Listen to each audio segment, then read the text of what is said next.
The story begins with a scene in a big dark dungeon, and the protagonist opens the scene by asking if we're ready for what's about to go down. At the moment, there's an army of ferocious goblins armed with all sorts of dangerous weapons, and they're all coming to face one person, who just happens to be the main character of this story, Ban Yu-won.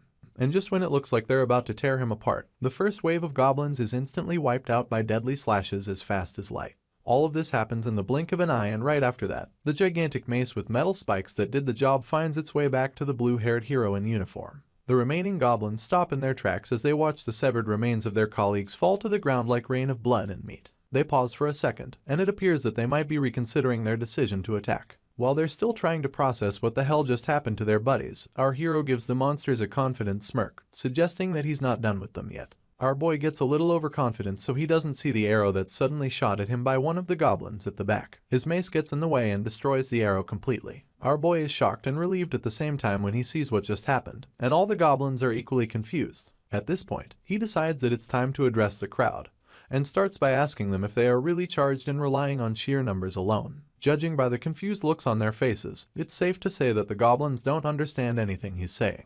The fact that they would underestimate him that way pisses him off, so he informs them that they're sorely mistaken if they thought he came to the dungeon relying solely on this level of power. That being said, he sends his spiked mace Bambanga into the air and then orders a weapon to transform using magic. When he does this, the goblins immediately charge at him because they know that he's plotting an attack as well. They're suddenly met with a massive machine gun printed on their faces, and judging by the magic circle surrounding the assault weapon, it's safe to say this gun has enough bullets to go around. Our boy casually points his fingers at the monsters in the shape of a handgun and then commands Bambanga to commence shooting. In a flashback scene, we get to see when Ban Yu-won was still a baby. At only 4 years of age, the blue-haired genius is already capable of reading fluently, and not just any random books, but texts in their original language which he doesn't speak. His mother notices this one day and gets really excited as she tells his father about it. The boy's old man is also really proud to see this, so he gives his darling wife the credit, telling her that she gave birth to a genius. His parents take this talent lightly at first, and his mom just jokes around, wondering when her husband taught the baby English. While she's still joking about this, Ban Yu-won suddenly starts speaking even more languages, and that's when they realize that something strange is going on.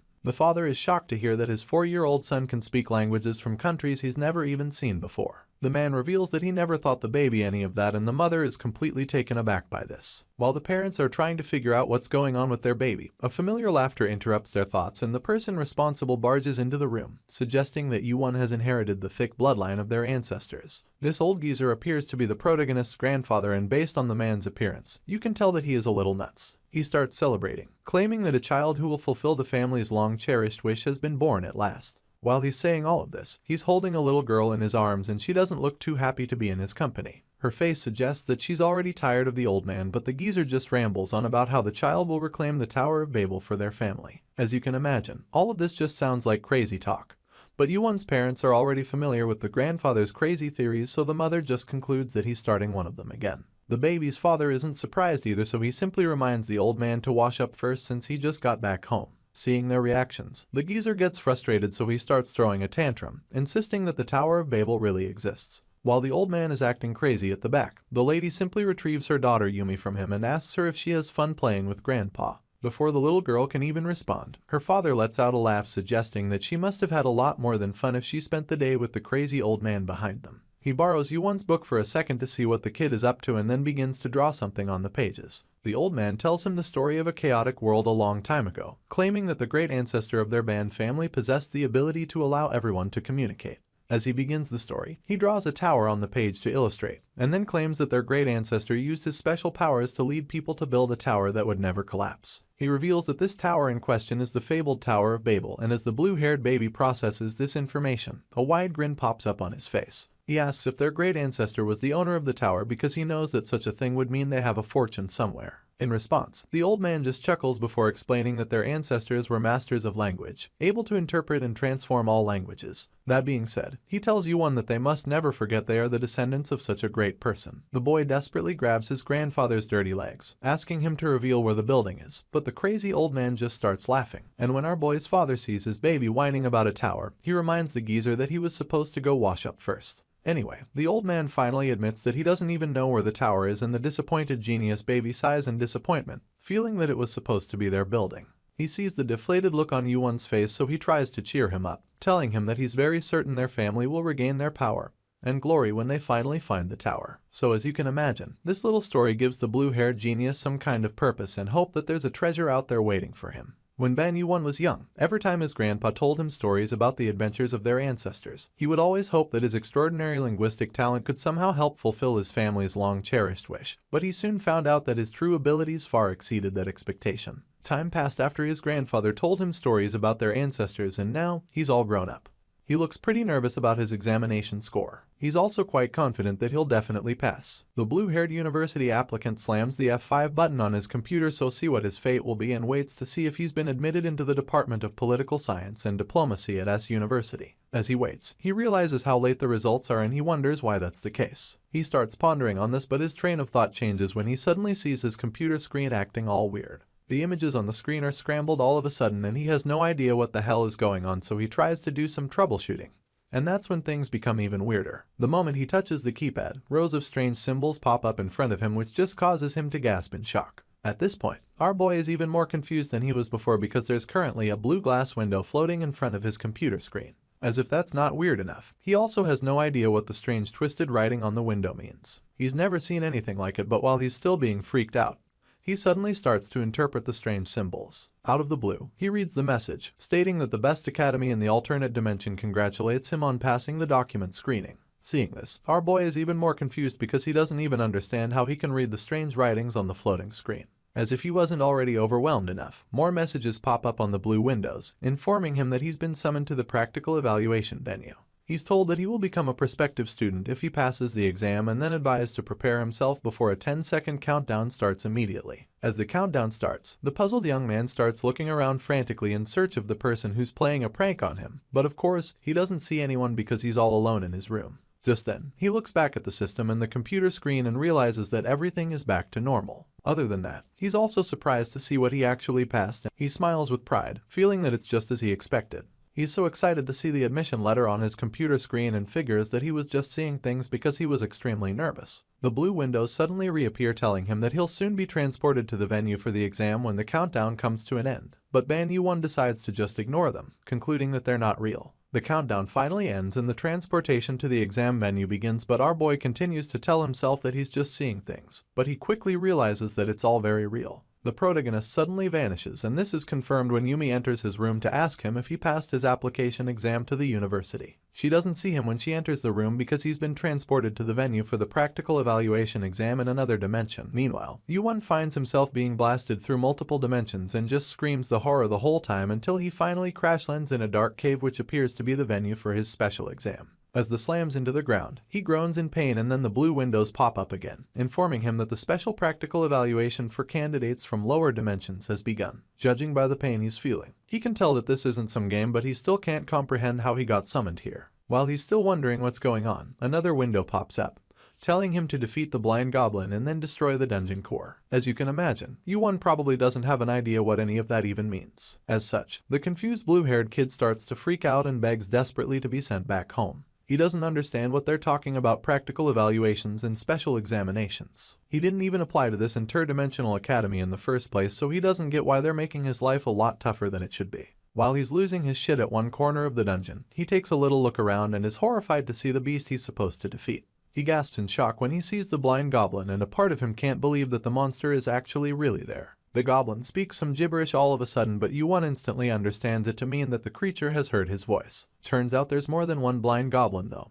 and the second one there has equally heard our boy's voice, so it concludes that their prey is here. As you can imagine, the poor kid is terrified when he hears them referring to him as prey. He's also pretty shocked at the fact that he can already understand the goblin's language effortlessly. He didn't sign up for any of this, but here he is, getting all tangled up in the middle of weird shit like blind goblins and dungeon cores. Even though he's pretty confused and scared right now, what he knows for certain is that he'll need to defeat the blind goblins if he wants to get out of this place. That's the only way he can make it out of here, and just thinking about his current situation makes him realize how all of it feels like something to come out of a game or a novel. He really wants all of this to be some kind of joke, but the searing pain in his head and the sense of reality all over the dungeon makes it difficult for him to even know the difference between illusion and reality anymore. With this in mind, he begins to think more clearly and immediately remembers that the message said the goblins are blind. He knows that he'll have to fight the ugly creatures if he wants to make it out of the place alive. Sure, he now knows exactly what it's going to take to escape the dungeon, but he has absolutely no idea how he's supposed to fight two big goblins.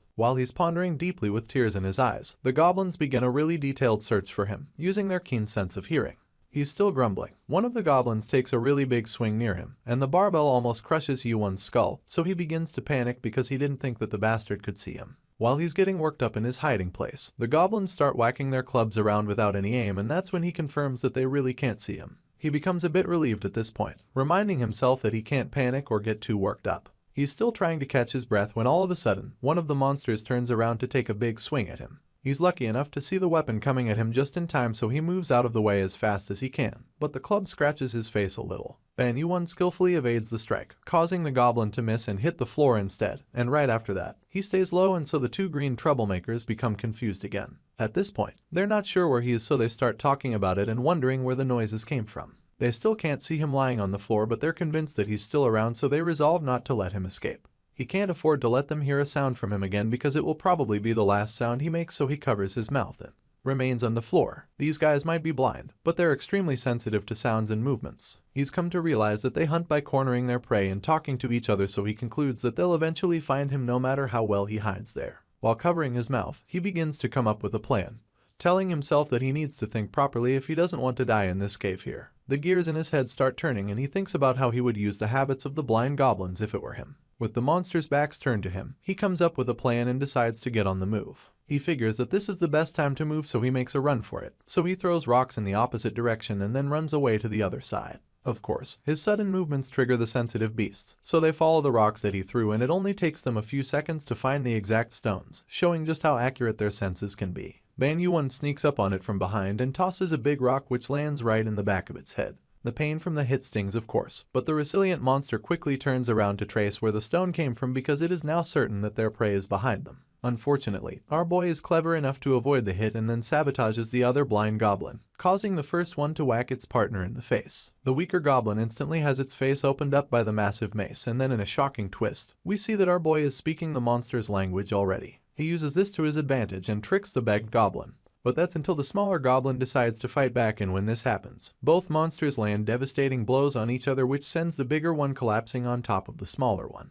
Our boy watches anxiously the whole time as the two beasts try to kill each other, and by the time the bigger one is down and pressing the smaller onto the ground, he realizes that this might be his chance to finish the both of them off for good. With this in mind, he slowly walks up to them and picks up the wooden club lying in the ground. He apologizes in advance, but also feels that the goblin should have expected this since it tried to kill him first. The goblin looks a bit terrified at this point, making you almost feel sorry for it, but the protagonist knows better than to go soft right now. He lifts the club and prepares to make the killing strike. He tells himself not to hesitate because if he can't finish off even this dying creature, then it means that he doesn't stand a chance of getting out of the dungeon alive. This is only his first assignment, and if he goes soft here, then he's going to have a lot of problems. With this in mind, kills the goblin by bashing its head open with the club and then stands in front of the corpse, feeling relieved that he survived for now at least. All of a sudden, the dead bodies start to glow, and then some strange symbols appear right before another blue window pops up in front of him. On the screen, he's congratulated on his first successful hunt in the dungeon, and as a reward, he's granted something called the power of the higher dimension. He reads the message and his eyes just widen in shock as he tries to process what the hell is going on in front of him. The golden glow starts whirring all around him and he becomes even more confused. He has no idea what any of this is, but he is definitely overwhelmed by it. As the strange symbols from some kind of floating magical bracelet around his hands, he just stares at them in a daze, trying to process the whole thing.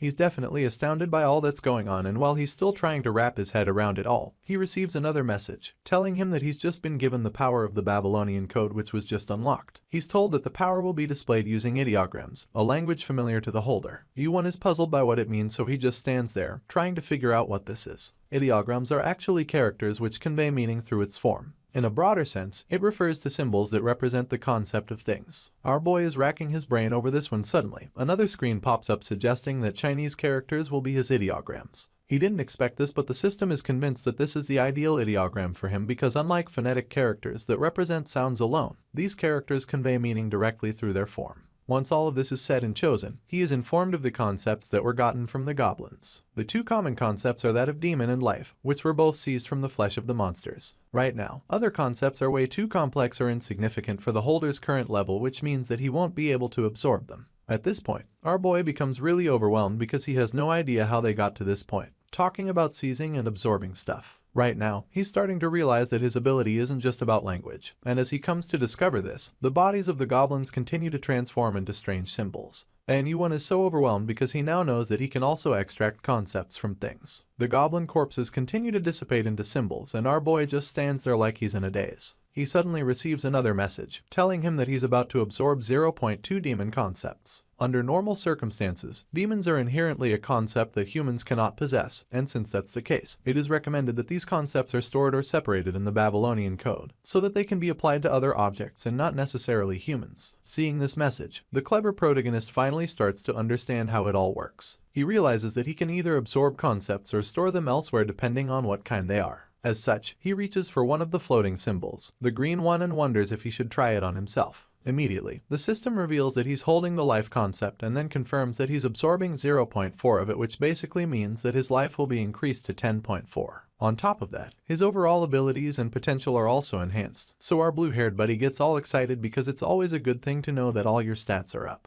Anyway, Ban Yuan admits that he is already starting to feel confident now, and while he's getting all excited, the system reveals that he also has some other concepts to absorb. For instance, he absorbs 0.2 of the flesh concept, and this increases his flesh to 10.2 in that moment, which means that his body will become healthier. Basically, this means that his strength has gone up, so he feels really pumped and starts flashing some of his non-existent muscles. He actually feels a lot healthier, and as he moves some parts of his body, he realizes that it's not just a feeling he's getting. He flexes his fingers and notices that his grip strength is off the charts. Also, his leg strength and even the density of his skin have improved. Basically, everything in his physical body has experienced a major upgrade, and as he takes a look at his improved physique, he realizes that he must have gotten all of this from the goblins. Ban Yuan remembers how tough the goblins were, so it makes sense that he'd have these new features after he understood, seized, and absorbed their concepts. After he's done admiring his new figure and strength, he takes a walk back to the place where the goblins died and is surprised to see that the corpses, which had the abilities he absorbed, have completely disappeared. All that's left now are the two clubs that almost ended his life a while ago. He examines the weapons and starts to think of something really clever, since the act of applying concepts works not just on him but on other objects too.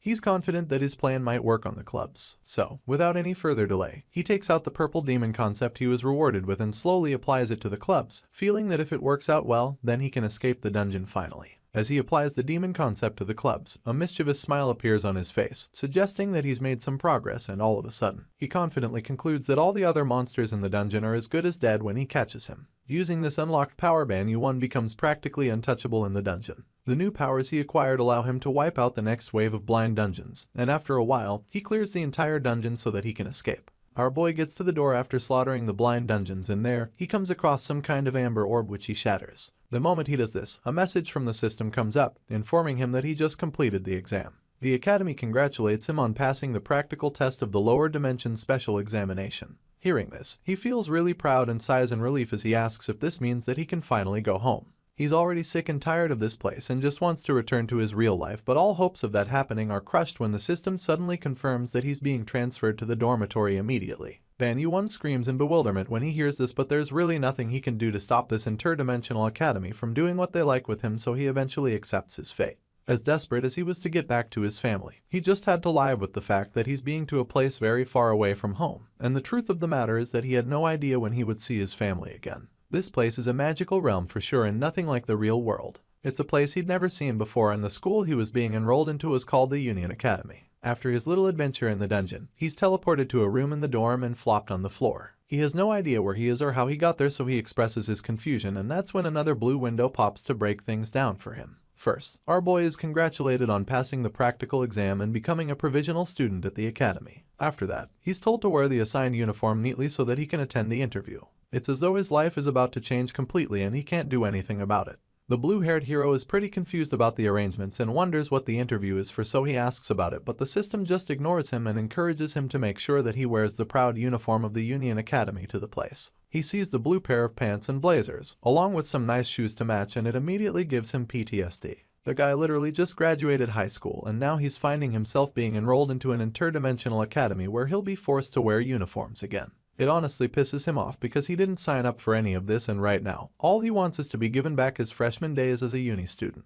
Unfortunately, no amount of crying or sobbing is going to fix his problems for him, so he decides to face the situation head on and see what he can do to get his life back. Determined to finally understand what's going on, He quickly puts on the uniform and prepares to attend the interview. His resolve doesn't stop him from grumbling the whole time though, since he finds it absolutely ridiculous that they want to interview him after putting him in a near-death situation back in the dungeon. Ban Yu-won puts on the nice uniform and completes the look with the fancy blue tie and then prepares to make his way out of the room. The hero steps out of the room, determined to meet the person in charge of this sick academy so that he can give them a piece of his mind. After getting all dressed up, he storms out of the dorm with his face laced with determination and a touch of annoyance. In his mind, he's going to stick it to the man and make them let him go back home. He's convinced that he'll get his life back during the interview, and at the very least, he'll demand compensation for his transportation. This is Ban Yu-won's agenda as he marches down the hallway to the venue for interview, but the moment he pushes the door opens, at least half of his plans evaporate from his mind because he's absolutely starstruck by the elven redhead in glasses sitting in the room.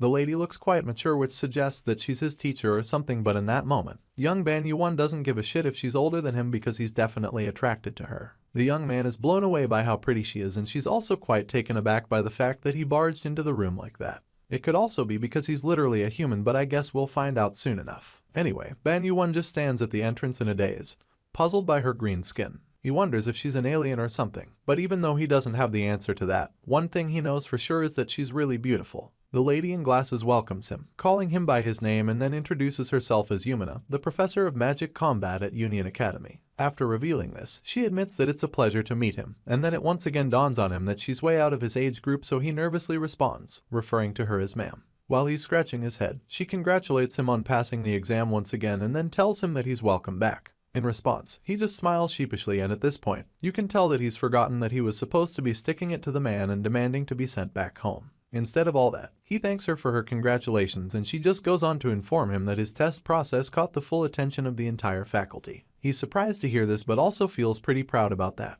He's still smiling sheepishly when Professor Yumina informs him that he's the first student in 500 years to create a new artifact during the evaluation examination. Hearing this, he finally starts to remember how weird this world is and how he just wants to go back home. The stunner in glasses is getting all excited that her new student made such a breakthrough, but Ban Yu-won just thinks about how he was brought here against his wish, and how he was nearly killed in the dungeon. That's not exactly something to be excited about, so while the green lady is rambling on about how amazing he is, he just looks like he'd rather be anywhere else in the universe. Professor Yumina claims that what he's achieved is an exceptional case even beyond the special examination, and while she's going on about it, he figures that their way of reasoning is different, probably because they're from different worlds. He's already sick and tired of this strange school, so he decides that he'll leave right after the interview. But we all know it won't be that easy since he's practically already a treasure at the academy. Ban Yu-won quickly realized this though, and we're about to see what exactly happened to make him stay back. He looks out the classroom window and notices a pretty prominent pillar, so he asks the professor what its name is. The lady is taken aback at first when he asks her about the pillar, but then she immediately remembers that people from lower dimension worlds don't usually know anything about Union Academy,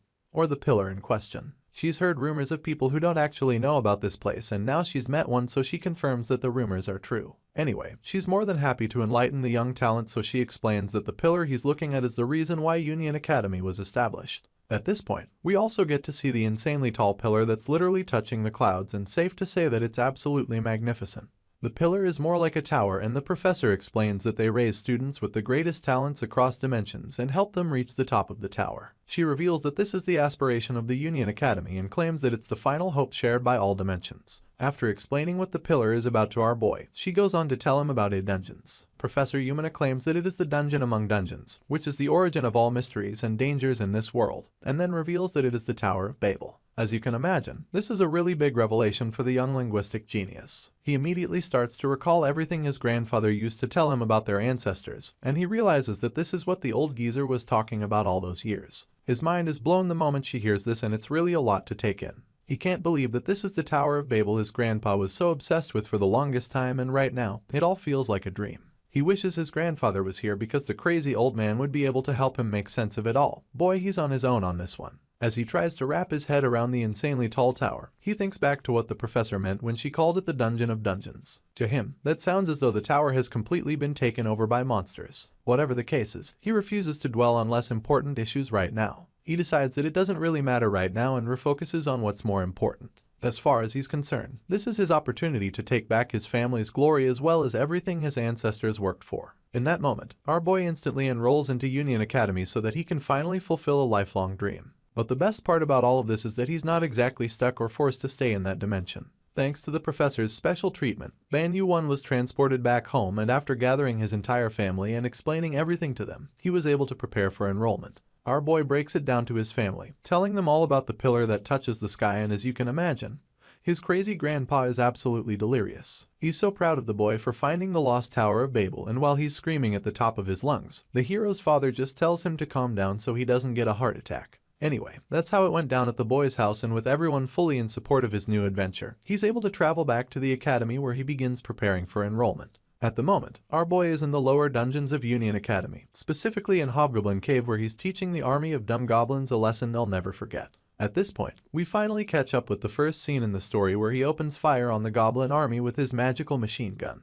As he unleashes an endless barrage of bullets on the monsters, a sense of purpose and fulfillment washes over him. He thinks about how he's finally here. Unlike before, when he had only limited his abilities to language, now he's able to seize concepts from goblins. So far in this dungeon, he's acquired 3.4 demon concepts, 6.8 life, 3.4 flesh, 0.34 murder, and 0.57 shooting concepts. His current abilities are completely different from what they used to be. They've been insanely enhanced, all thanks to the Babylon Code. Because of this, he can now verbalize, absorb, and manipulate the concepts of all objects. When he defeats an enemy, he can now acquire the concepts, and he can also recognize them. The more he acquires, the stronger he becomes, and at this rate, it's only a matter of time before he becomes an absolutely formidable character. He recalls the concept he acquired from the first dungeon at the Blind Goblin Cave. He remembers imbuing the demon concept into the Goblin's Club and strengthened it into the weapon he uses now. The weapon is none other than his trusty spiked metal mace, which seems to have a mind of its own. Ban Yu-won introduces us to the mace. It's a club infused with ghostly energy and is the first artifact created by our boy.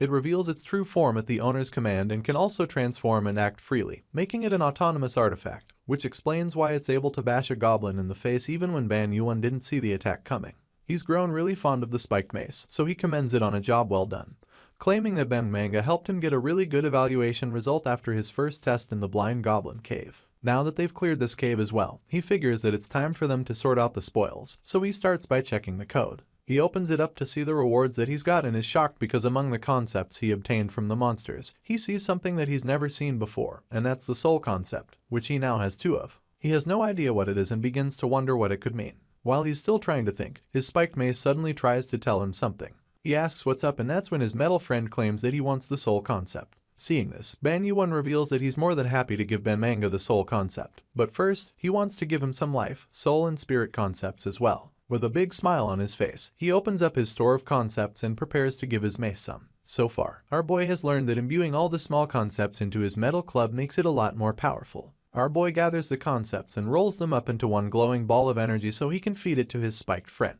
A surge of energy erupts and blows him away the moment the concepts make contact with the club. It turns out that the combined concepts form a perfect harmony, causing a transformation in the artifact. 2.5 ghost concepts automatically combine with 4 beast concepts, and a perfect synergy results in a fusion that goes far beyond the current depth. Our boy is not familiar with this beast concept, so he begins to wonder if one of the other concepts he left alone suddenly transformed into it. The blast of energy continues, and after a while, a message pops up, confirming that the Ghost Beast 10 concept has been completed due to the transcendental fusion. The result of this fusion is a huge metal snake creature which appears to be the Ghost Beast in question. At this point, our boy finally puts it all together and realizes that combining the characters for Ghost and Beast gives Ghost Beast. He likes the new pet and admits that it's extremely fantasy-like. He wonders if he can touch the snake and is a little reluctant at first because of how menacing it looks. But then all of a sudden, Ghost Beast takes a really cute form, and as our boy pets it, he's glad to see that its personality is still the same as before. It's so cute, and he hopes that it can still transform into a magic gun or a shield.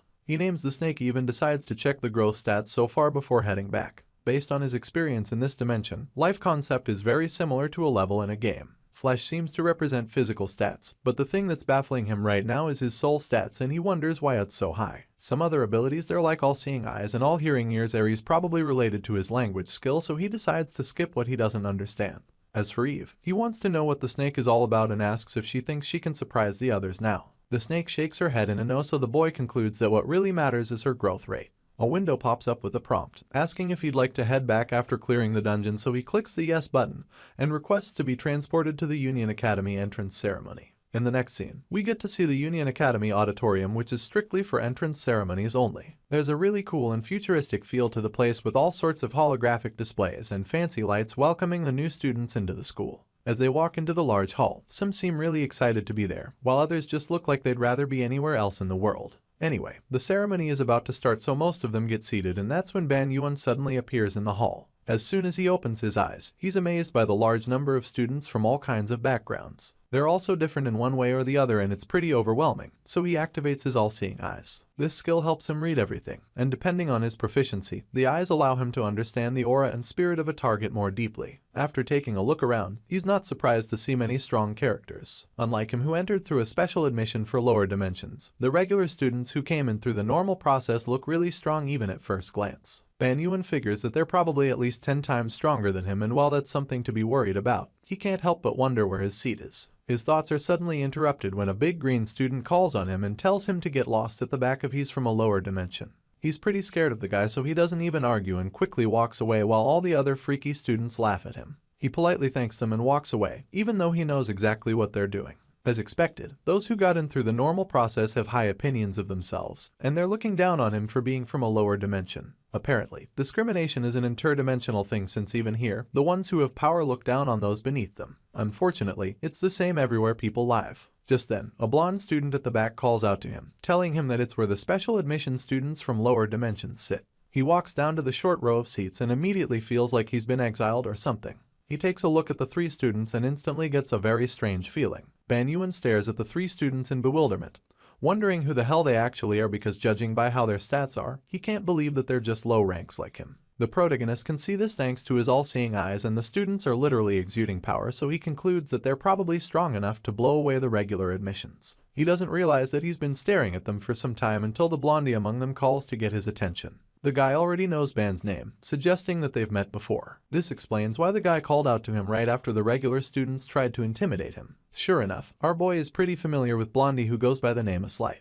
This pretty boy looks pretty eager to finally be a full-fledged student of the Union Academy. Ban finally says hi before claiming that their special seats are amazing, but the blondie doesn't seem to think so. He's surprised that the blue-haired kid would say this and then bursts into laughter all of a sudden. As Light is actually the handsome roommate Ban met back in the dorm before the entrance ceremony, and it's safe to say that their first meeting was a bit unusual. In a flashback scene, we get to see how the 2 young men met for the first time. In this scene, the Slight is clad in knight armor and he's got a big sword to match. The first time he sees our boy in the room, he holds a sword to his neck, asking him who he is, and of course, Ban is pretty nervous since he's still new here. The blue-haired hero starts sweating all of a sudden, because he's afraid this crazy guy might actually cut him open with the sword, so he quickly informs Blondie that he's a freshman at the school before revealing that they're roommates. The moment he says this, a Slight apologizes instantly and takes the blade away from his face. The pretty boy claims that his nerves were just a bit sharp because he also just finished his practical evaluation. He then gives Ban a hand and asks the new guy if he's okay, and our boy is pretty taken aback by how fast the guy could switch up.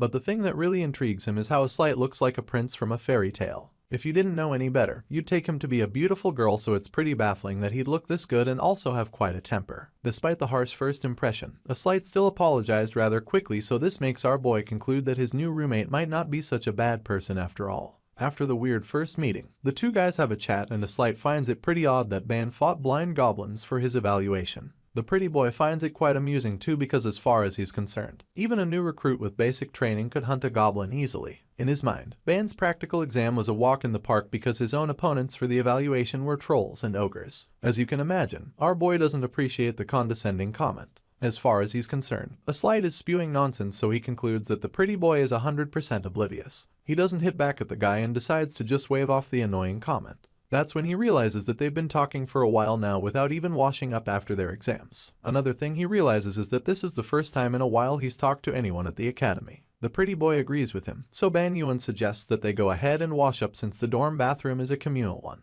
As soon as he says this, he starts taking off his clothes, and a Slight becomes really uncomfortable when he sees the new guy's chiseled body. Our boy suggests that they continue their conversation while in the shower, but a Slight immediately declines, telling Ban that he should go wash up first. For some reason, he's so flustered that his cheeks start turning red and he turns away so he doesn't see Ban's bare body. The protagonist notices the pretty boy acting all weird, so he tries to ask him what's up, so a Slight reluctantly tells him that he'll have a shower later. The guy almost looks like he's about to burst into tears, and this makes our boy pretty puzzled. He doesn't get why a Slight is so shy, and unfortunately, it appears that this awkwardness hasn't changed since their first meeting. The flashback comes to an end and the story resumes in the auditorium along with the awkwardness. The pretty boy is staring at Ban weirdly, and our boy has had enough of it for now, so he turns to the other students seated beside a Slight. since this is the special admissions designated seat.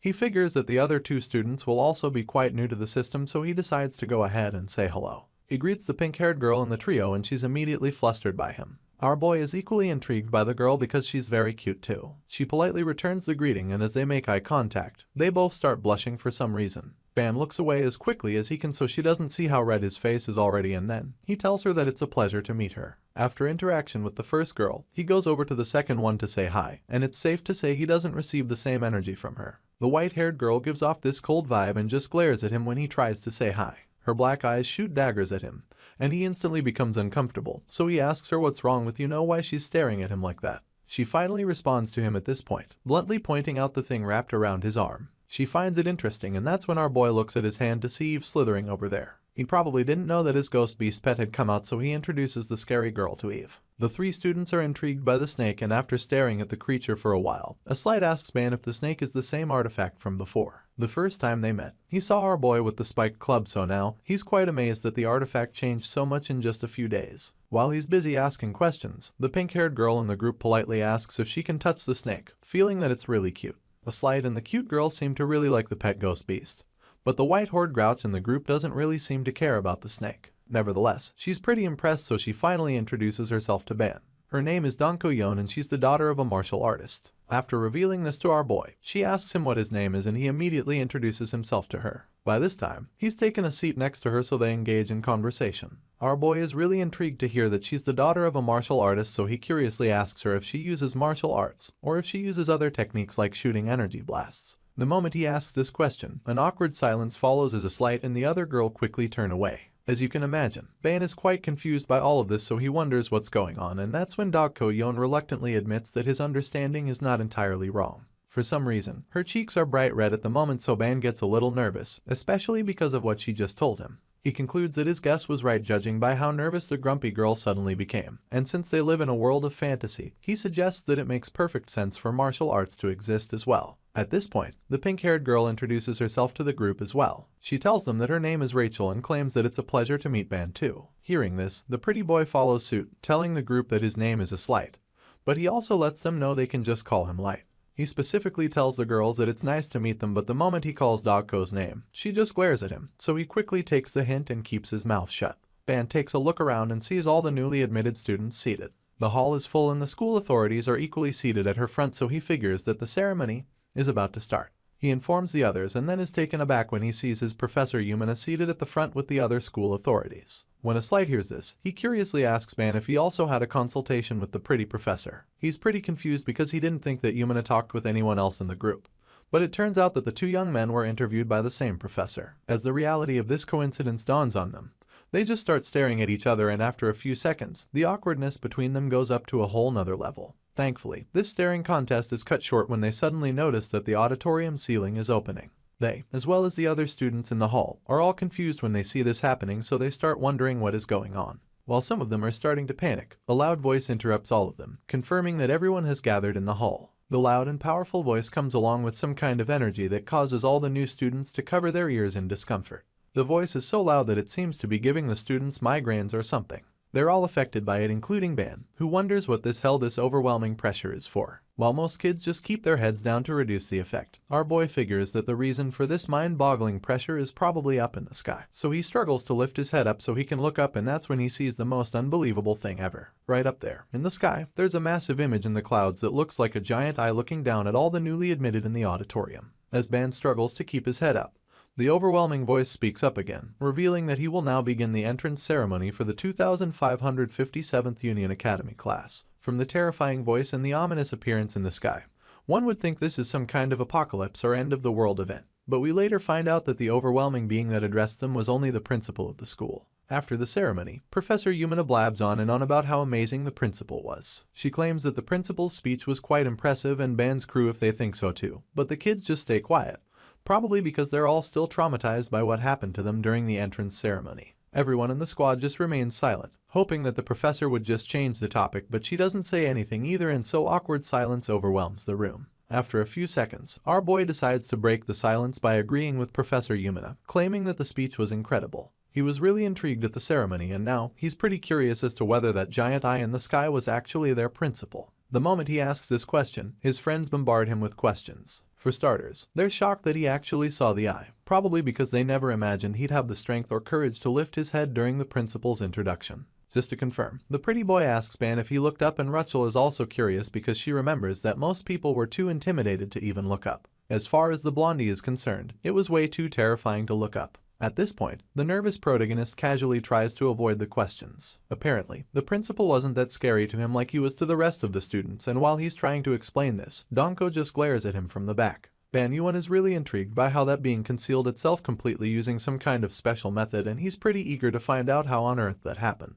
His thoughts are interrupted when he suddenly senses the eye daggers being shot at him from behind, so he turns around, feeling really startled by the creepy black-eyed girl. At this point, he decides that he's said enough, so he wraps things up. He doesn't need them paying any special attention to him, and he certainly doesn't want to get into trouble on his first day for looking at the principal or something. So he attempts to close the discussion by telling the group that it just felt like a giant eye was watching them. Professor Yumina can probably smell the nervousness oozing off the blue-haired boy, so she chimes in to save him from any more questions and confirms that the being was indeed the principal of Union Academy. It's a rare opportunity to meet the being, and the teacher makes this pretty clear by telling the students that they probably won't see the principal again unless they achieve something really special or if they cause a serious incident. However, this only applies to a slight and the others because Professor Yumina suddenly reveals that Ban Yuan will be getting a private meeting with the principal. Hearing this, our boy begins to panic again, and then informs Miss Yumina that such a meeting is more like a curse. In response, the pretty lady just bursts into laughter, telling him that the students' achievements are also her achievements as their professor, and that being said, she encourages all of them to work hard. Hearing this, a slight is taken aback because he had no idea that Miss Yumina would be in charge of them at the school, so he asks to confirm if that's the case, and the professor immediately confirms it. The news is pretty overwhelming for the blondie. Apparently, Yumina is one of the only 9 full professors at the academy, so the fact that she'll be the one assigned to him and his new friends is a really big deal to him. The news leaves him stunned, so the pretty teacher realizes what's going on and decides to officially introduce herself to the new students she'll be in charge of. The green lady picks up her teacup and then introduces herself as their professor who teaches magical combat. Yumina tells the kids that she's been assigned as the homeroom professor for their class, which is class 11, and then she encourages the kids to work well together since they'll be stuck with each other for the next 5 years. A slight is pretty taken aback by all of this because he's also familiar with the rules of Union Academy. Based on his knowledge of the school, the lower-tier special admission students are assigned to associate professors, and Yumina confirms that this is usually the case. However, this year, the students from lower dimensions are such special talents that she was given the responsibility of nurturing them. Yumina admits this to the kids, and thinks about how strange it is that only very special students were selected by the academy this year. As puzzling as that is, the professor decides to focus on the important issue at hand, so she informs the newcomers that she has some advice for them while they're gathered there. Yumina tells them to be wary of the regular students' jealousy and hostility. She's a professor here, and they're her students too, but she's not the kind to paint the truth, so she makes the new guys aware of what they're up against. This piece of advice piques Ban's interest, and he ponders deeply on what the professor just said. She mentioned jealousy and hostility, so this means that the regular students aren't just their rivals in academic competition. Our boy realizes that Yumina is referring to stuff like physical confrontation and picking fights between students. With this in mind, he figures that she's telling them this because matters outside the internal competition protected by the school rules are things that even professors can't interfere with. While our boy is thinking about all of this, Yumina interrupts his thoughts with more advice. She tells the 4 of them to stick together from now on, because they're all rare special admission students. Hearing all of this, Donko just sits quietly as she processes everything she heard the professor say. As far as this white-haired grouch is concerned, if they want to grow by fighting other students, then they'll need to be strong enough to just ignore the jealousy and hostility. Otherwise, they're just going to end up having a lot of problems. Yumina continues to stress the need for unity among the 4 of them, informing them that they're also party members who will climb the tower together until graduation, and this news catches our boy off guard. He didn't know that was part of the package, so he doesn't know exactly how he should feel about it.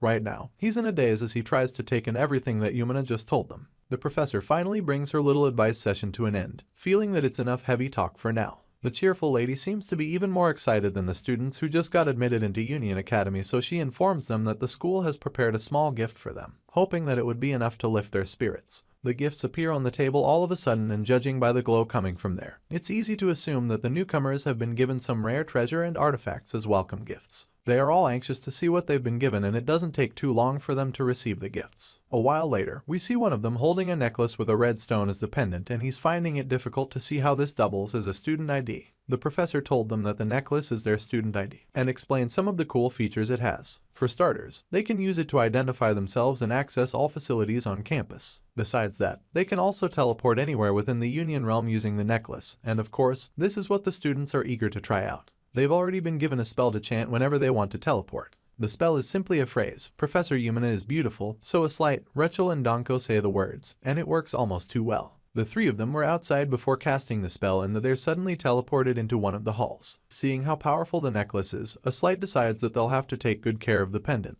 because they'll need to have it on them as a means of identification henceforth. Rachel understands all of this, but what she doesn't get is why Ban has been left behind in all of this. A slight claims that he has no clue, while Danko just seems to prefer that our boy isn't around. For some reason, the girl has been really suspicious of the protagonist since they first met, and now that he had to be taken away, she feels that the principal felt the same off vibe she's been getting from him. It turns out that our boy isn't in the mix right now, because during their little discussion with Professor Yumina, a call came across, which led to our boy being summoned elsewhere. Danko Yon doesn't trust Ban, and feels that there's something off about him, because why is it that he's the only one who could look directly at the professor out of all the students? We catch up with our boy literally on a hot seat. Bro is sweating profusely because of how nervous he is right now. He's been summoned to have a private meeting with the president on the first day, and it's safe to say this isn't how he planned to start his experience at Union Academy. He doesn't remember causing any trouble though, so he wonders what he was invited for. His panic session is interrupted when the principal suddenly addresses him, telling him that he can actually look at him now, since he's not in his true form. At this point, the nervous young man lifts his head slowly to see the principal, and that's when he's shocked to see that the principal of the school has now taken the form of a stuffed doll. This is certainly a lot better than having to deal with a gigantic eye in the sky that places an unbelievable amount of pressure on you, so Ban is pretty relieved that he'll be having this conversation with a harmless stuffed doll. Our boy looks up at the doll and is immediately unsure of what to refer to the voice as. He wonders if he should address the voice as principal or chancellor, so the intimidating presence simply asks to be called master. Ban doesn't have a problem with it, so he sticks with that title from that moment. Now that they're on the same page and able to talk freely, the master suggests that it's time he explained why he summoned our blue-haired hero. To do this, he starts by stating that he doesn't normally interfere in the growth of students, claiming that he usually leaves those who are weak to remain weak and those who are already strong to stay that way. Basically, what he's trying to say is that he doesn't ever get involved with the strength of students, even if it means they might end up dying in the tower. He claims that he doesn't care if they die or survive the tower to seize power and glory, revealing that he has only one goal, which is to witness with his own eyes the one who would reach the end of the tower. This is what the master has dreamed of for the longest time, but he's yet to see the hero who can climb to the top of the Tower of Babel, and because of this, everything else in life is practically meaningless to him. Ban Yuan is dumbfounded when he hears this and tries to understand where the master is coming from with such stern statements. Strictly speaking, he's well aware that the tower has stood from the time of his ancestors up until his time, which is now. Thanks to his grandfather's countless stories about the tower, he also knows that the Ban family has been determined to reclaim all the power and glory for centuries. With all of this in mind, our boy smiles with determination laced all over his face, claiming that he's ready to risk his life in order to reclaim the tower. He's aware that the principal must know all of this, because that's the only logical reason he must have brought him to this dimension. Even though all of that has probably been established, he's still really eager to find out what the chancellor thinks the tower means to all the other students. Determined to get an answer, Ban Yuan leans voice and then asks the master why people come all the way to this dimension to climb the tower. With that question being out forward, our boy asks the master to tell him what exactly the tower is. As soon as he asks this question, the voice goes quiet for a few seconds, and in that moment of awkward silence, the stuffed doll on the table just keeps staring at our boy. He's not sure what's going on, so he just stays quiet for a while before suddenly revealing that the tower is a path to the divine, a trial. As you can imagine, this piece of information hits our hero like a shockwave because although it makes sense, he never expected it to be true at all. Ban Yuan begins to process what he's just been told and ponders deeply on it. This is the same kind of thing people think of Aztec temples or pyramids sometimes, so to hear the principal of his new school say something like this, he realizes that things are getting a lot more complicated than they were supposed to. After making it clear that the tower leads to a divine trial, the presence once again justifies his reason for not getting involved with the hardships of students. Ban just stares at her stuffed doll in a daze as he's trying to wrap everything around his head, and that's when the principal reveals that he's willing to make an exception this time around. Our boy is shocked when he hears this as well, so he simply remains quiet and waits for the master of the Union Academy to finish and get to the point.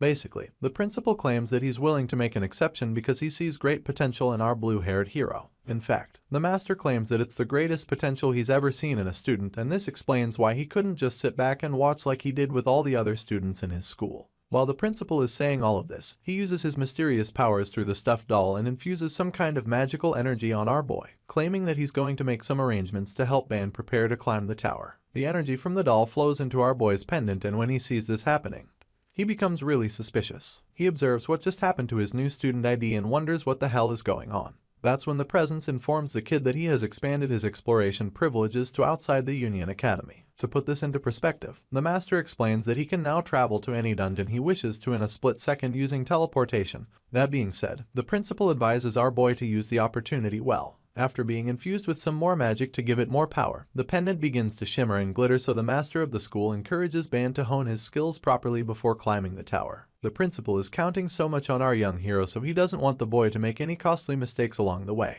While the master is trying to give the blue-haired kid an upper hand in this whole tower climbing experience, the boy in question is still trying to wrap his head around the fact that he can now teleport outside the academy. The master confirms this and then just sits there in silence for a second before informing Ban Yuan that he can leave immediately. The boy hasn't even taken in the information when suddenly, a portal opens up the ground to swallow him and transport him back to where he was before. The boy gasps in shock as he's suddenly sucked into the portal, and before he vanishes, the stuffed teddy bear reminds him once again to improve his skills before climbing the tower. The principal hammers on this point, claiming that if the boy's progress is remarkable, then he'll unlock the next privilege for him. Of course, this statement is also pretty baffling for our young hero, so he tries to ask what it means before finally being sucked into the portal. Thankfully, the principal gives him a clue before transporting him out by telling Ban that he's talking about solo exploration of the tower. The boy tries to stay back in the office so that he can ask some more questions, but the principal simply draws the curtains on their conversation, suggesting that they'll talk some more next time, and admits that he looks forward to their next meeting.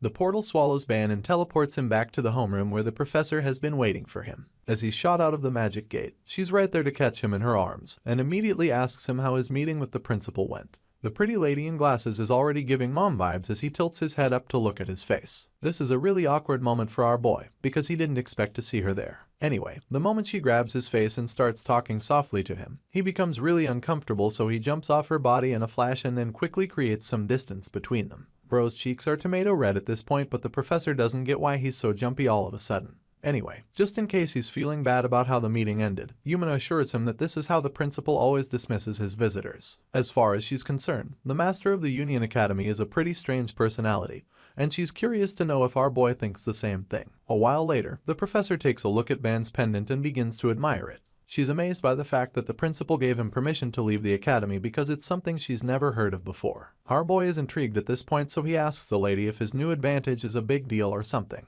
He also tells her how the master told him to improve his lacking skills as quickly as he can. The professor just keeps her eyes glued to the pendant the whole time, confirming that it's something really special, and then she responds to his question, informing him that it's actually a huge deal in fact. Yumina goes on to shed a bit more light on what this benefit means for him. She tells him that he can now freely explore external dungeons located outside the tower. That's not all, because he can also visit external cities too, but the best part is that he can do any of these things at will, and whenever he wants. The green lady is really amazed and happy for him too, because this edge he's been given means that he will gain a lot more experience and preparation than the others in his class. Thinking about it makes the professor realize how baffling the principal's actions are, because it's unprecedented to give a regular student such privileges, let alone on his first day at the academy. The green lady makes sure to make him understand how lucky he is to have this privilege, and in response, Ban just laughs nervously, not knowing what to say. After the meeting with the principal, he had this feeling that he was being looked down on or something. Ban thought that the principal's gift meant something, suggesting that he should just go take more supplementary classes because he's too weak. With the way the master talked about his abilities and his strengths, he really thought that the guy was calling his abilities worthless. Our boy even started having doubts about his time at the academy, feeling that he shouldn't have even enrolled if he was truly not skilled enough to be here. However, now, after listening to Yumina's little speech, he can see that the principal didn't give him this privilege from a place of disappointment or underestimation. He is grateful for this realization, and the professor just continues to ramble on about how lucky he is. She claims that she's even envious of him, and this shocks him too. She's literally a professor of magical combat at the Union Academy, so he doesn't get what she'll be so envious of him for. Seeing the look of confusion on the boy's face, she begins to explain what she meant by that.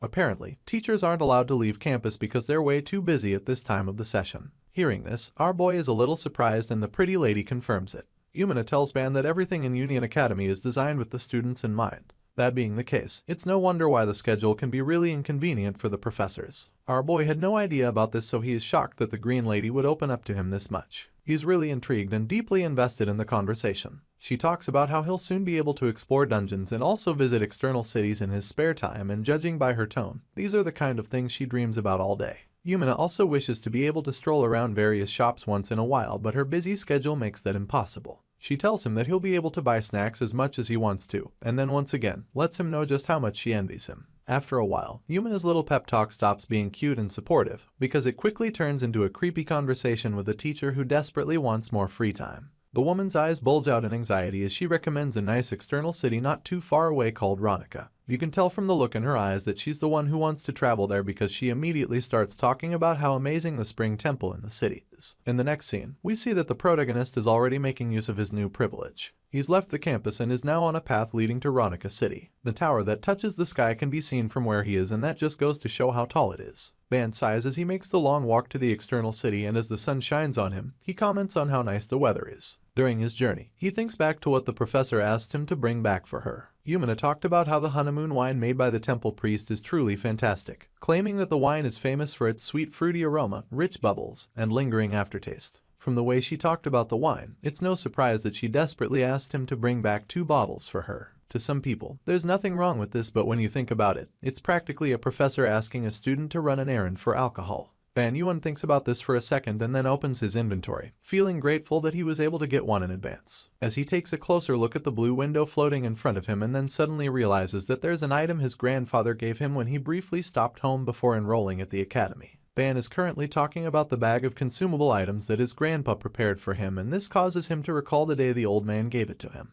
In this flashback scene, his grandpa comes to see him, asking if he's well prepared to leave the following day, and the nervous hero claims that he feels relatively ready to leave. He then asks the old man if he slept well, and the geezer responds by revealing the bag of consumable items. He drops the bag, telling our boy to take as much as he wants from the bag. Ban's jaw drops when he sees this, so he asks his grandpa what it is, but the old man tells him to open and see for himself. Ban quickly opens the bag and is overwhelmed when he sees that it's completely full of pure gold. He's not sure if he should even be allowed to take it, but the old man assures him that it's absolutely fine.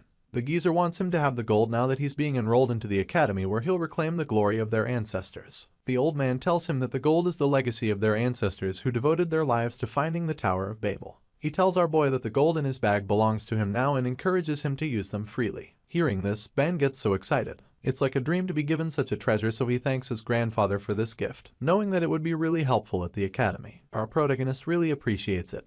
But there's just one concern, which is the fact that the bag is really heavy, so it'll be quite difficult for him to carry around. This statement pisses the grandpa off because he didn't think Ban would find something to complain about. The flashback comes to an end with the old man feeling disappointed. Anyway, back in the present timeline, our boy is exploring his new inventory. He thinks back to when his grandpa gave him the bag and realizes that he was wrong about the bag being so heavy, because now that it's in an inventory, it's extremely convenient for him. Judging by the wide smile on his face, you can tell that he's really satisfied with the way he stores his belongings in this dimension. He happily taps away at the blue window in front of him, because everything he has fits perfectly in one virtual space until he's ready to use them. Anyway, right now, the reason he's opening his store is because he remembers his grandfather telling him that gold is valuable everywhere in the world. So, he's pretty confident that the same applies for all dimensions. At the moment, that's the closest thing he has to money in this world, so he decides to take a few chunks of the gold, hoping he can exchange them for goods or services. After taking out some of the gold, he figures that all the preparations are complete for him to continue his journey. He looks up ahead and beholds the amazing city of Ronica. One glance is enough to see that the city is insanely futuristic and carefully planned out, so he can't wait to go explore it. Dan stands a few kilometers outside Ronica, and now that he's got the stuff he needs, like money, he decides that it's time for him to step into the new world. As he makes his way into the place, he quickly notices that the landscape is very similar to that of his own world, even though this is another dimension. Well, this is what he thinks at first, but he quickly realizes that he's very wrong about this, because after a few seconds in Ronica, he's absolutely blown away by the flying cars that fill the sky. At the ground level, sure, the city of Ronica looks pretty similar to any regular city in the human world, but the moment Ban lifts his head to look above him, he's taken aback by the sophisticated high-rise buildings and the flying vehicles. This is also overwhelming to him because he doesn't even understand the technology. Anyway, our boy quickly gets himself spotted by the police in the city. He's a student of Union Academy who's from the human dimension, and he's never been in Ronica before, so he sticks out like a sore thumb, and it only takes a few minutes for the police to notice him. The patrolling officers call out to him, claiming that they haven't seen him around before, so they start approaching him, and by the time they get close to him, he's still in a daze. Our blue-haired hero turns around, looking extremely oblivious. He has no idea how he's supposed to navigate the city. And now, the police are coming over to ask him some questions. Thankfully, being a student of the Union Academy has its perks, so the moment he turns around to answer them, they stop in their tracks, looking shocked. They immediately identify him as a student from the renowned school nearby, and their countenance changes instantly. A few seconds ago, they were coming over with intentions of questioning him, but after seeing that he's from Union Academy, they salute him. The officers humbly introduce themselves as the guards responsible for the western boundary of the Academy city, Ronica. As you can imagine, our boy is just confused by the sudden display of respect. He nervously responds while scratching his head, and introduces himself to them with his name, telling them that he's a first-year student at Union Academy. Apparently, his status as a student of the special school doesn't get the attention of the police officers alone. It turns out that all the citizens of Ronica who overhear the conversation stop just so that they can see the student who came from Union Academy. They're all curious and intrigued by him, so they just stop and stare like people gathering around a crime scene. The police are also curious as to how the boy got into the city. They ask him if he received permission from the chancellor, so our boy confirms this, telling the officers that his principal said he could explore the city freely. Hearing this, the senior officer responds to Ban, telling him that it's all thanks to the hard work of the chancellor and the academy staff that their city remains peaceful till this day. Our boy certainly wasn't aware of this, so he just stands there and laughs sheepishly as the officers tell him that they're endlessly grateful for the grace of the academy principal and staff. And Yuan is pretty overwhelmed by all of this, but he can't let them know that he doesn't have a clue about all of this, so he just keeps laughing nervously as it finally dawns on him just how enormous Union Academy's influence is in this dimension. The officers are pretty sure that Ban doesn't know much about the city or its workings since he's just a first-year student. So, they offer to be of assistance if he needs help with anything while in Ronica. The hero's face lights up the moment he hears this because this is exactly the kind of help he's been hoping for even before he arrived in the city. He's surprised that the officers would be so nice, so he asks them if they really mean it. In response, the guards assure him that they'll help, claiming that it's their job after all. They tell him that he should feel free to ask them anything if he's curious about any issue in the city of Ronica. Judging by the genuine smiles on their faces, you can tell that these guys are being sincere, and it means that they actually want to help. Seeing this, Ban Yuan no longer hesitates and then immediately makes his first request, telling them that he'd like to get something. He points at one of the flying cars hovering in the sky above them, and then informs the guards that he'd like to acquire a flying vehicle too. As you can imagine, they never would have guessed that this would be his first request, considering the fact that he just got here. Ban clearly doesn't even know his way around the city, and he certainly doesn't know how the flying cars work either, so for him to make this request, the police are just taken aback. The officers stare up at the sky with their mouths wide open, probably trying to wrap their heads around what he just said. But Ban just ignores the look of confusion on their faces and goes on to ask them how much a flying car costs. You can't blame him though. That's probably how I'd be too if I had a big bag of gold sitting in my inventory. Our story resumes with a big blast of smoke in the sky, and at first, you'd think it's some kind of explosion, but it doesn't take long for us to see that it's our boy Ban Yuan, who's currently jetting through the sky on a hoverbike.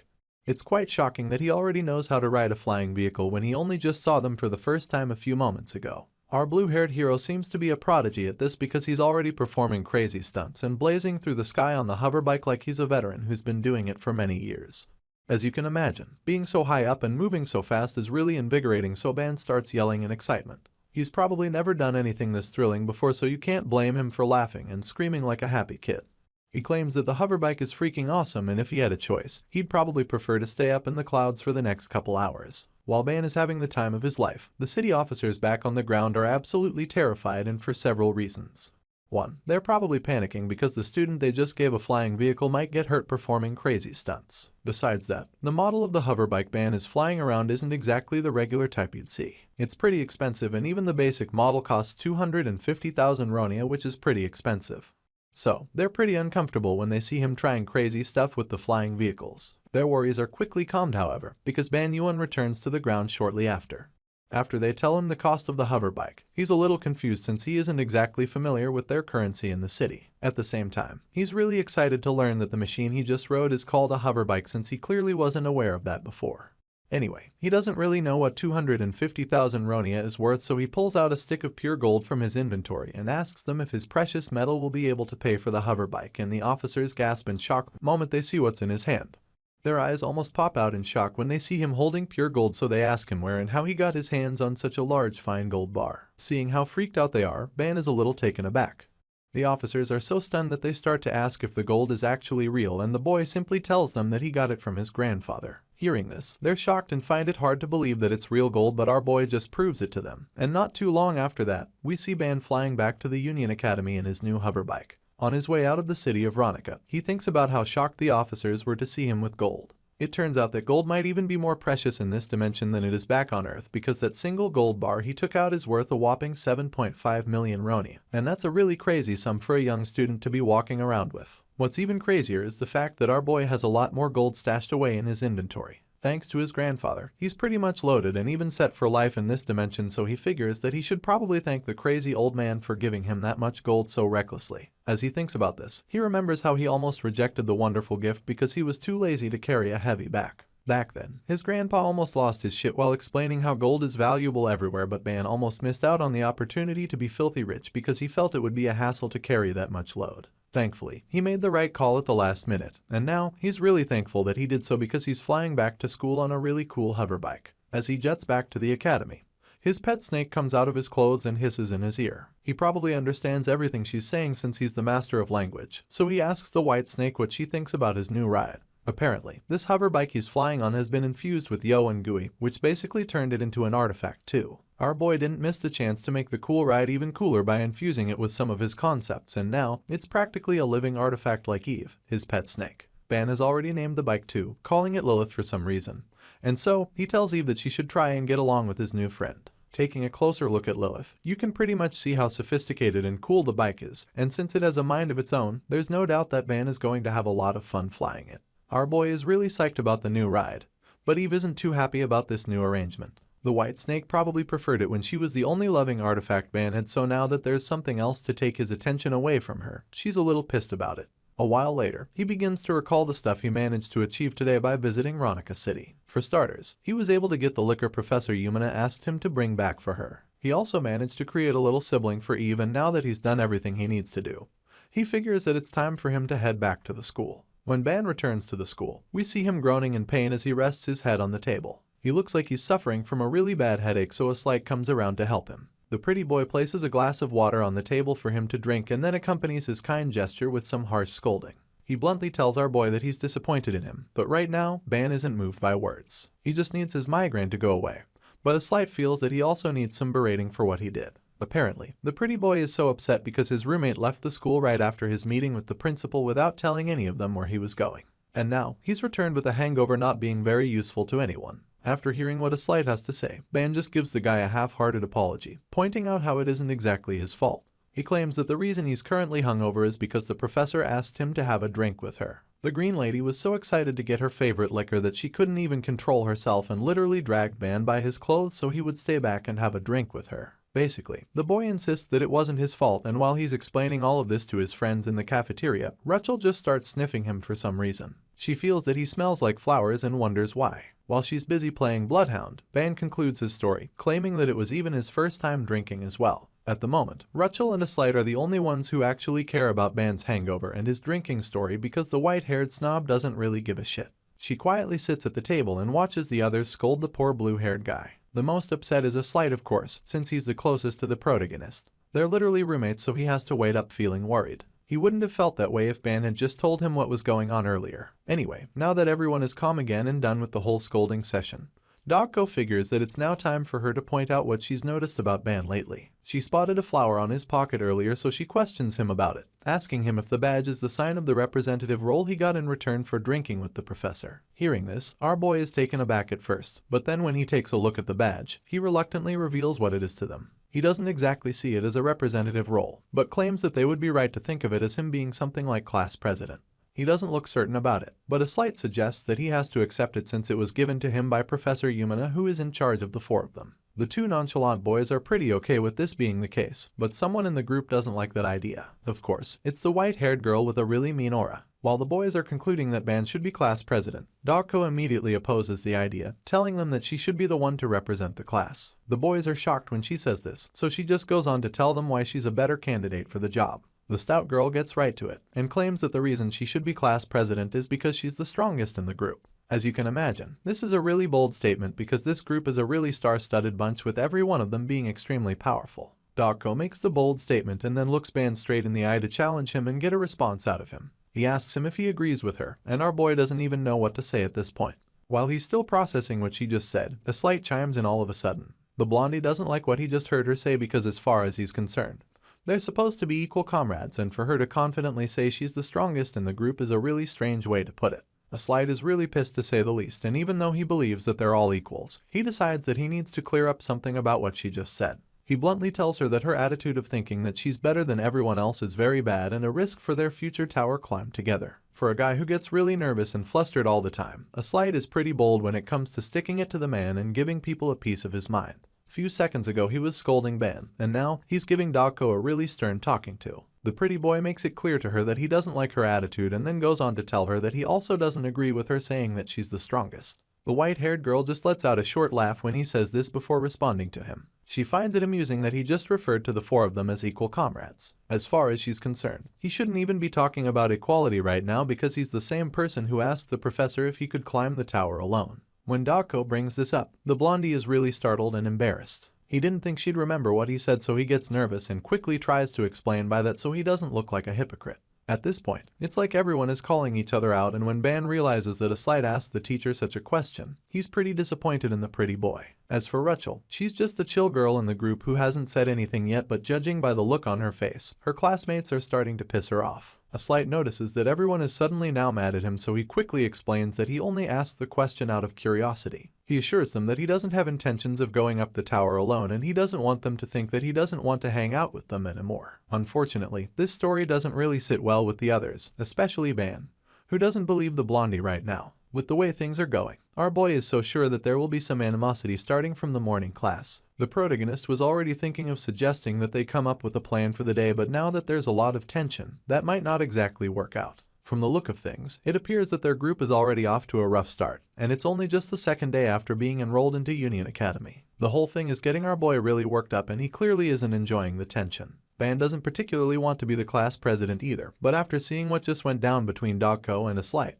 he's starting to see why Professor Yumina chose him to represent the class out of the four of them. The protagonist has only been with these guys for a couple hours, but he's really clever, so he's been able to come up with some kind of characterization based on their behavior. In his opinion, a slight is remarkably clueless, but his pride is also ridiculously strong, which makes pretty much like a lion. As for Dako, Ban thinks that the girl is more like a cat, because she's incredibly self-centered and also really strong too. He also feels that she's bound to make enemies because of her character. Finally, Rachel is like the puppy in the group. Ban feels that she's incredibly passive, and judging by her quiet and timid character, he doesn't think that she has the personality to lead or nurture others. He probably thinks that Rachel is more of a follower because of her character. With all of these impressions he's gathered about his classmates, Ban just sighs in exhaustion, feeling that these special admissions students are really something else. As the tension in the room continues to build, the hero decides that there might be a way to fix things before they get way out of hand.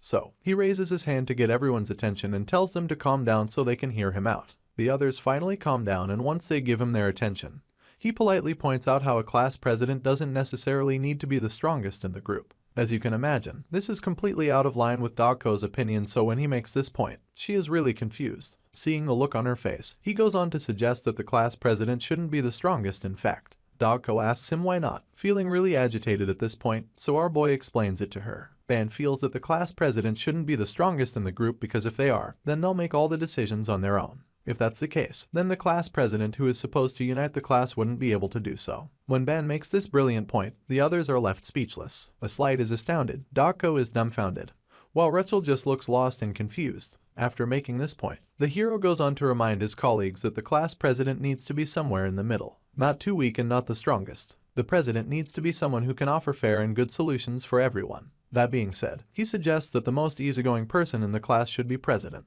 Hearing this, Dako just scoffs because she finds it funny that Ban thinks he's the most easygoing person in the bunch. As much as she doesn't agree with anything he just said, the truth of the matter is that the professor has the authority. And since she already appointed our boy as the class president already, she figures that she'll just play along with his reasoning for now. In other words, this is some kind of compromise, and when Ban sees that she's willing to play along, he thanks her for her cooperation and sighs in relief. At this point, she makes a really strange confession, telling him that the only person she actually wants to lead is him. This makes Ban really nervous and begins to panic. He starts sweating profusely as he wonders what she meant by that. The girl then states that what bothers her is the fact that she'll just have to accept the unnecessary if she wants to get what she desires. The others are taken aback when she says this and almost starts to get pissed off, but Ban calms them down, especially a slight. Meanwhile, Dogko storms casually walks away from them after making the annoying comment. At this point, it's like there's no way for him to fix things with his classmates. It's still morning and he's already so exhausted by everything that's been going on. Right now, it feels like he's on a battlefield instead of a school. With everything that he's seen so far, he figures that this issue of pride will take some time to resolve. Exhausted by the arguments, Ban just lays his head on the table again and Rachel calls out to him. For some reason, this clueless pink-haired girl is more concerned about touching the cute snake she saw earlier. She wants to know if Eve is still around so she can touch it even once, and when Ban hears her make this crazy request, he concludes that the Union Academy is full of landmines. Anyway, the screen shifts and we're taken to Ban Yuan's first lesson as class president of Class 11. In a school like this, it's not a surprise that their class will be filled with unique students, and unfortunately, the first class starts off with difficulties. In class, a big stoneman suddenly yells out to the professor, claiming that he's curious about the skills of the leftovers. By leftovers, he's referring to the special admissions students. Ban and his buddies are shocked when they hear this. For some reason, they're seated on the other side of the class while the regular students are one side.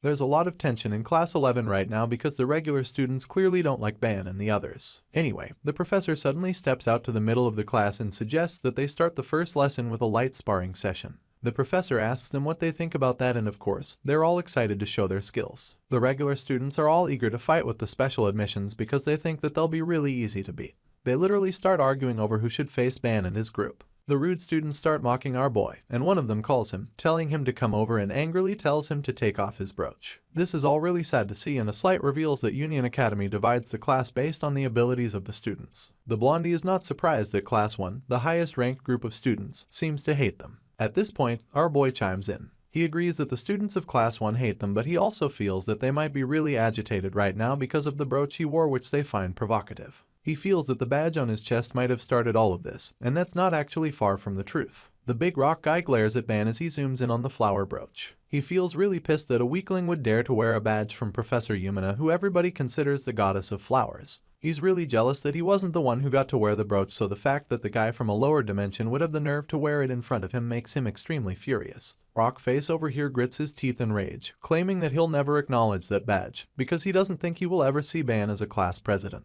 With all of this animosity in play, Rocky finally gets fed up with just feeling mad. He wants to actually do something about his rage. And what better way to let out his anger than by beating the shit out of the guy he considers weak. With this in mind, he calls on the professor again, telling the man that he wants to test his skills by himself. The guy yells out furiously, and his voice is so loud that the other students in class almost have their eardrums ruptured. They cover their ears as the big guy at the back decides that it's time for them to spar. The professor is also ready to see some action, so he agrees with Rocky, telling the guy that his idea sounds good. That being said, the robot-looking professor calls Ban to step up and take center stage. It's the matchup they've probably been waiting to see, and Dogko is probably smiling at the back because she'll finally get the chance to see how strong the blue-haired kid is after all. The teacher calls our boy out and confirms that he'll be sparring with the rock-faced guy named Directo. The scene shifts and we see Professor Yumina looking really stressed out in her office.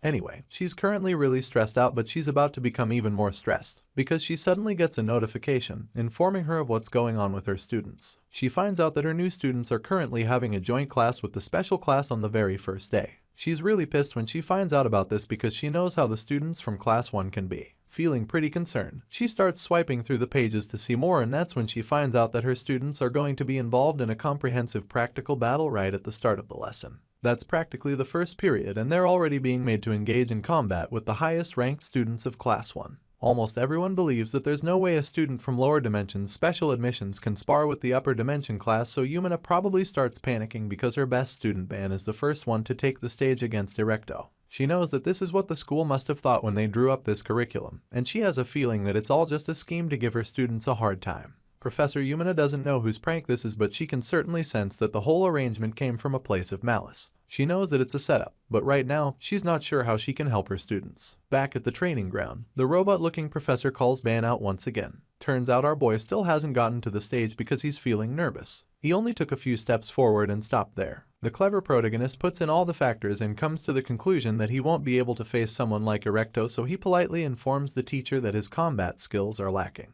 He shamelessly makes this known to the class, claiming that he doesn't think there's anything to gain from the match since he's not on the same level as Erecto. Slide is pretty surprised when he hears Ban say this so bluntly, because he knows that the professor won't take that lightly. Sure enough, the teacher gets upset when he hears Ban's opinion, but he doesn't even protest. He simply tells our boy that he's already lost 3 points even before the fight starts. At this point, the hero starts sweating nervously because he's practically already owing marks in his first class. He doesn't know how to get out of this situation, and to make matters worse, the professor is seriously on his case. The guy calls him out once again, and this time, he doesn't look like he'll take no for an answer. He bluntly informs Ban that having lacking skills is not an excuse not to fight and insists that he step forward to face his opponent. Seeing how persistent the professor is about the whole thing, our boy starts to get pissed. He doesn't get what this guy's deal is, and from the look of things, it's like the teacher is intentionally dragging him out so that he can just get humiliated.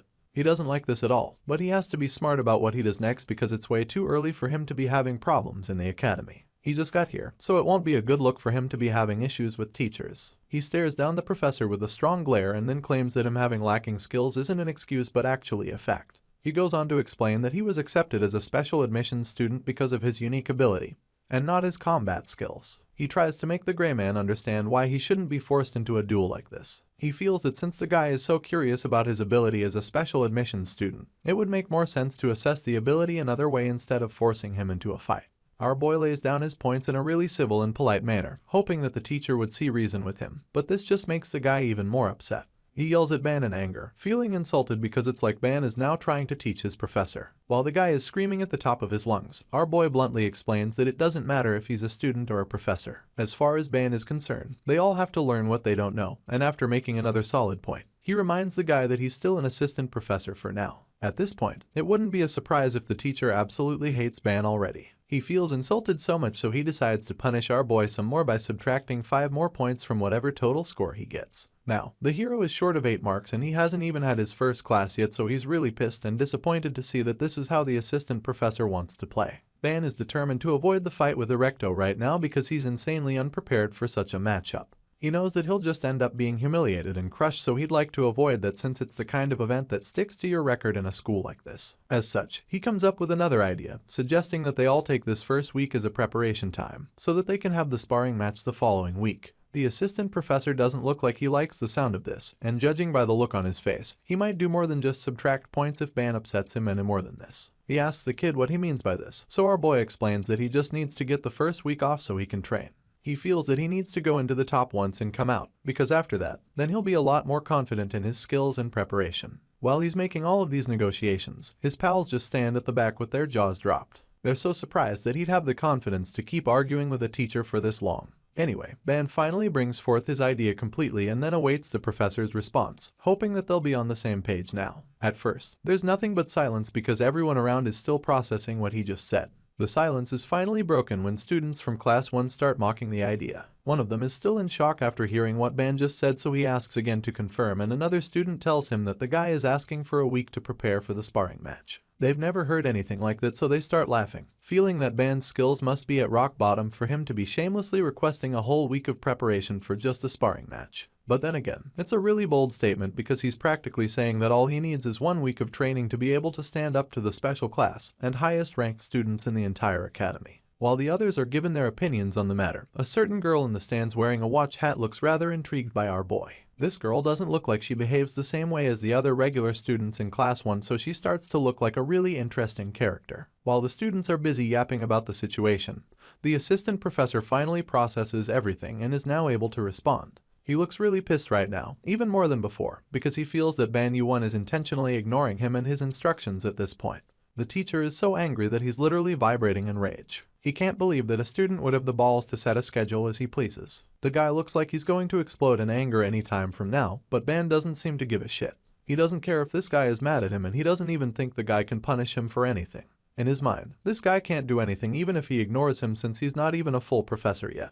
Our boy seems to have crossed his mind and is ready for whatever subtraction of points he's going to face next, so he casually braces himself for it. But to his surprise, the guy suddenly agrees with his idea. The assistant professor claims that Ban's idea sounds good and announces that Ban Yuan and Erecto will have their sparring match on Tuesday the following week. Our boy and the rest of the class are shocked by this sudden change of heart. The teacher announces that the match between them will be official and states that the format will be fully public. This assistant professor is still very confident that Erecto will wipe the floor with Ban, and since he really can't do anything to hurt the blue-haired student, he figures that the best way to get payback is by broadcasting the sparring match live so that the whole academy can watch. After making all of this clear to them, he tells the two students involved to get ready for that day. At this point, our boy can already see what the teacher is up to. He insulted him, so now, the man doesn't only want to humiliate him anymore, but he also wants to make it a big spectacle too. While our boy is pondering on this, the teacher in question calls out to him, so he answers. The man then advises him to better show his abilities during the match since he was the one who asked for the preparation period. Judging by the look on the gray man's face, you can tell that this is more of a warning and a threat than a friendly piece of advice. Thankfully, Ban Yuan still doesn't give a shit about the guy, so he's not afraid of him or anything he'll do. With this confidence, he bluntly cuts the teacher off, claiming that he's perfectly fine with the terms and conditions. After shunning the annoying assistant professor, he erecto and waves at the guy. He completely ignores the teacher again, making the guy's blood boil in rage. Mr. Rockface is also quite surprised that the kid would talk to him. He's surprised that Ban isn't terrified of him, but he just listens to what our boy has to say. The protagonist gives Erecto a confident smile and admits that he's looking forward to their official match next week. Hearing this, Rockface gets pissed, but he just keeps his cool even though he finds Ban extremely annoying.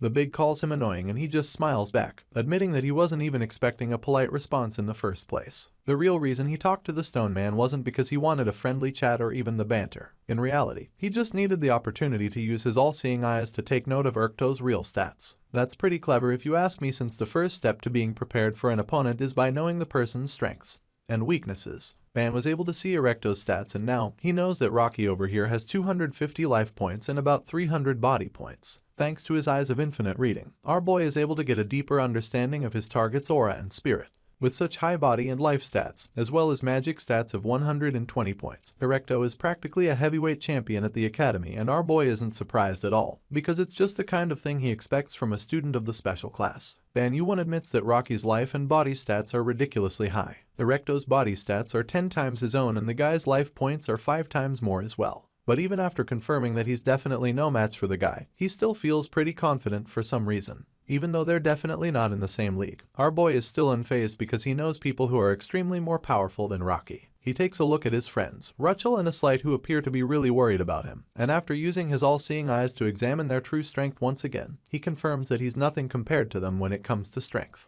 All of this makes him realize what he needs to do. Our boy gets a reality check after all that's happened this morning, because now he's concluding that he'll need to surpass Erecto's level if he even wants to be capable of climbing the tower with them. After thinking about all of this, he looks back at his pals and notices that they all look so gloomy, so he asks them what's up. He asks them if they're worried about him or something, and while he's still trying to figure out what's going on, he hears Dogko stretching at the back. The white-haired girl looks like she's preparing to fight in a few moments and reveals that she's disappointed that nobody is coming out to spar. She didn't have any intention of fighting before because she was literally lying at the back.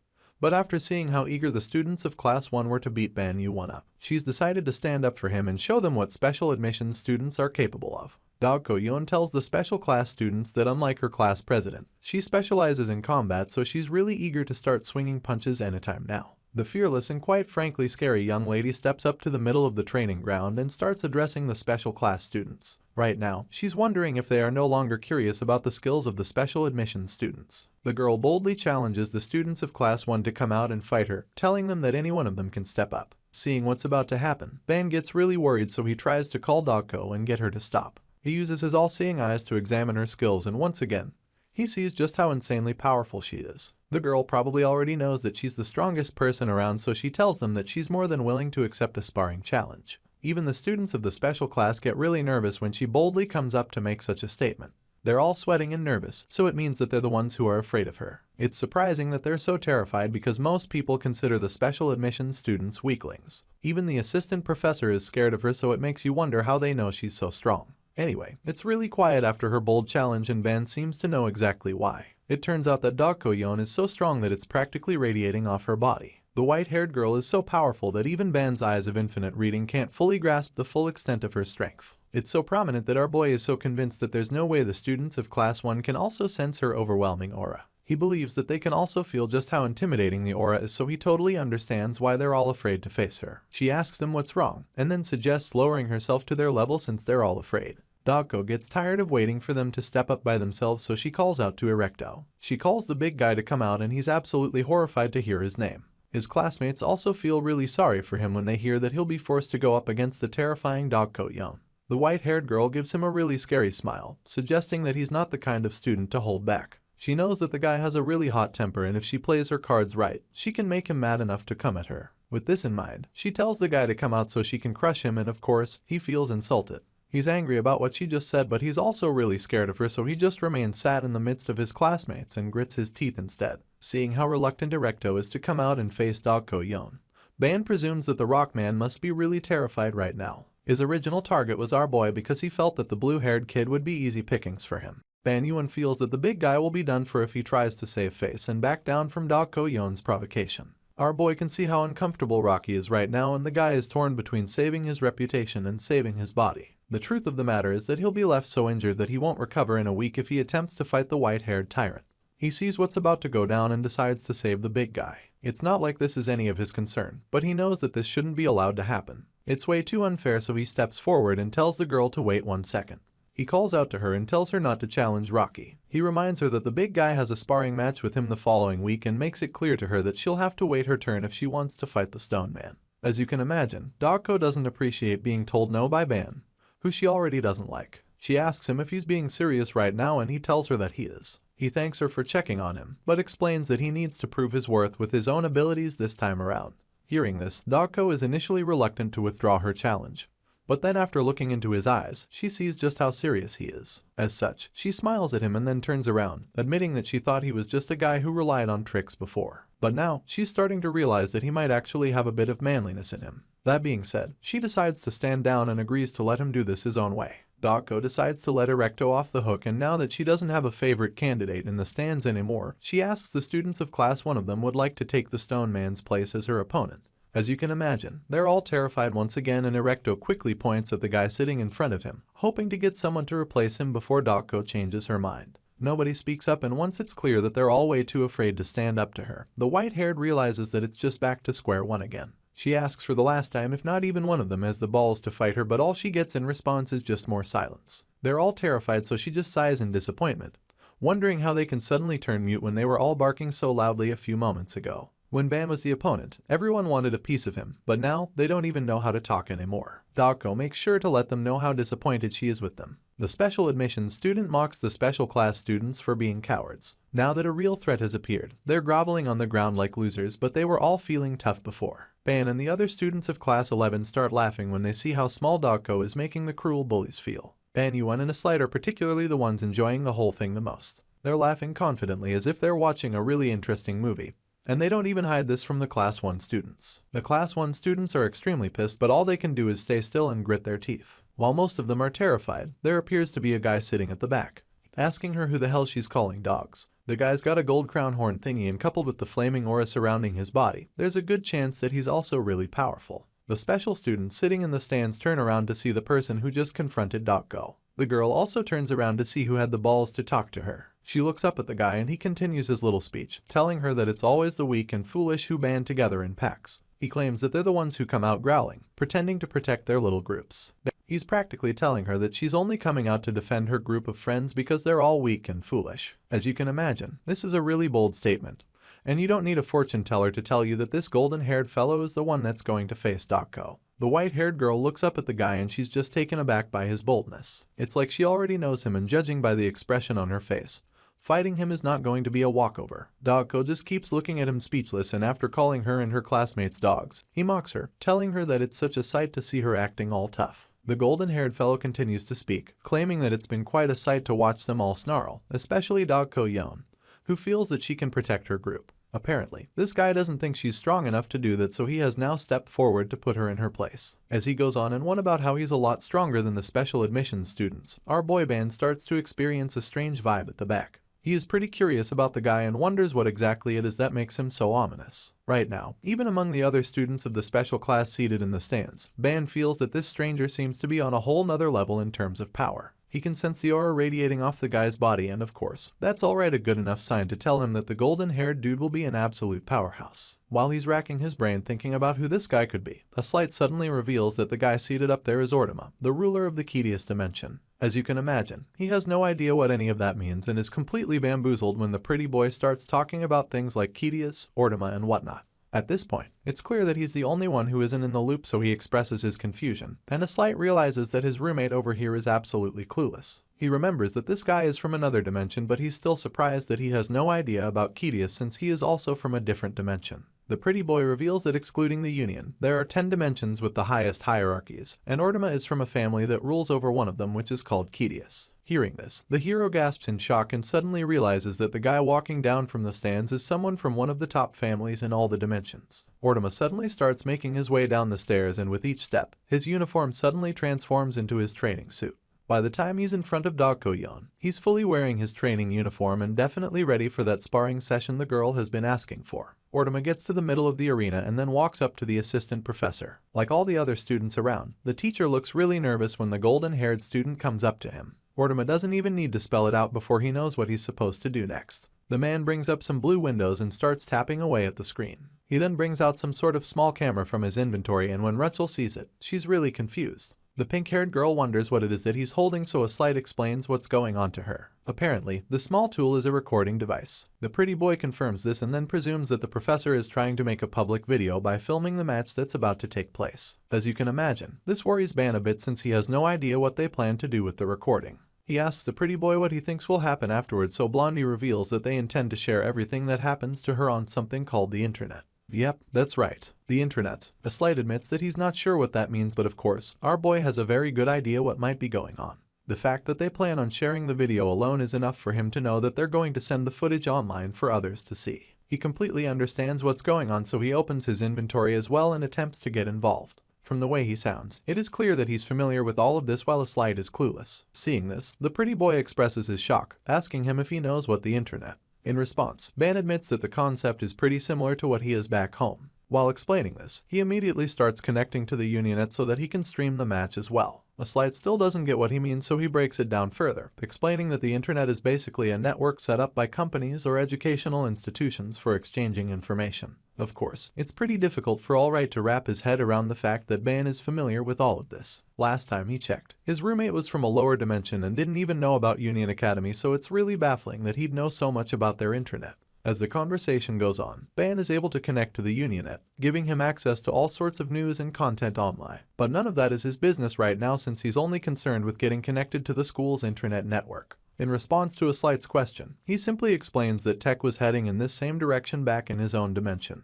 After a few seconds, he finally manages to get on the internet, and is immediately hooked on how much content is on there. Rachel is especially astounded because she suddenly sees that there is a live channel on there which is from the classes that they take. When the pink-haired girl points this out, he immediately realizes that it's exactly the page he's been looking for, so he thanks her for finding it. They click on the page and are instantly taken aback by the fact that their current class is already live. They can literally see Dogko-yeon standing face to face with Ortoma, and this just pisses Ban off a bit. The assistant professor was so quick to get the fight on live, so he feels that the man is pretty desperate to embarrass the special admissions students. This is confirmed when we see the teacher in question chuckling at the back. The guy probably feels that he is one step closer to getting his revenge on Ban and is currently confident that Ortoma will wipe the floor with Dogko. However, our boy has taken a close look at both warriors, so he has a strong feeling that things won't go the way the professor expects. While he's saying this, we see Dogko standing confidently before her opponent. She is a really strong character, so she probably isn't afraid of anything that Ortoma can throw at her. The two opponents stand before each other and their dense auras can be seen so clearly, suggesting that this so-called sparring match will be a lot more than just a regular training session. On one side, Dogko can be seen with her dark aura, which probably represents her cold demeanor, while Ortoma is surrounded by a flaming gold aura, which most likely stands for the fact that he's practically royalty. Everything is in place for the fight to begin, so Ortoma challenges Dogko to bring it on and charge at him. Unfortunately, this girl isn't one to take orders from others so easily, so she just responds by calling him a novice. In her mind, Ortoma doesn't have enough battle experience to do any real damage to her, so she tells him that she'll let him make the first move. As you'd expect, such a comment gets the golden boy really upset. He doesn't appreciate her looking down on him, and the fact that she would even dare call him a novice is enough reason for him to throw everything he's got at her. Ortoma is pissed, and he'd like to see how far her arrogant attitude takes her when uses one of his deadly moves on her. The guy stretches his hand forward and you can literally see the flaming bolts whirling around his fingers. All of a sudden, Ortoma commands her to kneel before him, and even though most would expect this to just be some kind of empty threat or command, his voice actually holds some kind of overwhelming authority to it. While Dogko looks completely unaffected by the wave of power that blasts past her, Ban and the other students seem to be pretty overwhelmed by it.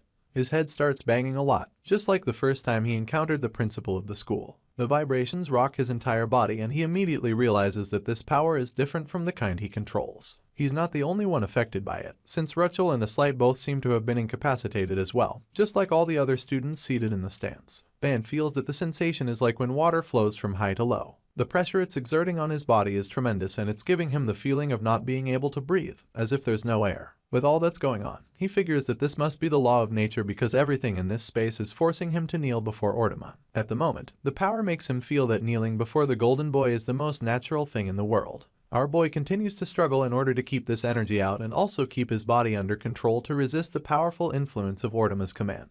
He feels that this overwhelming force is like a distortion of natural law, and even he is taken aback by what he just confessed. Incite overhears him say this and the pretty boy is left speechless. He's pretty shocked and astounded because from what he just heard, Ban might have just figured out the principle of Ortama's ability. He turns to the blue-haired kid and asks him if that's the case, but our boy is just shocked that Incite heard what he just said, so he gets nervous and remains silent. While he's keeping shut and trying to remain quiet, Rachel, who is extremely worried, comes up behind him and holds his arm. The pink-haired girl seems terrified of what's happening and wraps herself on Ban's arm so she can be a little less scared. The hero is surprised when he sees her tightening the grip around his arm, and even though he's also quite overwhelmed too, he just lets her remain there, knowing that it will probably help her feel better. As all of that is going on, we get to see that Dogko Yon is still completely unaffected by Ortama's command. In fact, she's currently creating her own attack which she'll use against the golden boy. The dark energy swirls around her and focuses around her fingers to give her control over it, and this allows her to deflect Ortama's command around her. The overwhelming pressure that compels the others to kneel before the golden boy is immediately taken out by Dogko's power. You can literally see her dark aura countering the flaming essence of Ortama's command, and when the others see what just happened, their minds are blown. All the students, including the assistant professor, are bewildered by what they just witnessed with their own eyes. Even Ban is taken aback by how she just casually countered her opponent. Our boy's jaw drops in shock because Dogko practically just killed Ortama's energy. Ban is amazed when he sees this because of how unbelievable it all is. Right after deflecting the golden boy's attack, the girl poses like a champion and waits for Ortama to respond or even make the next move. Sure enough, the golden boy is also surprised by what she just did, but he just shrugs it all off with a confident laugh. He admits that she's got some skill, and before he can say anything else, the white-haired girl quickly bites back at him, informing him that his power is just as ridiculous as the horns on top of his head. Dogko Yon bluntly reveals that she's definitely disappointed in him if that's the best he could throw at her, and when Ortama hears her say this, a twisted smile creeps up on his face. The energy floods his body again, and then he assured her that there's no way that was everything he had to show her. The white-haired girl glares at him in response, and when she sees what he's about to do, she charges at him with insane speed and lands a mean dropkick right on his chest to stop him from concentrating his energy. Ortama groans when he feels the impact on his chest, but he can't do much to stop it since he didn't see her coming. At this point, Dogko asks him if he really thought she was going to let him blast her with a second attack. She already knows that he was about to hit her with an obvious attack that gets stronger the closer he gets to her. Meanwhile, Ortama suddenly realizes that he might have underestimated the girl because he's currently having a hard time. The force from the kick did a bit of damage to him, and to avoid any more, he figures that he needs to use two hands to defend himself with his force field shield thing. The golden boy is struggling to push her back, and just when he thinks he's finally caught a break, Dogko Yon appears right behind him and whispers something in his ear. The rude girl literally insults him, suggesting that his body now has to work harder because he lacks brains. As you can imagine, Ortama is shocked to hear this, and this enrages him too. So, he swiftly turns around to land a mean blow, but the white-haired girl casually ducks to avoid getting hit. He calls her arrogant now, and he desperately wants to knock her out right now, but he just keeps missing with each swing he takes. At this point, Dogko Yon just takes advantage of the situation and counters all his moves, feeling that his movement is clumsy and stuff just as she expected. With this in mind, she capitalizes on the weakness and is able to easily land a powerful pick right in his face. The SM follows up with another kick to the face, and as she leaps into the air, she mocks him, suggesting that someone has to spoon feed him too. As you can imagine, this comment pissed Ortama off a lot too, so he creates a shield over his head and then furiously follows up with another mean attack. He calls her a wench and tries to blast her with a flaming punch. Dogko manages to jump over the fire with ease, and this just frustrates her opponent even more. With the way things are going, it's easy to see why Ortama is becoming even more desperate, and when Incite realizes just how intense the matchup is becoming, he's really shocked. The pretty boy is left speechless when he sees that his own classmate is practically overpowering Ortama, the ruler of Kidius. It finally dawns on him just how powerful Dogko Yon is, and as the intense clash goes on, Incite watches carefully go see what's going to happen next. The girl leaps into the air and balls her fists, suggesting that she's about to hit him with a serious blow, and then Ban chimes in as well, expressing his own shock too. From what he's seen so far, it seems that Ortama is used to suppressing his opponent's movements with his skill, thereby defeating them with the distortion of natural law he used earlier. As far as Ban is concerned, this is what the ruler of Kidius has been using in his fights, but now he's come up against the first person who was completely unaffected by it. Dako gets close enough to Ortama and lands several mean punches on his face. After landing blows on his face, she follows up with body shots, which leaves the guy completely unable to defend himself. He keeps taking but after a hit from her, and it becomes clear that all of this is happening simply because he's come against a person like Dako Yon, who is practically immune to his normal method of fighting. You can literally see the frustration all over his face at this point because he doesn't even know what to do to stop the girl. She's really making him look weak for all the other students to see, and he has no idea how to turn the tables on the fight.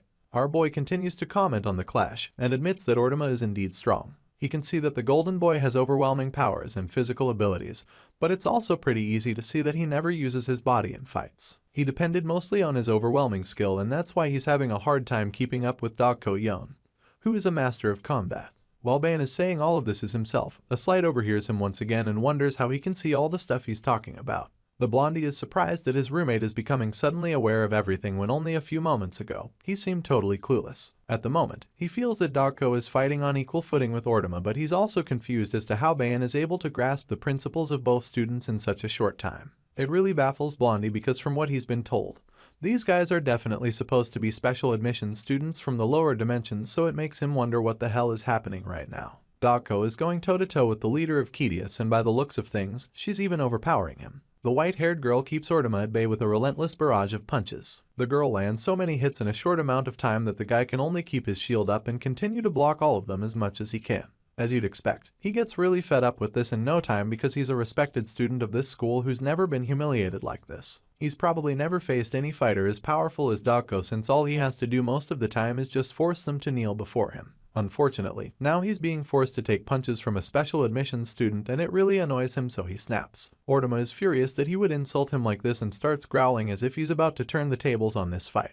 Unfortunately, while the poor guy is still trying to threaten and intimidate her, when he gets his mouth shut with a speeding fist, Dako lands yet another mean punch and then asks him if he came here to wag his tongue or if he's still protesting for her to cut it off because it's too long. The girl drops yet another insulting comment, so Ortama decides that he's had enough of it. Enraged by her rude statements, he gets real mad and blows her away with a massive flame blast. He calls her a wench and unleashes a powerful ray of flames on her. The guy screams in rage, determined to teach her a lesson for daring to humiliate him like that. For this, he vows that he'll never forgive her and tells her that he'll kill her right now since she wishes to die that much. In response, Dako Yon just scoffs at him for talking about death. She tells him that it's not a concept a kid like him should even speak about. She then places her hands on the ground as she gets into battle mode. You can see the energy surging out of her body, and once it's enough, she charges at the golden boy. Ortama is also feeling really confident now that his powers are off the roof, so he blasts himself toward her, yelling at her to die. Just when things are about to get out of hand, Professor Yumina comes around to stop the fight. She claps to get their attention, telling them that they've already done enough. Ortama and Dako Yon are inches away from landing some really devastating hits on each other when the professor arrives, so they're forced to freeze in their tracks. The moment she arrives, the entire training ground is completely filled with flowers, which leaves them shocked. The two fighters are so confused by this because even their auras suddenly turn pink, making them look a lot less dangerous. Their rage suddenly disappears and they're really confused by all of this, so they turn to the professor to see what's up.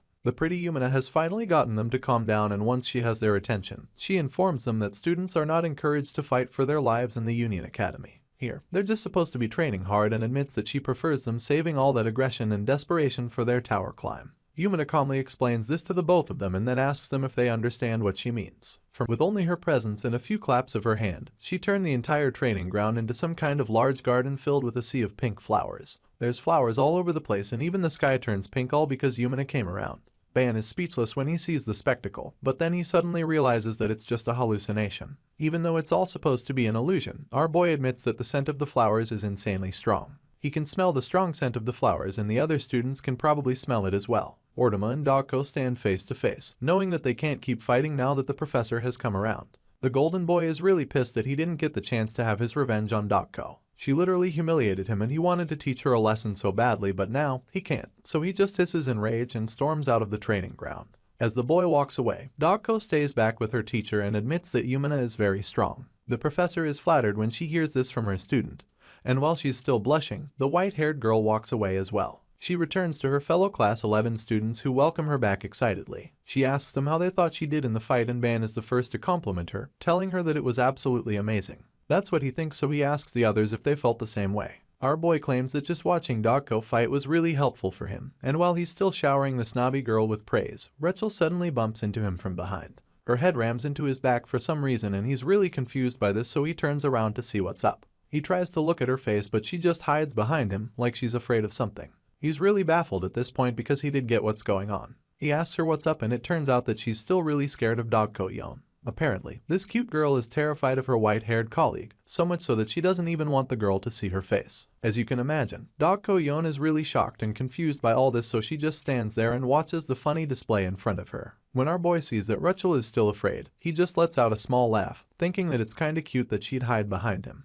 But still, it's not the best, so he encourages her to come out of hiding. While he's trying to comfort the terrified girl, his thoughts are suddenly interrupted when he hears Yumina scolding the assistant professor, Farrell. She makes it clear to him that what he did deserves punishment because as far as she's concerned, he shouldn't have tried to get away with a sparring match in the very first class of the session. On top of that, he allowed the match to escalate tremendously without any limits while standing there and just watching the whole time. Yumina is extremely pissed at Farrell for this, and the guy looks so ashamed of himself. He doesn't even have anything to say to prove his innocence, so he just stands there like a lost puppy as she berates him. Yumina is convinced that he knew what he was doing was a huge mistake, and he doesn't even argue or deny it. The guy knows that he's already in a lot of trouble, so rather than being stubborn, he just apologizes to the lady, looking really terrified and nervous. Unfortunately for him, sorry isn't going to cut this time around. Yumina makes it clear to him that this isn't something that can end with just a simple apology, so she tells him to get prepared for the consequences of his actions today. The guy almost bursts into tears when he hears her say this, and before he can even say anything else, the furious lady walks away from him in a huff. Once she's done with the assistant professor, she walks up to her students and stops right in front of Ban like she's about to give him a stern talking to. Thankfully, she hasn't come to scold him. She simply points to the flower brooch she gave him, which makes him really nervous, and then reminds him that, as the class president, dignity is everything. She places her finger on the badge and flips it, telling him that he's been wearing upside down the whole time. Yumina has her face extremely close to Ban's face at this point, and judging by the way our boy is blushing, one would think that they'd kiss anytime from now. She gives him a warm smile that leaves all the other students absolutely stunned. They can't believe what they're seeing. It's already been established that Yumina is the most attractive teacher in the entire school, and most of them are already infatuated with her, so when they see her being all familiar with the blue-haired boy from a lower dimension, they're pissed. The professor addresses them once she's done sorting everything out and then tells them to have a good day while she gets along with hers. As Yumina walks away, our boy sighs in relief, feeling really glad that their professor came to stop the fight before things got out of hand. But this relief is short-lived because he quickly realizes that she only stirred things up even more, because now the Class 1 students hate him and his butt is even more now, especially because she appears to like him more than the rest. They're all growling at him right now, with hate and murderous intent laced in their eyes. They feel that he stole Yumina's attention away from them, and so, they're all waiting for the opportunity to tear him apart because they also think that he's just a weakling.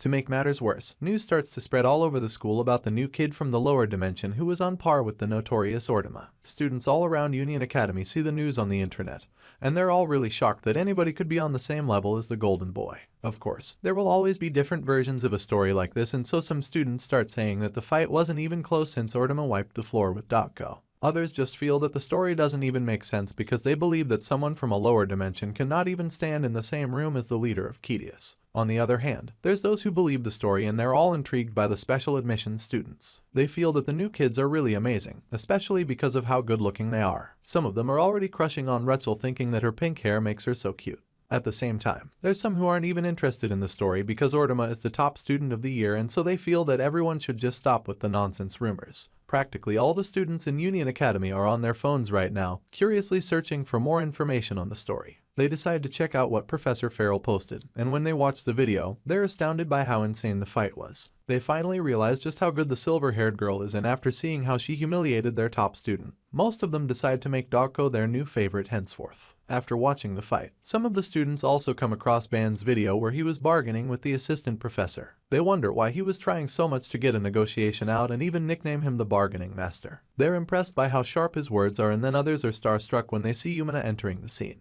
They consider her a goddess and are really shocked to see her interrupting the fight, but what really blows their minds is when they see how friendly she is with Ban. The chat blows up as the students go crazy all of a sudden. Their hottest teacher is getting a little too friendly with the new guy, so they all start asking the same question. Who is he? Sometime later, our boy and his pals hang out together, and after going through all the stuff that was posted online, he informs the others that the entire school is talking about them. A Slight seems to really like the idea of being popular at school, but Dogko is definitely not interested. She finds it all strange and admits that she doesn't even get what this whole internet thing is about.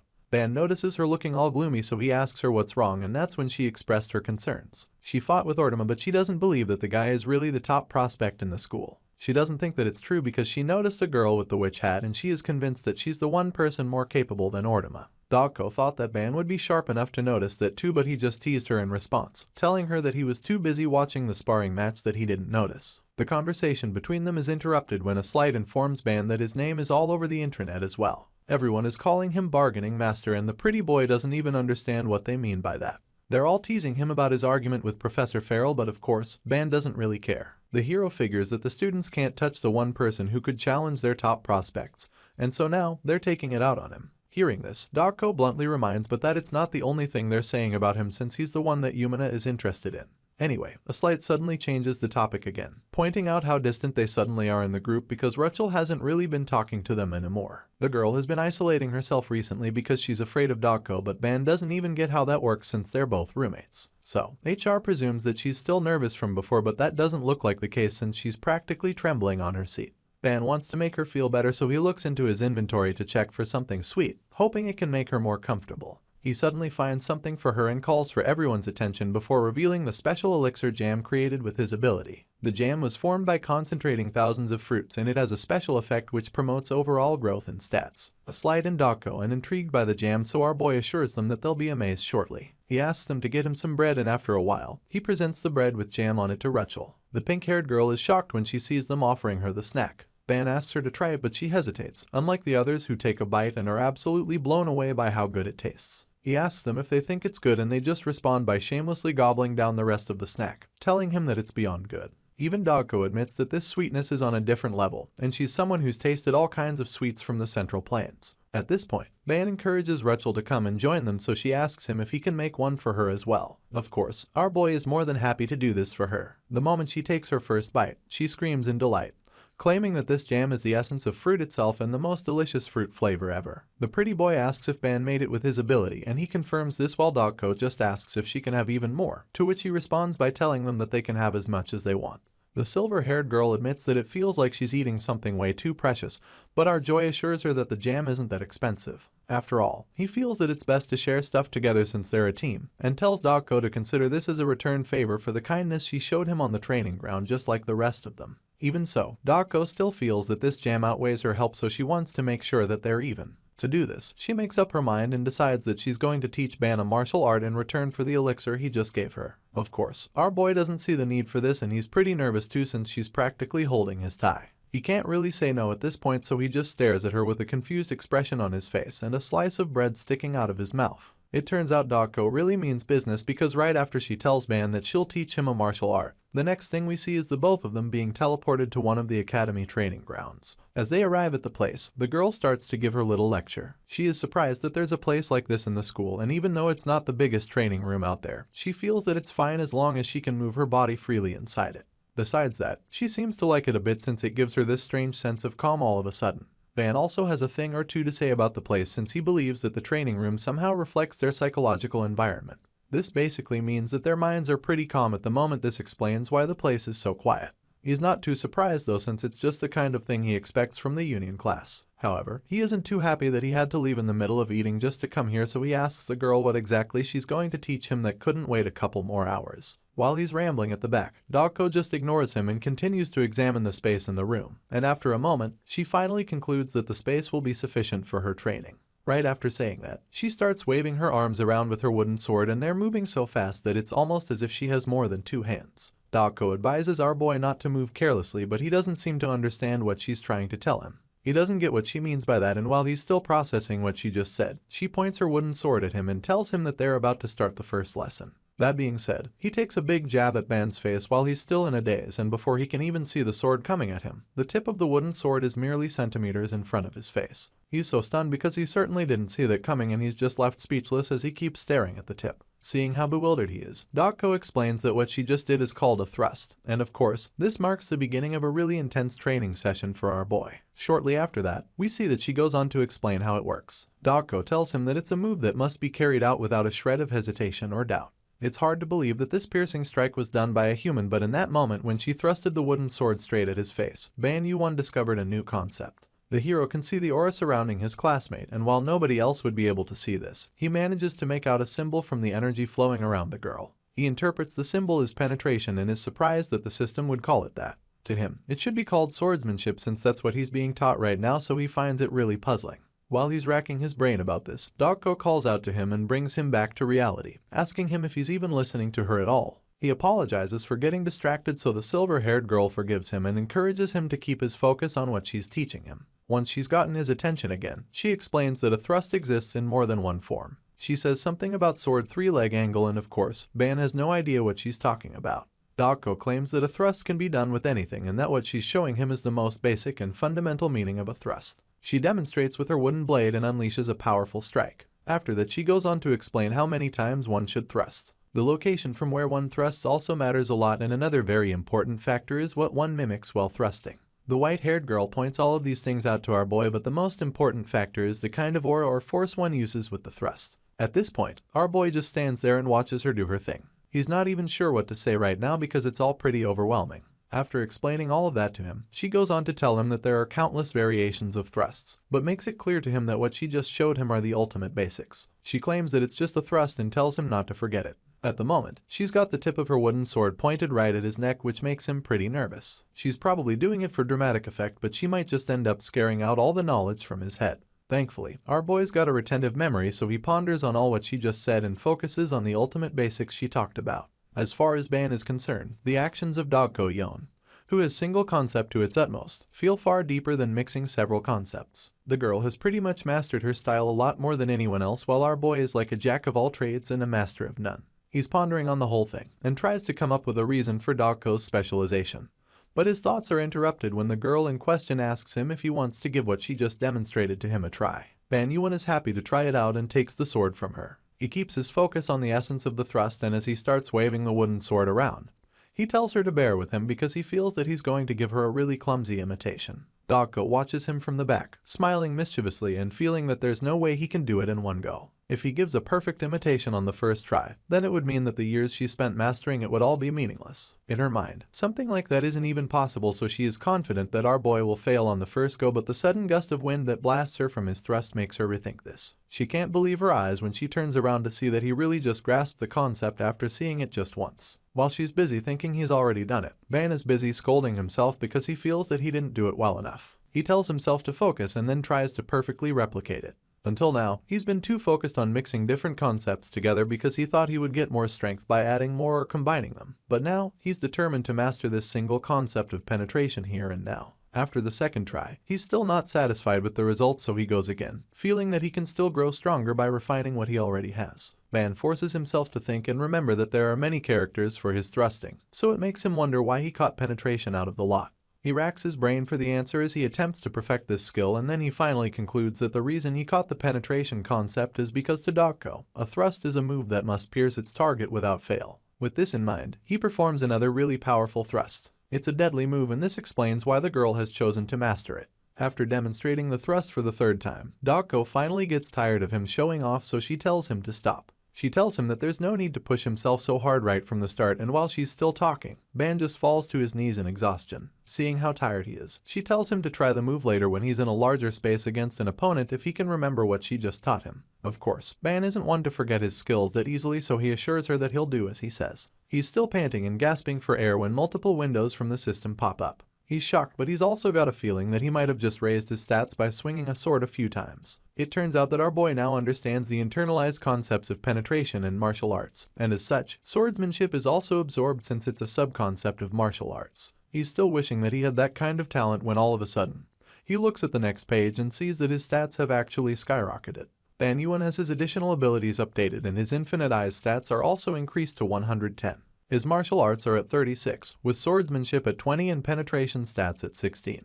He's shocked to see that penetration is already at 16 when he only just acquired the skill. As for the swordsmanship, he's just confused to see that it went up just now after swinging the sword for a while, when it didn't ever rise no matter how many goblins he killed in the dungeon. It literally shot up to 20 after only a few minutes, and after looking at everything on the screen, the kid is overwhelmed because his combat abilities have practically doubled overall. He's so astonished by this because he didn't even think something like this was possible. His panic is interrupted by Dogko, who admits that she didn't expect to lose like this. She never would have thought that he'd be able to display the essence of the technique free from the form of a weapon. She's really curious as to how he managed to outshine her at her own game, but he doesn't even seem to know what she's talking about. Ban figures that he's about to get her upset, so he quickly starts explaining things to her. He's really nervous, but he assures her that all he did was follow her instructions and claims that he probably just imitated her movements without even realizing it. Of course, she's not buying that bullshit story because she doesn't believe that just showing a person a set of movements makes it that easy to imitate. If that was the case, then no one would ever struggle to master it.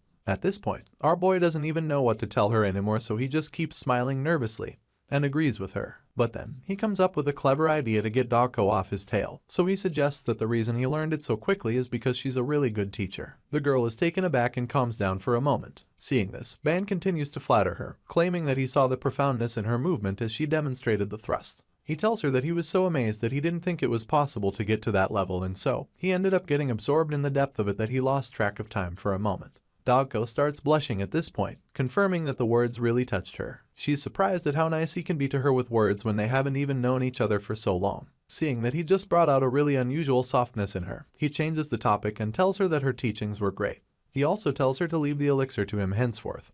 But now, she feels like that hardly makes up for what she just taught him. Apparently, he's now the one who has to return a favor, so he asks her what he has to do, but she just tells him not to worry, claiming that she'll take care of the day's losses herself over time. Dogko says this with a really wise and cute smile on her face, and it's literally the first time she's actually smiled genuinely since we got to know her. She tells our boy to be prepared for what's to come, and he's just stunned by the fact that she's actually being lively. She snaps him back to reality by informing him that it's time for the next lecture and suggesting that they head out. As they teleport back to their class, he just scratches his head in disbelief because he never imagined that the girl can have such a cheerful expression on her face. Back at the school, Rachel is quietly walking down the hall while scrolling on the internet, but she's suddenly about to have a really bad day because one of the regular students decides that it's time to pick on her. He slaps away the window she was looking at, which startles her, and then once he's gotten her afraid, he asks her where the hell she's from. The bully slaps away the screen she was looking at, and this startles her, of course. Rachel gasps in shock as fear grips her, and that's when the troublemaker decides to make her even more uncomfortable by asking her where she's from. When he asks Rachel the question, she's just stunned and terrified, so she's not even able to process it at first. She's just frozen in shock, so the bully starts to get impatient. Thankfully, he doesn't get the chance to do any more harm that he has already because someone comes up Rachel's aid. The student stands in front of the pink-haired girl so that the bully can't see her face anymore. The bully asks the pretty boy what he wants, feeling irritated by his presence, so a slight responds, telling the jerk that Rachel is in the same class as him. After explaining this, he asks the blue-haired delinquent what he wants from his friend, and this just infuriates the troublemaker. He's pissed that a slight would have the balls to talk to him like that, so he expresses his annoyance and snaps at the pretty boy. The troublemaker yells at him to get lost, but he just keeps staring right into the guy's eyes. He doesn't say a word at first, but from the glare in his eyes, you can tell that he's not even slightly afraid of the guy. While he's standing up to the bully, our boy, Ban, and his new martial arts tutor returns from their little private training session. They both reappear in the hallway, thanks to the teleportation device they were given by the principal upon their admission. Ban seems a little worried, and as he arrives in the hallway, he hopes that he's not too late for something. Apparently, he doesn't have any idea of what's going down with Rachel and the Slight. Speaking of a Slight, the knight in shining armor is currently being surrounded by more bullies. He's already outnumbered because the blue-haired troublemaker's minions have arrived to support their boss. After looking around for a while, he finally spots Rachel and a Slight, so he calls out to them in excitement, hoping they can follow him. But that's when he realizes they're in a little pickle. Dogko, on the other hand, feels that this is perfect timing since their next class is just starting. The troublemakers see that Dogko and Ban are now in the picture, and since they already have an idea of how dangerous the girl can be, seeing how she gave their top student a top time, they figure that it would be best to postpone beating a Slight up. Ban calls out to his friends, asking them what's going on, and before he can even walk up to them, the blue-haired bully and his gang members flee the scene. However, before they do, they call the blondie a bastard and tell him to watch his back. Clearly, they're out for him now and he should expect another encounter like this in the near future. The troublemakers finally retreat, leaving Rachel extremely relieved and Ban very confused. The pink-haired girl thanks Incite for coming to her aid and standing up for her while Ban doesn't even get what the hell just went down. Once the bullies are gone, he asks his roommate what's up with the guys, but the pretty boy just remains quiet. He doesn't say a word and the mean scowl on his face suggests that he was really prepared to throw hands with the jerks if he had to. The next thing we see is that the students are in class, receiving a lecture from an old green professor we've not been introduced to yet. This appears to be their history class since the geezer is talking about how the Union Academy came to be. He informs the students that the history of the Union didn't start when the Chancellor founded the Academy, claiming that it actually started when the Tower of Babel appeared in the primal dimension where they are right now. While the class is ongoing and other focused students are paying attention, the bullies from earlier take the time to take some pictures of Rachel without her consent. As if she wasn't already uncomfortable enough, they're sitting right behind her so they make the class pretty miserable for her. One of them with a mask on his face takes pictures of her to add to his collection like a pervert while the remaining two delinquents disturb her with annoying comments throughout the class. The one with dark red hair like her tells her that a bug like her shouldn't even be thinking of climbing the tower, while the blue-haired instigator of it all suggests that there should be a more suitable job for her. Apparently, this guy looks down on Rachel so much that he suggests she would be better off working as a maid in his family home. He tells her that she'd be pampered every day if she came to work for his family, which indirectly means that he sees her as a slave he can buy. The troublemakers get a kick out of saying all sorts of mean things to her, and being the timid girl she is, she can't say anything back at them. One even claims that he'd be the first to bid on her if he ever saw her being sold at an auction, and at this point, Incite starts to get really upset because he can hear everything they're saying. Our boy band is also present and he can hear everything they've said as well. But he's not exactly sure how to handle the situation right, so he just sighs in exhaustion as he continues to feel sorry for the poor girl being mocked right in front of him. He's really sad for Rachel, but what's really makes him very disappointed is the fact that people are really just the same everywhere in the universe no matter the scale. It's pretty obvious now that bullying just exists everywhere, regardless of the dimension, and he feels quite sad about that. Besides his feeling of disappointment, another thing that's really bothering him right now is the professor teaching the class. The old geezer doesn't seem to hear anything happening at the back even though the bullies are being so loud. At this point, the pretty boy gets fed up. He's had enough of the troublemakers bullying his friends, so he angrily calls out to the professor at the top of his voice, hoping that the old teacher would finally see what's going on. Turns out the man isn't deaf after all, because he actually hears the not-so-subtle call of his attention. He turns around and asks if someone called on him, so the blondie boldly speaks up. Incite immediately reports the delinquents at the back, informing the professor that they're being noisy and making it difficult to concentrate on the lecture. That being said, he asks the old geezer if he could take action against the offenders, but the reaction he gets is extremely below par. He probably thinks that the professor would punish them or send them out of the class, but the old man just calmly reminds the entire class that they shouldn't talk while a lecture is on. The man is so calm about it that all he asks is that they focus solely on his voice. After making the very polite request with zero display of authority, the professor quickly resumes the lecture and, of course, Incite can't believe his eyes. The professor just casually downplayed his report and went back to talking about the Union's revival period, so he's utterly shocked and dumbfounded. Our boy band is also pretty bewildered that the old geezer didn't do anything to correct the troublemakers at the back. After all they did, all he could do was tell the entire class to focus on his voice, so the hero is quite disappointed. As you can imagine, the bullies don't give a shit what the nonchalant professor just said, so they carry on with their noise and insults. The blue-haired dude who already has beef with the pretty boy starts the insults, calling him an idiot. He must really hate Incite now, and he's also quite jealous of the blondie. He feels that the pretty boy is showing off how good-looking he is, feeling that he probably stood up just so people could see his good looks. While this hater is being really vulgar, the masked member of the group chimes in, claiming that Incite is the reason he couldn't get Rachel's number earlier. Anyway, the guy is pretty pissed about Incite being in the picture since he thinks that they might be dating. The noisemakers at the back keep running their mouths and the pretty boy is starting to lose his shit.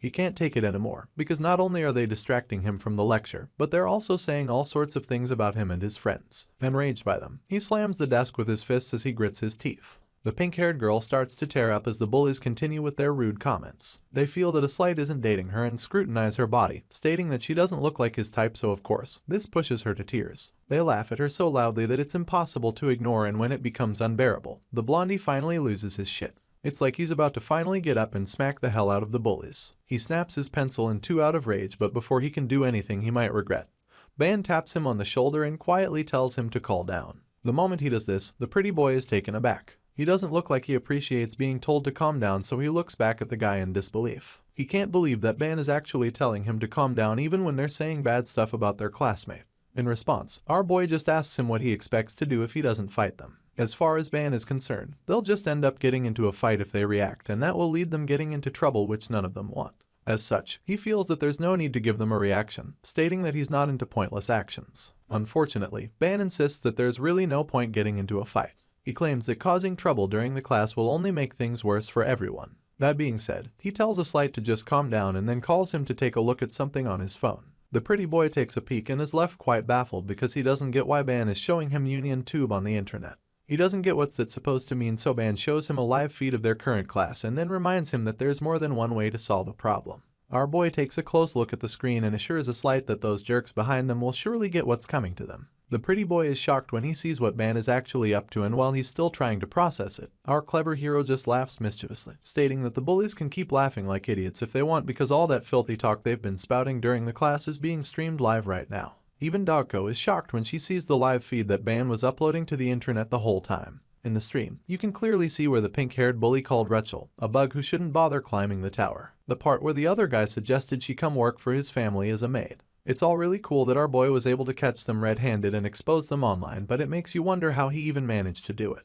Well, it turns out that his hidden camera capturing everything is actually being held by Eve, his pet snake. As you can imagine, it doesn't take long for the stream to go viral and all the other students online start to drop their comments. The comment section blows up as all the keyboard warriors blast the boys saying such mean stuff. Other students conclude that they're psychos, and those who know them immediately identify them as Class 7 students. They're clearly not happy with the new regular admissions students, and such poor conduct makes them wonder where the professor is while all of this is going on. She commends him for the really smart move because she noticed that he cleverly captioned the video, Union History, so that he could stir up public opinion. Rachel, on the other hand, is pretty clueless at this point since she's not exactly sure what's going on. Meanwhile, Ban continues to assure them that he'll make sure the troublemakers are ruined for bothering his friend. Our boy reveals that there's no way he could have let the bullies off the hook so easily after what they said about Rachel. The pink-haired girl finally realizes what's going on and is shocked to see that there's actually a broadcast. One of the bullies suddenly realizes that they're being recorded and streamed online. He's absolutely horrified when he finds out that they're being filmed, so curses out and quickly starts searching for the camera. The jerks disrupt the class at that moment as they desperately search for the camera filming them. It doesn't take long for them to see the snake holding the camera, so the blue-haired one in the gang points up furiously. Unfortunately, before he can do anything about it, the snake starts to disappear and the blue-haired bully is left furious. He starts throwing a tantrum and then accuses Incite of secretly recording them. The others gasp in shock when they hear this, and while the ringleader is busy calling out the pretty, the professor finally has enough of his bad behavior. He angrily confronts the bully, annoyed by his atrocious behavior during the class. He remembers that these guys were the ones who were being noisy earlier, and now he can't take any more of their shit, so he asks them to state their names, as well as their class, before getting the hell out of his lecture hall. The boys are terrified to see the chill old man actually scolding them, but they try to explain themselves, telling him that someone uploaded a video of them. Of course, the professor doesn't care about that, so he yells at them to get the hell out. This angry shout is accompanied with a serious blast that sends the troublemakers running for their lives. Once they're finally gone, the professor calms down and returns back to the board, telling the rest of the class that he'll be giving the bullies an F for the entire school year. He gets back to teaching in a huff, but not before warning the rest of the class to stop disrupting the class and pay attention. As you can imagine, our boy is a little satisfied that the troublemakers have gotten what they deserve. He had initially thought the geezer was just a weak old man who was too tired to show any authority. But now, it's pretty clear that even the assistant professor isn't someone to mess with. Our boy has managed to deal with the bullies in two ways. Not only are they going to fail history class this year, but now the whole school knows that they're monsters. However, Ban can't help but feel that an F for the class is a bit too lenient considering all the mean stuff they said about Rachel. Incite agrees with him immediately, confirming that the both of them are still a bit pissed. The only consolation for the blondie now is that the jerks' school lives are pretty much over. While they're grumbling about how weak the punishment is, Rachel overhears them and then chimes in, claiming that she thinks it's good enough. The boys are shocked by her response, seeing that she's the one who took most of the insults, but she assures them that she's fine now and thanks the both of them for standing up for her. Hearing this, our boy is really flattered, so he gets nervous and starts rambling. He claims that he didn't do much since he's not as strong as the rest of them, stating that all he did was think of a way to handle it and was lucky that it all worked out well. As far as he's concerned, there's no need for her to thank him, and this just makes Rachel appreciate him even more. She smiles at him, seemingly really impressed by his modesty, and even though he's trying to wave off all the compliments, the pretty boy admits that he feels more at ease now that Ban Yu-won is the class president. Hearing this, even Dogko smiles genuinely, confirming that she's now on the same page as the pretty boy on this issue, which is really nice to see since she was the one who protested when Ban announced he was the class president. Apparently, she's had a change of heart and is now okay with our boy leading the students of class 11. The scene shifts and the next day, we see that the bullies are still out for blood. There, they confront the pretty boy when he arrives and Rachel starts to tremble the moment she sees them. The fact that they have the audacity to still be making trouble makes Ban really worried because he's really not ready for what's about to go down. The blue-haired bully clearly has beef with the Slight and he doesn't even care about Rachel anymore, but the terrified girl just remains hidden behind Ban. The blondie has secretly been waiting for an opportunity to teach these troublemakers a lesson, especially since he wasn't satisfied with how things went down in the class. With this in mind, he answers the guy's call and turns around to face him. Blondie makes his way to the troublemakers, and once he's right in front of the ringleader's face, he stops and asks them what it is that they want this time around. Just like the first time they encountered each other, a Slight is still not scared of any of them. In response, the blue-faced gang leader asks him to explain what happened in class the previous day.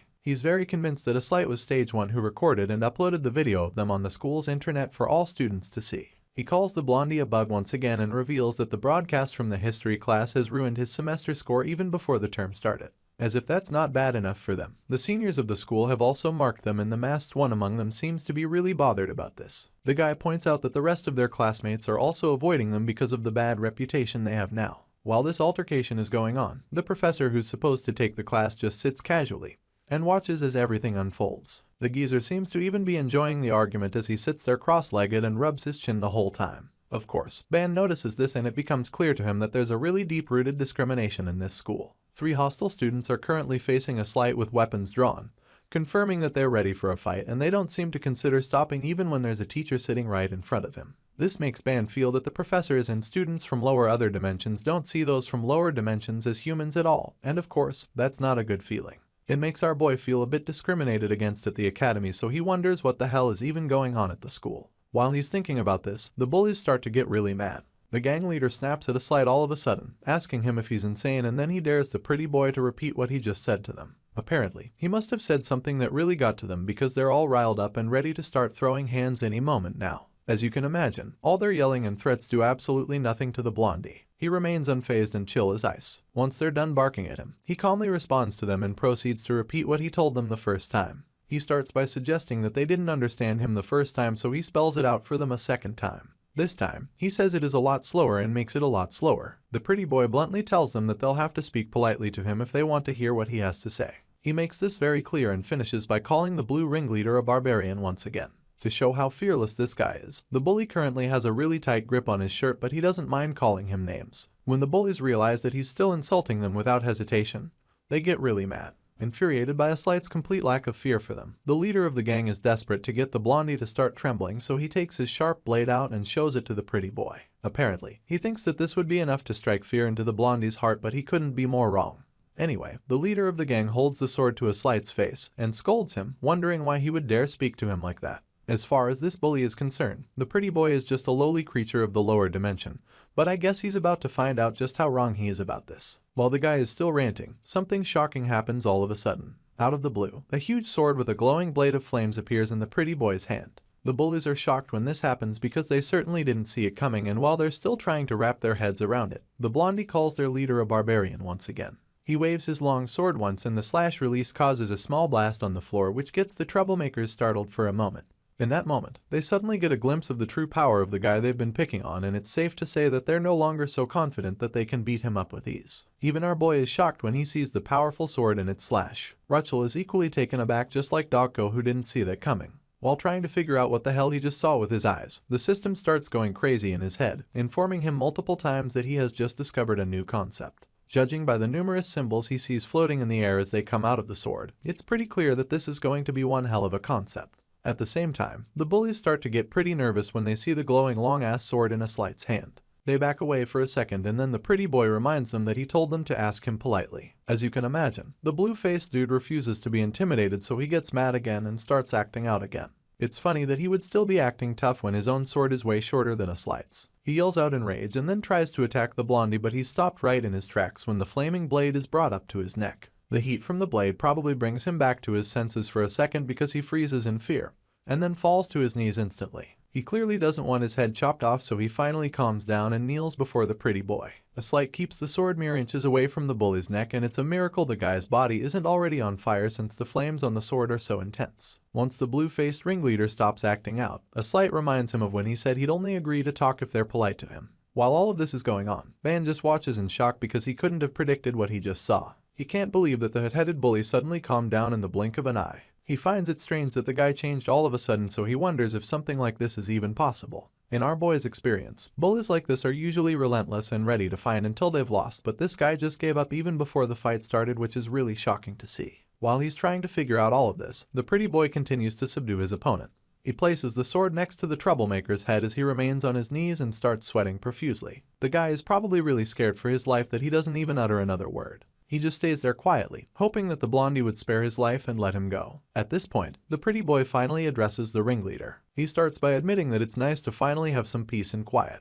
Anyway, the pretty boy isn't as cruel as the bullies, so he really isn't enjoying all of this. All he wanted was for them to leave him and his friends alone, so now that he's struck a good amount of fear in their hearts, he's at ease. He has a feeling that they won't bother him or his friends anymore, so he doesn't mind letting them go. With this in mind, he tells the leader of the gang that he'd like to take his leave now that he's gotten a proper greeting from him. It's at this point that we get to see what really happened to the bully which caused him to kneel. Apparently, the fear of having his head chopped off isn't the major reason he fell to his knees, since Incite's sword has some kind of power that made it impossible for him to move his legs anymore. The pretty boy's sword caused a great amount of pressure to be released and entered on the leader of the gang. So now, he can't move his legs and is forced to remain on his knees. The blue-faced nuisance is extremely pissed and frustrated that he can't even stand up because he still wants to fight. Clearly, the long-ass sword really isn't enough to make the guy back down, and this is confirmed when his two minions start yelling at the pretty boy. They ask the blondie why he would dare to make their fellow troublemaker kneel before him, and then they try to stop him from walking away. While they're hassling the pretty boy, Dogko watches everything unfold and starts to get fed up with their trouble. The silver-haired girl hasn't actually had any exchange with them since they started their whole hateful behavior. He really doesn't want to have to beat the shit out of them, but they're pretty much pushing him to the wall right now, so to avoid any more problems, he calls on the professor who's been seated there the whole time.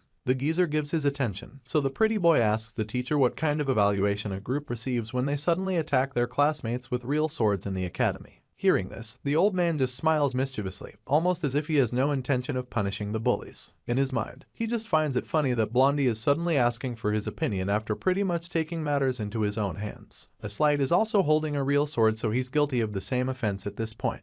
Anyway, moving on to the professor's response, he simply starts by clearing his throat, and then he points out how the Union Academy encourages practical sparring among students. In fact, practical sparring is a big deal at the school, and with that being said, the professor mischievously attempts to water down the offense by suggesting that the challenge is in line with the school's principles and whatnot. Before he can twist it, however, the pretty boy sees right through him and realizes that he's going to be biased, so he cuts the professor off and reminds him that he never accepted a sparring match with the troublemaker. In response, the teacher admits that this is true, but then this is where he corners the pretty as well, pointing out the fact that Incite also pulled out an artifact of his wine as well. The professor is trying to make sure that the blondie is implicated along with the bullies, but the pretty boy is determined to prove his point and get himself out of this pickle, so he insists that he only brought his sword out as a response to the unprovoked attack. Unfortunately, this teacher is out for him and ready to argue this till the end, so he comes up with yet another point to counter Incite, reminding him that he was the first one to release his energy. Truly, the pretty boy can't deny this, but he refuses to succumb and counters this as well by telling the teacher that he only released his energy as a means to avoid damage. He goes on to ask the professor if he would have just stood there and taken the attack if he was the one in that position. While the both of them are going back and forth with the argument, Ban is just astounded by how bold the guy is being right now.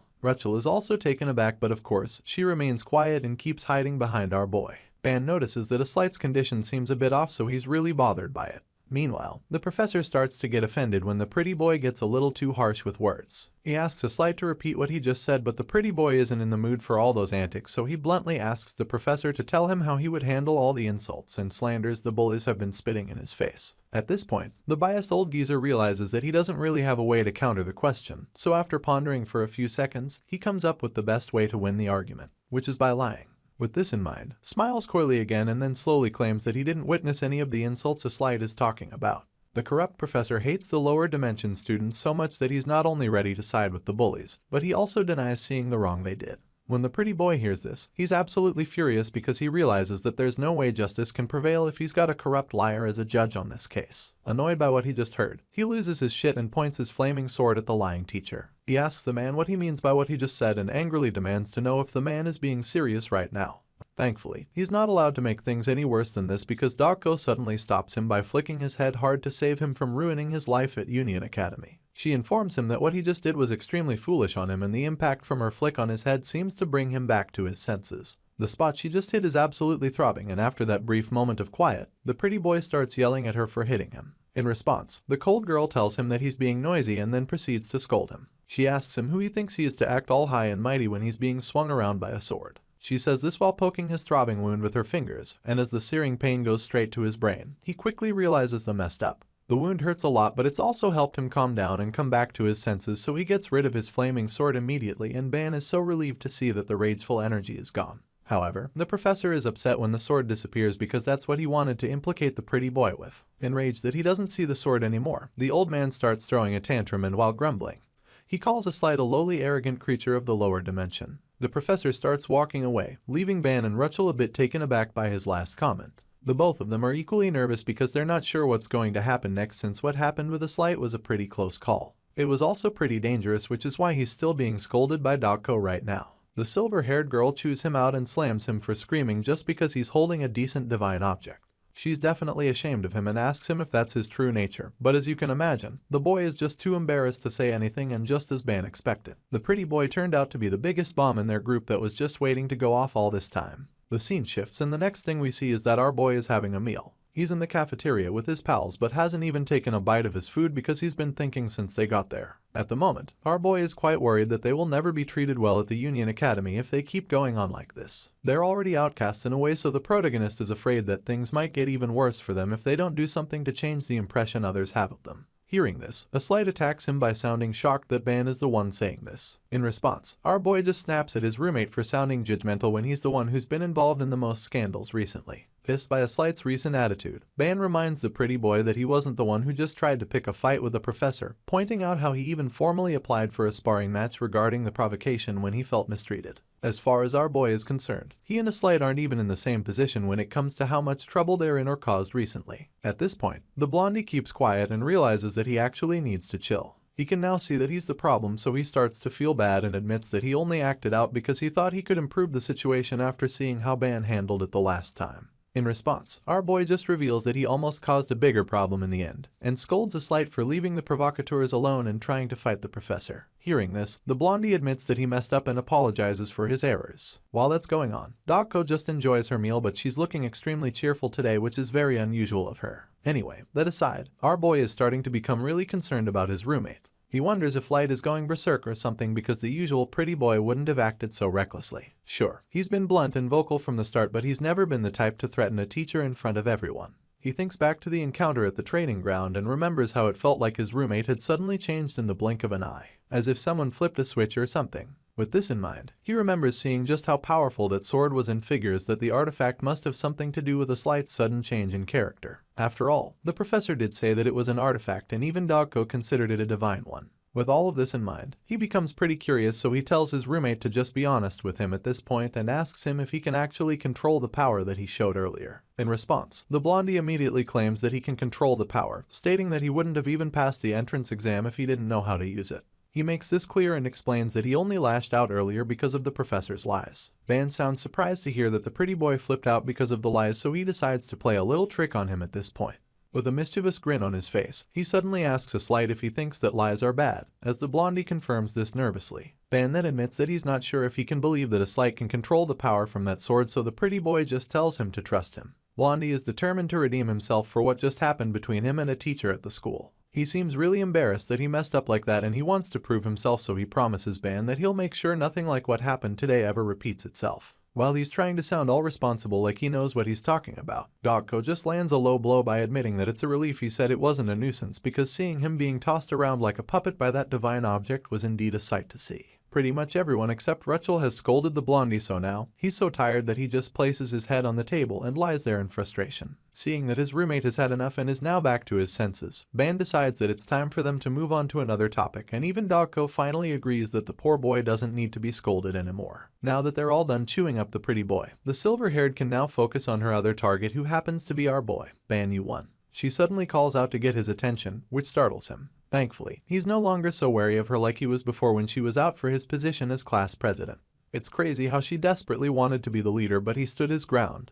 And now, they're finally on the same page. The silver-haired girl reveals that she's finally starting to feel the advice that Professor Yumina gave them a few days ago regarding the professors, and the regular admissions students. Dogko thinks back to what the professor told them about being cautious of the regular students' envy and malice. They didn't really understand what the beautiful teacher was trying to tell them back then, but after these little encounters, they're finally seeing it unfold so clearly with their own eyes. So much so that Dogko is afraid that life is just going to get noisier for them at the school if they keep going like this. That being said, she asks Ban to tell her if he's thinking about a way to have a better future at Union Academy, and requests that he tell her right now. The silver-haired girl reveals that she now recognizes him as the class representative, and since she's accepted him for the role, she wants to know his thoughts on the issue. But of course, this sudden confession catches our boy off guard, so he's left speechless at first. He ponders on this for a few seconds, and it did take him too long to realize what his thoughts on the matter actually are. Ban thinks about how he's been able to discover what's really bothering them as a class the past few days he's spent going through school life at Union Academy. The thing that our boy thinks is their biggest problem is the mindset of superiority based on birth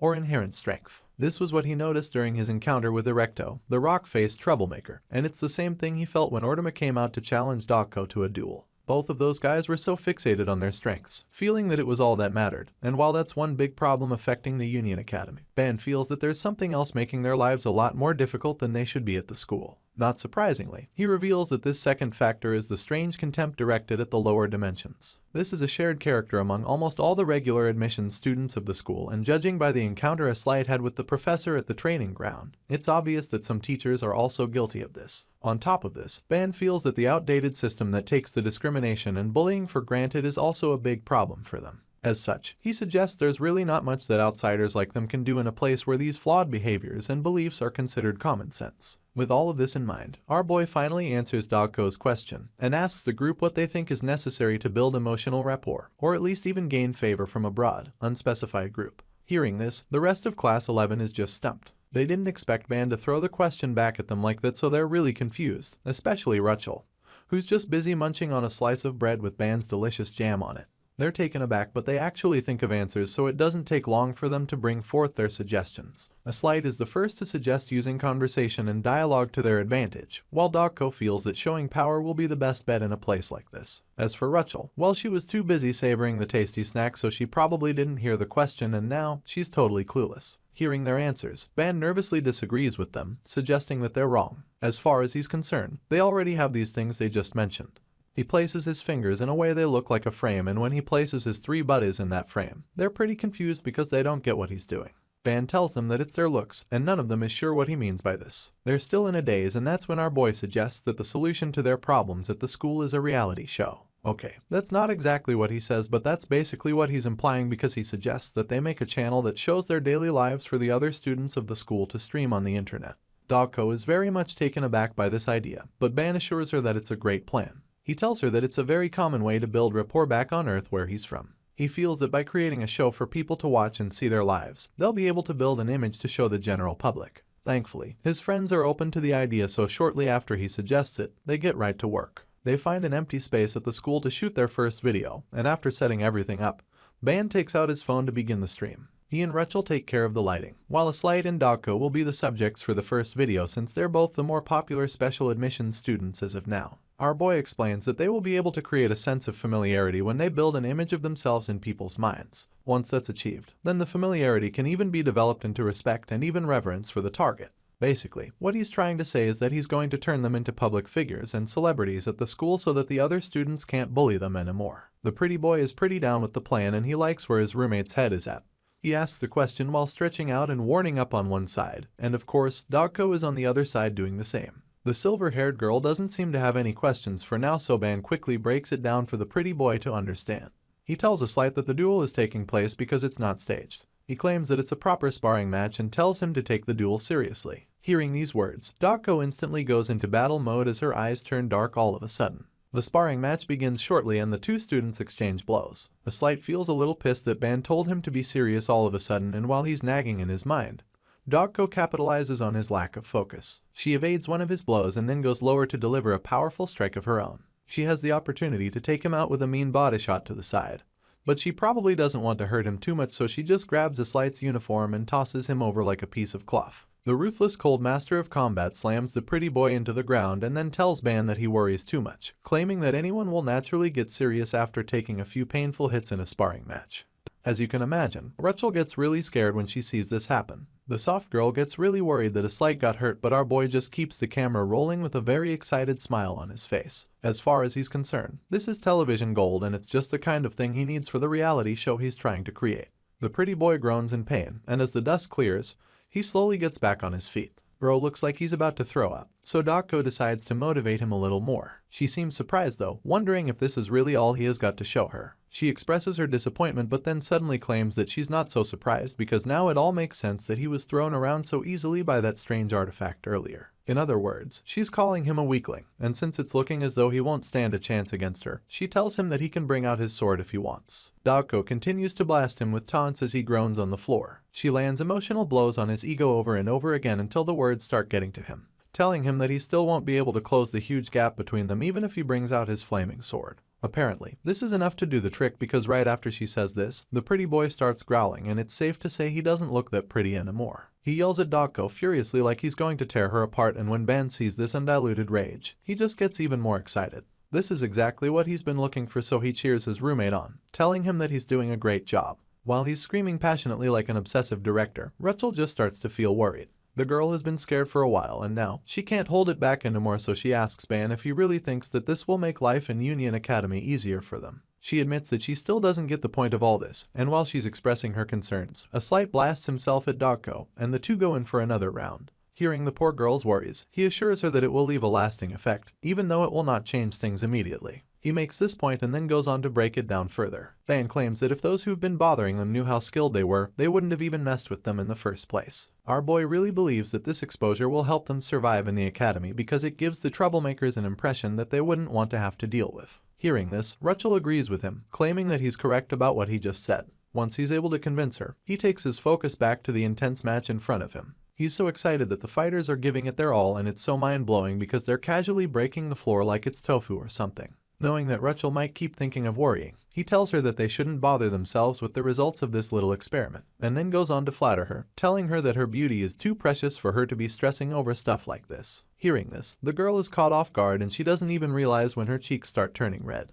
She's surprised that he would compliment her out of nowhere, but he just keeps flattering her, claiming that her beautiful face looks even better while smiling. While he's busy playing Riz God, he doesn't realize that the camera is no longer facing the fight. He doesn't seem to mind anyway because he just keeps complimenting Rachel, telling her she's got a face that could win over anyone wherever she goes. As such, he informs her that it's a shame to waste her beauty by frowning. The girl is left speechless after receiving this barrage of compliments. She doesn't even know what to say, so she just keeps staring at him dumbfounded. Anyway, now that she is stumped, Ban tells her to leave the worrying for later and encourages her to just enjoy this for now. In response, she just agrees with him but also finds herself thinking about something else. She finds it strange that whenever Ban tells her something, she always feels like it will happen that way, and she doesn't get why. While she's pondering on this, we see that the sparring match has now taken an unexpected turn. Apparently, a slight has had enough, so now he's running for his life. But as you can imagine, Dako isn't done fighting yet. She calls out to the pretty boy, asking him where he's going, and then informs him that she's just starting to warm up. Unfortunately, she might not get that duel she so craves because the blondie is not looking to die anytime soon. He shamelessly runs away from the fight, begging Ban to save him because as far as he's concerned, Dako is definitely not human. Seeing that the sparring match is over, Ban just sighs in disappointment because he was just thinking that he should also try to enjoy this moment. Unfortunately, that's not going to be happening anymore. The scene shifts and the next thing we see is that Rachel is complaining about the meal she was given at the cafeteria. Right now, the food tastes like soap to her, so she doesn't think she can even eat. There's probably a good chance that Ban's insanely sweet jam has made her taste buds intolerable to noodle soup with lots of cilantro. She starts crying at that moment, but Ban tries to cheer her up. He tells her that she'll be fine and get used to the food, all while filming her on his phone, which she doesn't seem to appreciate. Following Ban's suggestion, the students of Class 11 started uploading videos of their daily lives on the Unionet for other students to see. They created a channel which they named Rebellion, and this is where all the videos were posted. Not surprisingly, this turned out to be a very successful venture because the response from other students was massive, and so the channel was a huge hit on campus. As the story continues, we see that all the students who follow them become instantly hooked on their channel. Those who see the first video of Aslight's and Dako's insane sparring match are left in utter disbelief because they never imagined that students from the lower dimensions would be so skilled. This shock quickly turns into admiration, and many of them begin to confess their feelings for Dako and Aslight. While some are busy crushing and others find it more interesting to criticize the students of Class 11, there are those who are more concerned with conspiracy theories. Some students feel that Ban and his gang are gathering monsters, and this just makes them more curious to see what goes on in their daily lives. In one video, we see Ban and his friends seated at a table playing a board game. Some students at the school have no idea what it is, so those who are familiar with it explain that it is a traditional game from Jiangmen's homeland, whoever that is. The game is played by moving two pieces on a board according to a rulebook. Square stones and paper are used in the game, and since it's not exactly the most advanced game ever, some students find it boring and use it as an excuse to mock the lower dimensions. Apparently, even some of the lower dimension students are also having a hard time understanding the rules of the game, especially a Slight who looks like he's been losing back to back. His friends tease him about it, leaving him really confused and embarrassed. After their time playing the board game, the next place we see the four musketeers is in their homeroom with Professor Yumina. When the regular students watch this online, most of them start drooling over the hot teacher. They're all convinced that she's a goddess, and they really wish that they were a part of the group at this point. The keyboard warriors type away all their thoughts, some talking about how good the professor smells, others calling each other pervs, while some just feel like the hottest girls in the school were just gathered in this group. At the same time, some talk about Ban's hoverbike, and those who know what it is reveal that it's from Ronica City, admitting that they're really jealous of the protagonist. They watch the little discussion Professor Yumina has with her students, and after they have some tea, they move on to their next blog video. This time around, they're at the cafeteria where Rachel is once again complaining about the horrible food she's been served. While she's whining about it, those watching the video seem to be having a really good time because her cuteness is like a feast for the eyes. Some find watching the pink-haired girl relaxing, while others feel like they'll die of cuteness overload any time from now. Seeing how upset she was about the food, those who tasted the food admit that it was really horrible. For some reason, the taste of the food leads to an argument between some of the students, but before it can get out of hand, they're cautioned and decide to go to the next video on the channel. When the students move to the next clip, they're surprised to see that it's actually a live stream. They're all caught up with the Class 11 students' location and are amazed to see that the school celebrities are currently having a tower climbing event. As they take a closer look at the screens, they realize that the date for this stream is actually the next day, which means the broadcast hasn't started yet. Seeing this, they're so hyped and eager to watch the live stream the following day. While the subscribers are certainly anxious about this, the students of Class 11 are equally nervous when they see how many people are waiting to watch them climb the tower the following morning. Ban is pretty excited, if we're being honest, since he's the one that planned the whole event. But Ban and Rachel are getting really worked up. The pink-haired girl is getting really nervous because she doesn't understand why so many people are waiting to watch them. In response, Ban informs the group that their channel gained over 1,000 subscribers in just one day. As far as he's concerned, this is a huge hit and he can't even hide his excitement. While Ban is busy jumping around, the pretty boy finally takes a close look at the uploads and is really baffled that the video of him getting beat up is the most popular one on their channel. The students are already wearing their outfits for the tower climb, and as they talk about their channel, their discussion is interrupted when Professor Yumina suddenly appears. She admits that it's really amazing how Union is a top dimension filled with real wonders. When she says this, the four of them turn around, seemingly perplexed, and that's when she gets to the point, revealing that no student thought to create media content in a place where wonders are taken for granted. She makes this bold statement and then informs Ban's group that the channel and content they've created have cleverly tapped into that common wonder. The professor is so impressed that she starts giggling, and then admits that she would never have thought to create entertainment and connection in such a brilliant way. That being said, Yumina concludes her little speech, and Ban decides to rattle his roommate a little by reminding the professor that the sparring video was staged real hit.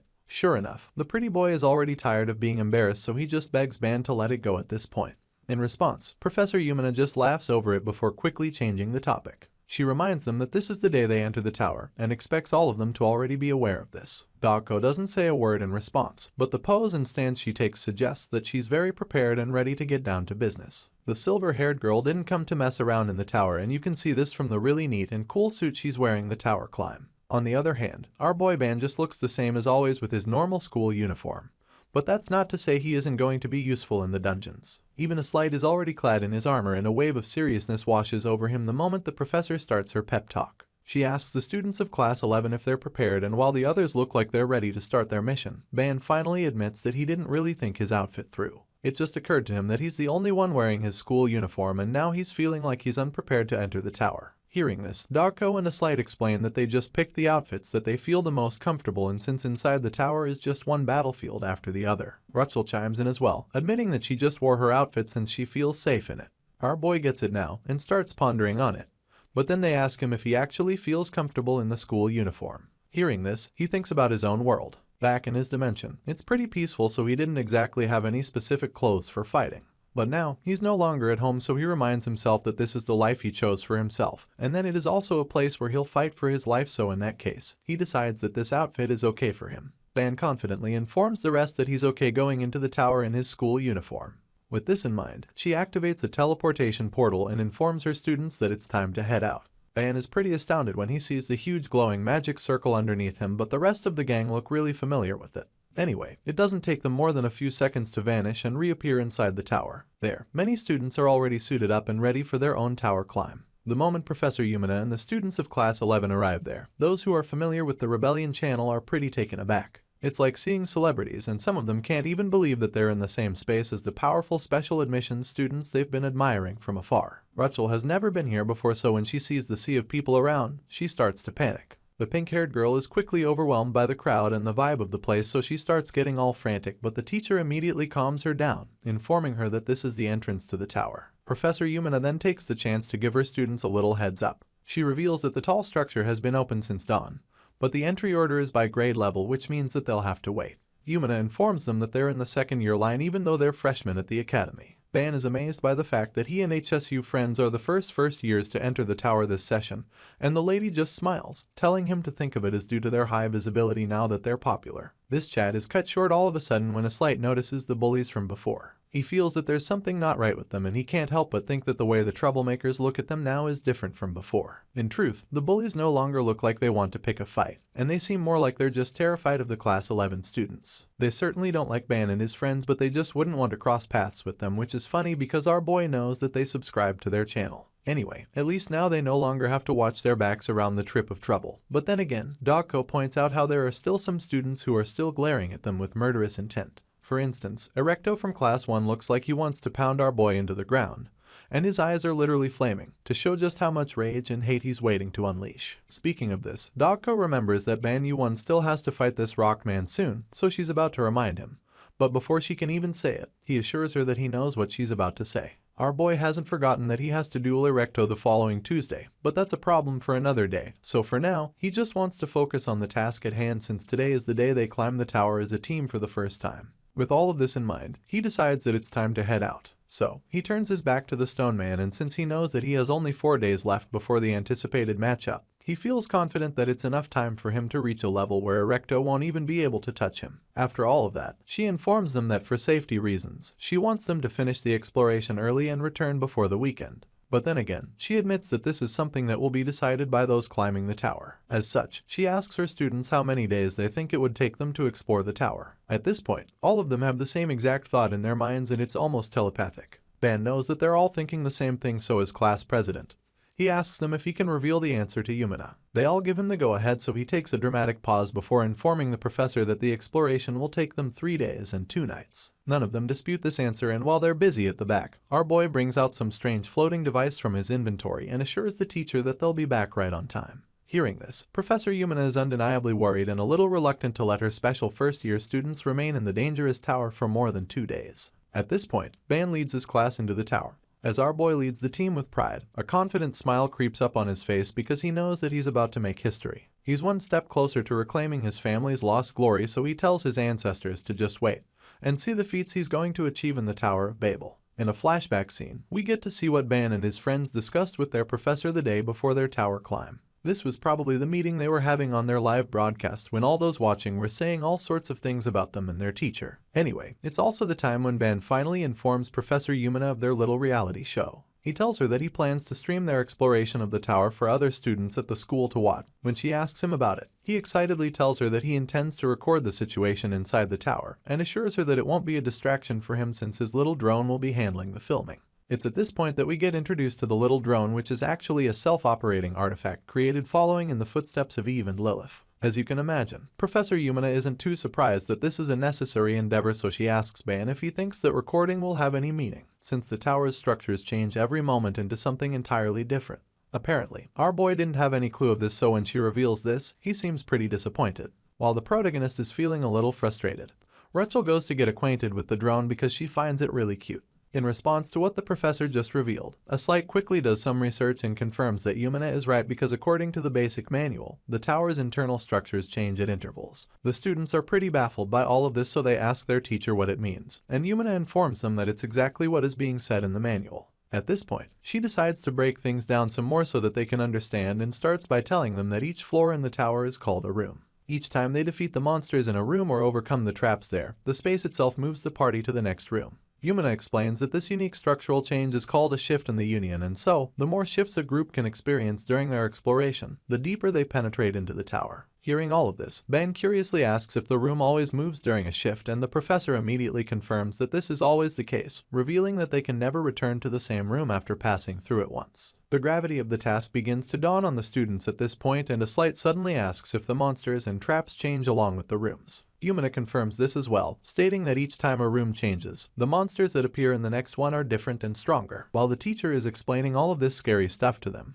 Dako just sips her tea like she already knows what the tower is like. However, what she doesn't know is what happens to a person if they die while climbing the tower. It's a question that the others are all curious about, but when she asks, it still sends shivers down their spines. Ban hadn't really considered the cons of this exploration, but after hearing Dako's question, the possibility of death becomes a lot present in his mind. The pretty boy had equally forgotten about this aspect of the tower climb, which is pretty much the most important part, so now he starts to panic as he waits for the professor's answer. In response, Yumina lets out a pretty unsettling laugh first before admitting that Dako has just asked a really critical question. Apparently, contrary to their worries and popular belief, in most areas of the tower, challengers don't actually die in the real world even if they die during the mission. The boys can finally stop holding their breaths when they hear this, and to be precise, she reveals that they will just get sent back to the entrance of the tower if they die in action. Ban doesn't really like the sound of that since it means that they'll have to start all over again, regardless of how far they'd gone before getting killed. Thankfully, he's wrong about this assumption because Yumina informs them that their special ID cards record the shift as they go higher, which means they can just start from where they left off the next time they go into the tower. After explaining this, she reminds them that this is the reason why their student ID is an essential token for climbing the tower. Yumina shows them the pendant, which currently has 0 shifts, and tells them to never forget what she just taught them. At this point, he just laughs nervously, admitting that all of this feels like a roguelike game with a mid-save function, and a slight agrees, stating that they can challenge as many times as they want as long as they can revive themselves. Their little celebration is cut short by Dako, who points out what Yumina said earlier about how challengers don't actually die in most parts of the tower. This basically means that there are certain locations or situations where the challengers can die for real. The silver-haired girl puts all of this together and concludes that neither the tower nor the student ID can guarantee their safety. It appears that she's absolutely right about this because the professor is left speechless for a second, and when Ban notices this, he begins to panic again. Yumina is reluctant to admit it, but the silver-haired girl bluntly forces her to confess. At this point, the jig is up, so she commends Dako for being sharp as always, before revealing that they actually can die in certain exceptional situations. Ban, a slight and Rachel are extremely horrified to hear this, and that's about where the flashback comes to an end. Back in the present, we see that the students of Class 11 have already started their exploration of the tower. They're currently in a room fighting off countless slime monsters with everything they've got. These green creatures they're currently dealing with are actually claw scythers. The claw scyther is a notorious monster that devours all of an explorer's equipment and disarms them, making it impossible for them to fight back. Thankfully, this party looks like they know how to handle these monsters. The pretty boy is taking out all the slime monsters in sight with his flaming sword. The blondie slashes through them like nobody's business, and while he's depending on brute strength and swordsmanship, for instance, Dako isn't using a weapon at the moment. Rather, she's just flicking her fingers and apparently using magic to deal with the claw scythers. With a single flick of her fingers, several powerful rays shoot forward and blast the slime monsters. The silver-haired girl appears to be doing a whole lot of damage to the creatures, and it still looks like they're not making much progress because of just how many the claw scythers are in the dungeon. Thankfully, they're still very energized, so they're able to keep fighting at full capacity. While Dako and a Slide are busy doing their best to destroy all the slime monsters, we see our boy in a corner of the room not really doing anything to fight the creatures. He seems to be more occupied with something else, and when we take a closer look, we see him trying some kind of fire spell, but it's still not working. He's getting stressed out since he's been here for a while with no success, but he doesn't give up. He stretches his hand in front of one of the lamps hung on the wall and attempts to extract the concept of fire from it, but he's unable to. It's like a track runner losing his legs or something, so he is desperate to find a solution. Van stands in front of the fire and continues to try all the techniques he knows to absorb the concept, feeling that figuring this out might be the key to unlocking his true ability. While he's at it, the white-haired girl in the group comes around to check up on him, and that's when he realizes that he's zoned out in the middle of the fight, so he apologizes. The fight isn't over yet, but Dogko just wants to know if Ban is okay, so here she is. Apparently, our boy already asked for some time because he needed to figure out something, and it's been a while, so she wants to know he found the answers he was looking for. Unfortunately, he hasn't, so he admits that he tried to extract the fire concept from the lamp, but it didn't work. While they're talking about this on the sides, we see that the pretty boy is now the one left to do most of the work. Meanwhile, Dogko is currently consoling Ban about the lack of success. She feels that it's unfortunate because they would have been able to use the tower's terrain to their advantage if he had figured out how to extract the concepts in there. In response, our boy just gets nervous, telling her not to make scary predictions with his ability ahead of time. Their little conversation is interrupted when a massive cross-sither attempts to sneak up on Dogko from behind. Our boy sees this just in time, so he warns he takes action before his colleague can get hurt. All of a sudden, a powerful chain blast strikes the slime monster away, and when Dogko sees that he just saved her, she figures that this is what a self-operating artifact looks like in battle. The spear-headed chain is actually Eve, who can shape-shift, and our boy confirms this. He calls on his pet artifact, who is now a death chain, and sends her to finish off the slime monster that was just about to attack Dogko. The chain flies across the room with the speed of light, and with each impact, Eve absolutely destroys one slime monster after the other. When Dogko sees this, she's pretty impressed and admits that his artifact is pretty quick. In response, Ban just reveals that there are stronger weapons for Eve to transform into, but he chooses this one since it's not as noisy as the others. Hearing this, the silver-haired girl just scoffs, feeling that noise shouldn't even be his worry now since there's practically no weapon that can be noisier than Rachel and Incite right now. We get to see the cute girl in action, and for the first time, she doesn't look so cute anymore. Rachel viciously charges at the slime monsters like a wolverine, with insanely long claws, as well as deadly gangs sticking out of her mouth. She lands a deadly blow on the creatures that causes a huge explosion, which Dogko doesn't really appreciate. She feels that they're being ridiculous because the basics of battle are to hide and avoid detection by the enemy. But here they are, being insanely loud while fighting in a place like this. When Ban sees all of this, he just laughs nervously, claiming that Rachel's fighting style seems completely instinctive. Incite is apparently a fan of this primal fighting style, so he joins Rachel and starts yelling like ancient hunters. Dogko is just disappointed when she sees them acting like wild animals. They're being so noisy, and she's starting to wonder if they're going to make a fuss with every swing throughout their exploration. As much as she doesn't like their style, it appears to have done the job because there are no more active claw-sithers in sight. Incite pokes the last slime monster to death and figures that room 1 only had this type of monster. The blonde knight goes on to suggest that they won't have any problems in the tower if they keep coming across monsters like this, but Dogko has a feeling that they're not done here just yet. She's having this strange feeling that there's still something to fight in this dungeon, so she advises the pretty boy not to let his guard down.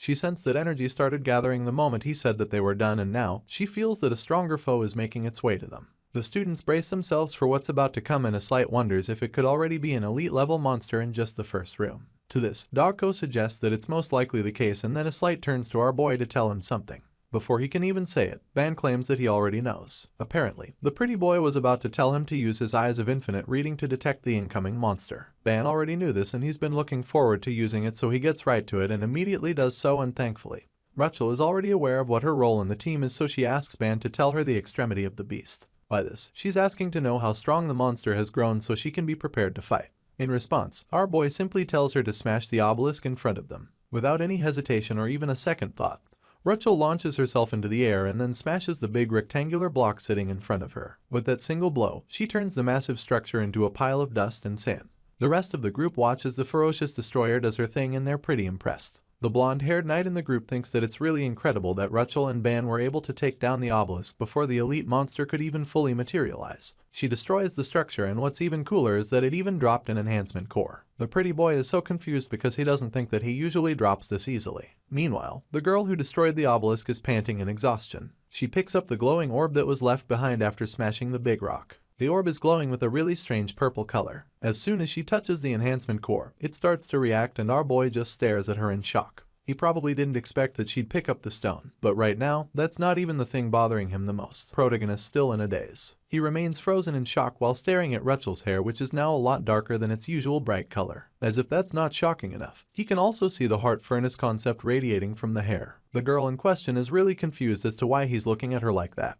With the orb tightly clutched in her hands, she looks back at him and asks him what the problem is. Seeing the worried look on her face, Ban is reluctant to tell her what's wrong at first, but he decides to just inform her anyway. He tells her that her hair color has turned dark, and he says this with a lot of confusion laced in his voice. He looks over her head and sees the symbols floating. He identifies them as the heart furnace, and he seems to have heard about it before because he figures that it must be the furnace of the heart. While he's thinking about this, we see that Rachel is already tearing up again. The soft girl is worried about the sudden change in color of her hair, so she's getting worked up about it.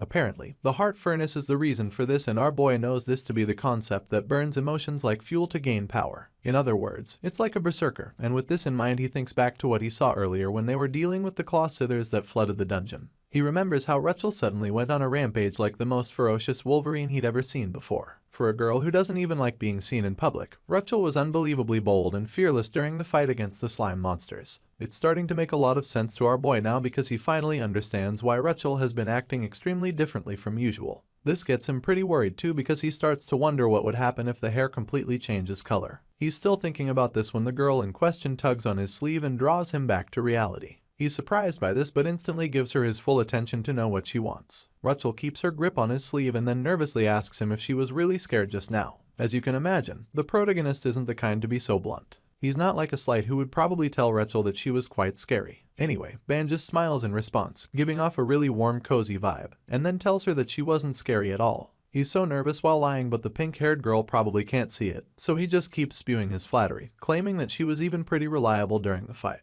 Well, that's very true, but he puts it in a way that she would feel better about her condition. Only Dako and a slight seem to be seeing right through Ban's lies, and it's safe to say the silver-haired girl in the team doesn't really appreciate them. She's more like a slight in this situation and would probably just tell Rachel that she was pretty much out of control while fighting the slime monsters. Dako pretty much holds her tongue because she's ready to give a piece of her mind and end all of Ban's sugarcoating.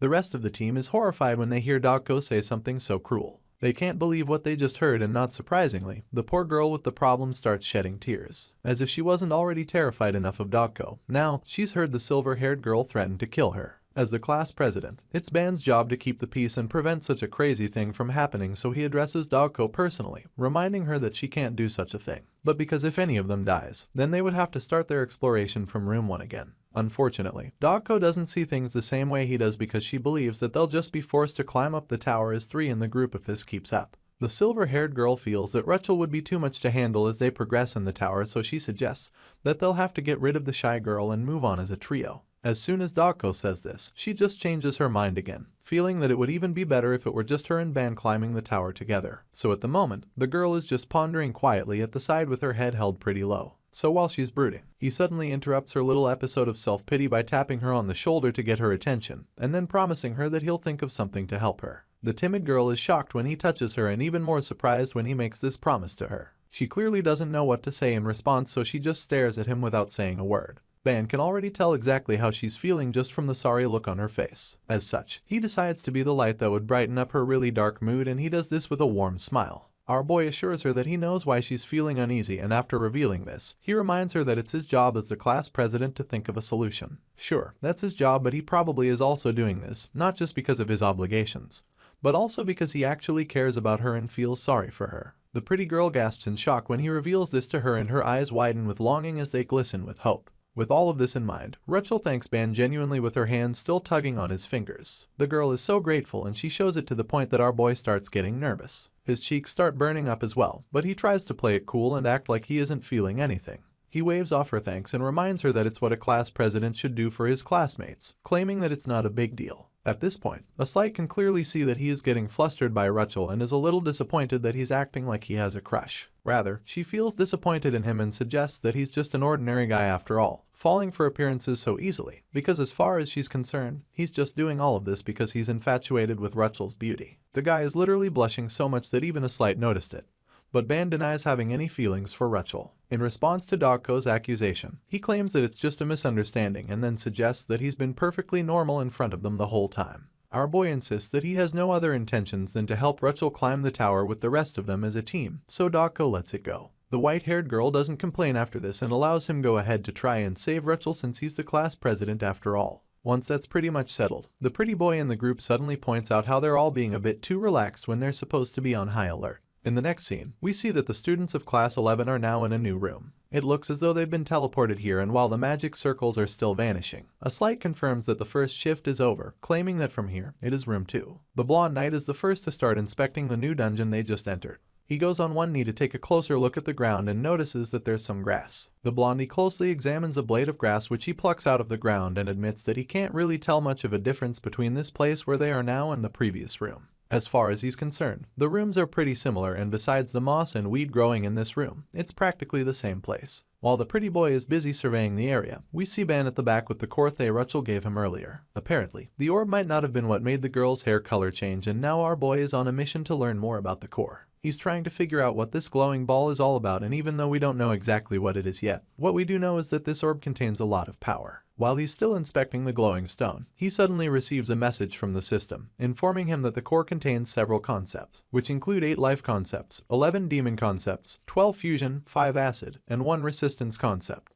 As you can imagine, the hero is really taken aback by this because that's quite a lot of concepts. It makes him feel like all that time he spent in the dungeon before now was for nothing, because the amount of concepts he acquired after passing just the first room in the tower is equivalent to what he'd have gotten from running the Goblin Cave 10 times, and that's saying something. Now that he's established just how much more valuable it would be to spend his time in the tower, he proceeds to check out the new concepts they acquired. The acid and fusion concepts are attributes that dissolve materials, and since they defeated the Claw Sither, it must have dropped this core, which is what probably allows the monster to consume the weapons of those who tried to climb the tower. With these concepts in his possession now, he decides that he'll imbue the fusion concept into his sword, and then the remaining acid concepts, he'll give them to his trusty pet Snake Eve. Ban imbues the acid concept into his serpentine artifact and does it in a way that it looks like a feeding her. While he's in the middle of it, Dogko suddenly appears out of nowhere. She looks over his shoulders and quietly suggests that Eve has grown a lot stronger in only a short time. As you can imagine, our boy didn't know she was going to come around, so he is startled when he suddenly hears her talking behind him. He flinches as a result and then asks Dogko to stop sneaking up on him. He also doesn't appreciate the tone of her voice because of how scary and cold it is, so he also makes this clear to her. In response, the silver-haired member of the team bluntly tells him that he wouldn't have a problem if he trained his senses a bit more. As far as she's concerned, he needs sharper senses so he can detect people trying to sneak up on him. That way, he wouldn't be so startled all the time. That being said, she feels that he's really jumpy and wonders why that's the case. Their bickering is interrupted when a Slight suddenly hears something in the distance. The blonde knight senses something is about to happen, so he calls on the others to get their attention. An ominous red fog appears, so the pretty boy figures that the monsters of room 2 are about to come out anytime now. The students braces themselves for what's about to appear, and this time around, a Slight is the most focused among them. He probably didn't like what Dogko said about wanting to climb the tower with only Ban, so now, he's most likely showing them how strategic he can be. He stands in front with his sword, and tells the others to at least act a little more serious. While he's still saying this, a powerful red beam shoots past him toward the incoming monster, and this leaves all the others in the group pretty stunned. The pretty boy, who was just thinking he was the most focused in the team, is shocked to see that Dogko was the one who shot the blast. Dogko's blast appears to have done some damage to the fog monster, and then she confidently asks the others in the group if they really think that a lion can get killed by an ant even if it's careless. While she's bragging, we get to see what the kids are up against in room 2. This time around, the students of class 11 will have to deal with an evil spirit. This is a malicious entity that targets the magic within humans. It's safe to say this one will be tougher than the first monster they faced in the first room, and a Slight can sense this, so he doesn't really appreciate Dogko's cockiness at the moment. As such, warns her and reminds her that her current behavior is exactly how she's going to get caught off guard because she least expects the worst. For some reason, the silver-haired girl doesn't even disagree with him, but then in response, she asks if she can make a suggestion. She's given the floor to speak, of course, but then, all of a sudden, she suggests that Ban Yuan should do all the fighting in room 2. As you can imagine, our boy is shocked when he hears her proposal, and his eyes widen so much that they look like they're going to pop. He starts sweating nervously because he still hasn't come to terms with what's about to happen. Of course, our boy isn't ready to face the monster by himself, so he expresses his concerns and starts protesting the idea. Thankfully, a Slight and Rachel are also on his side, so they scold Dogko for even bringing up such an idea and remind her that it's way too dangerous to let only the class president fight the monster in the room. Unfortunately, Dogko makes it clear that she's not even joking about it. She makes it absolutely clear that she actually wants Ban to fight alone. Dogko reminds everyone that Ban needs to quickly develop his abilities during their tower climb because it's like the best opportunity he has for it. On top of that, it's also really urgent for him to get stronger since he has a sparring match with one of the most powerful and ruthless regular students at the school. From the look on Erecto's face before they entered the tower, Ban could already tell that the stone man wasn't going to go easy on him at all during their match. After pointing this out, Dogko smugly asks Ban if he still thinks that she isn't making sense. Hearing all of this, our boy realizes what she's trying to do, and he even commends her for it. In response, he just laughs first and then admits that she's really something. He feels that she's been oddly mischievous lately, and a confident smile creeps up on his face today that he relishes the challenge. Our boy is not some chicken who would run away from a challenge like this, so now that Dako has made a lot more sense, he agrees to handle things by himself. The blue-haired hero walks forward to go face the enemy alone while Slight and Rachel look on in shock. His roommate still feels that it's a crazy idea, so he tries to stop Ban, telling him that what he's about to do is extremely dangerous. The blondie feels that his roommate shouldn't listen to the cold-hearted girl, but before he can finish talking, Ban quickly stops him there, which leaves him speechless. Our boy tells the pretty boy that it's fine, and then starts walking up to the fog monster again. He agrees completely with what Dako said about him needing to grow quickly, so he feels that he should handle it by himself. Other than that, he also feels that it would be a waste for the rest of them to just get work out here at such an early stage in the tower climb. This way, he can also postpone whatever possibility there is of Rachel losing control of her rage, so to him, this is the best way to go about it. That being said, he goes even closer to the incoming fog monsters, then asks Slight and Rachel to help him close the gap as soon as possible. The pretty boy is still finding it hard to go along with this plan, but Ban is confident, so he allows him to follow his mind.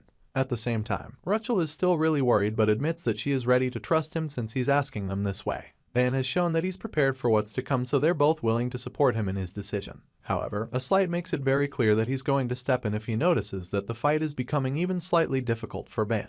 Hearing this, Ban just laughs, claiming that he'd appreciate the help. Now, he's ready to face the small army of smoke monsters coming toward him, but before engaging them, he calls out to Dako Yon and tells her that he expects her to help him out later since he's about to help her save her energy. He trusts that she'll assist him when the time comes, but she just responds with a cheeky grin, telling him that she can only promise he won't die. She promises that he won't die from overexerting himself here now, and when our boy hears this, he figures that it's good enough a deal for him. Ban claims that her offer sounds good enough and then goes into battle mode. From the look in his eyes, you can see that he's not going easy on the smoke monsters, but before doing anything, he needs his trusty pet snake to be ready for action. Ban calls on Eve and creates a small magic portal for her to enter. The snake passes through the seal and instantly transforms into that massive magic machine gun we saw him use at the start of the story. With the powerful gun set and easy to fire, he tells the artifact to engage the enemies. Of course, Eve opens fire on the smoke monsters with an insane barrage that makes it impossible for them to advance further than where they had gotten to. It's really crazy that the bullets are able to burn through the fog monsters, but I guess that's what happens when you've got your assault rifle loaded with magical bullets that can penetrate anything.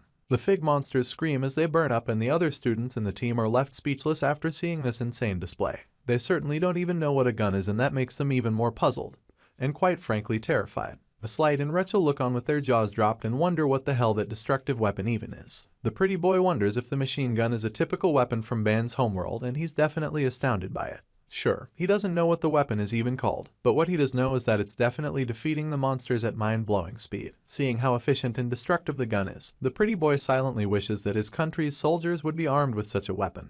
He feels that their army would be unstoppable if they had something like this machine gun in their possession. He keeps looking at the gun in action, wondering what it is, and coming up with some theories. He wonders if it could be a rapid-fire launcher, but quickly realizes that it's not the case. This is because a launcher shoots its bullets a lot slower, while this deadly weapon works by a mechanism of a continuous firing of metal pellets. He dreams of his country's soldiers using the gun and starts to think and all the things they could achieve with it. Slight feels that this weapon could handle second-rate assassins and even lower first rates, and it turns out Dako is thinking the same thing. The silver-haired girl watches closely as our boy wipes out the fog monsters with multiple rounds of infinite bullets. Dako feels that the gun could even be useful in the martial arts world, but she feels that there's one problem, which is the fact that the attack style is too linear. Apparently, she prefers a weapon that can land curved attacks or something. The silver-haired girl has her reservations concerning the weapon, feeling that it's great for a long-range combat.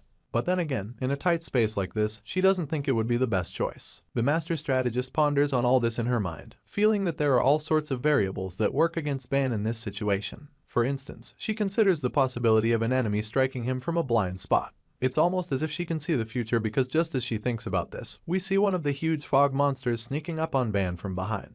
All of a sudden, he senses the malicious presence behind him, and the look on his face is enough to tell you that he knows he's done for. He freezes in shock as soon as he senses it, probably too afraid to turn around and see it with his eyes. By the time Slight and Rachel start yelling for him to look out or get out of the way, it's already too late and the creature is already just a few inches behind him. Nevertheless, in response to their loud screams, he finally summons the courage to look back at the creature, and it's safe to say he's completely shocked by what he sees right behind him. The pink-haired girl and the pretty boy yell at Ban to get out of the way, but it's already too late. They even appear to be running toward him so they can help him out, but all of that seems pretty futile as well, since the huge monster is already right behind him and about to strike. Our boy looks back and is shocked by how close the monster has gotten. At this point, one would think that he's done for, but just when it looks like he's about to be devoured by the giant fog monster, a sword appears in his hand which he uses to slice through the creature. Ban delivers the killer slash in style as he strikes a really cool superhero pose. As he splits the monster open, he lets out a confident laugh and admits that they all scared him with the way they were screaming at him. Thankfully, he's able to protect himself, and so the others are very relieved, especially Rachel. While the pink-haired girl heaves a sigh of relief, Incite just looks absolutely confused by what he just saw. He can't believe his eyes because he's never seen Ban with a sword before, and what's even more intriguing is the kind of sword that the blue-haired hero is using. Apparently, our boy didn't just summon any old regular sword. He summoned a rare weapon which is called the long sword. This blade is imbued with 12 magic concepts, 19 of the murder concept, 9 blood poison, and 12 fusion concepts. The sword is pretty long to say the least, and another thing that really surprises Ban is the aura that can be seen coming out of the blade. Even our boy isn't sure what the sword in his hand is truly capable of, and the pretty boy on the other side just keeps staring with his jaw dropped. He's extremely perplexed because he had no idea that his roommate can wield a sword this well. He's never even seen the guy with a sword, and the only person in the group who's ever witnessed just a glimpse of what Ban can actually do with a blade is Dakko. Rachel instantly admits that she had no idea either, and so it's pretty much time for Ban to explain where his mad sword skills suddenly came from. As you can imagine, he gets nervous immediately because they all feel like he's been hiding his true abilities from them. He assures that this is not the case, claiming that he's still a novice and nowhere near as good as Light or Dakko Yon. He starts demonstrating a few moves, and as the silver-haired girl watches him, a small smile creeps up on her face. Seeing him with a blade reminds her of the first time she gave him a wooden sword in the small training ground. That was the class she literally dragged him to in order to repay him for the jam he gave her. She recalls how he impressed her, and maybe a part of her feels proud that she could have taught him the art of thrusting. Anyway, that aside, Ban's machine gun is still firing, and it doesn't look like it's stopping anytime soon. The artifact unleashes an endless barrage on the fog monsters, and it makes you wonder just how many of these creatures are in the cave. It's really crazy how they're still popping up out of the dark, so Ban decides that it's time to finish them all for good. With this in mind, he takes the sword and starts slashing all the smoke monsters that get in his way. While he's taking one big swing after the other, the machine gun continues to fire bullets at the creatures with blistering speed. Our hero admitted that he isn't as good as Light and Dakko when it comes to using the sword.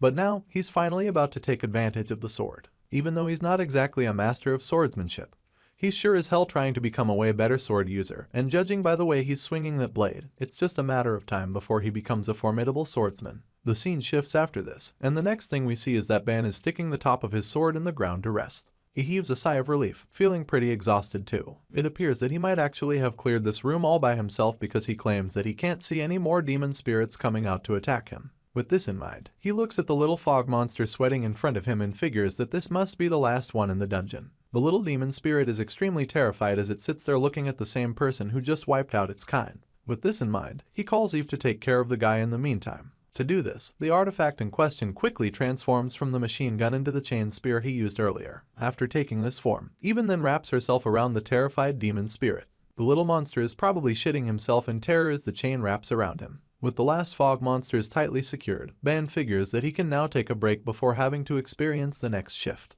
While he's starting his little break, Dakko examines the battlefield and starts checking the other demon spirits that were killed. We're not sure what exactly she's looking for, but I guess we're about to find out. The white-haired girl is left speechless by one of the discoveries she makes. Apparently, the edge of the sword is melting and disintegrating the demon spirits that it killed. This basically means that with each strike of the sword, there's no way for the smoke monsters to recover because they will just end up melting away and disintegrating. She's amazed by this because it means that Ban is already using the abilities he gained in the previous room so soon. This makes Dakko Yon think back to what she noticed when Ban took out the long sword for the first time. Considering what happened earlier and how he wielded the sword then, the silver-haired girl is able to conclude that he didn't live a life involved in battles in his home dimension. Dakko can't understand how Ban is growing so ridiculously fast, and it seems to be bothering her a little. She's not the only one who is extremely impressed with the class president right now, since Incite wastes no time to compliment his roommate.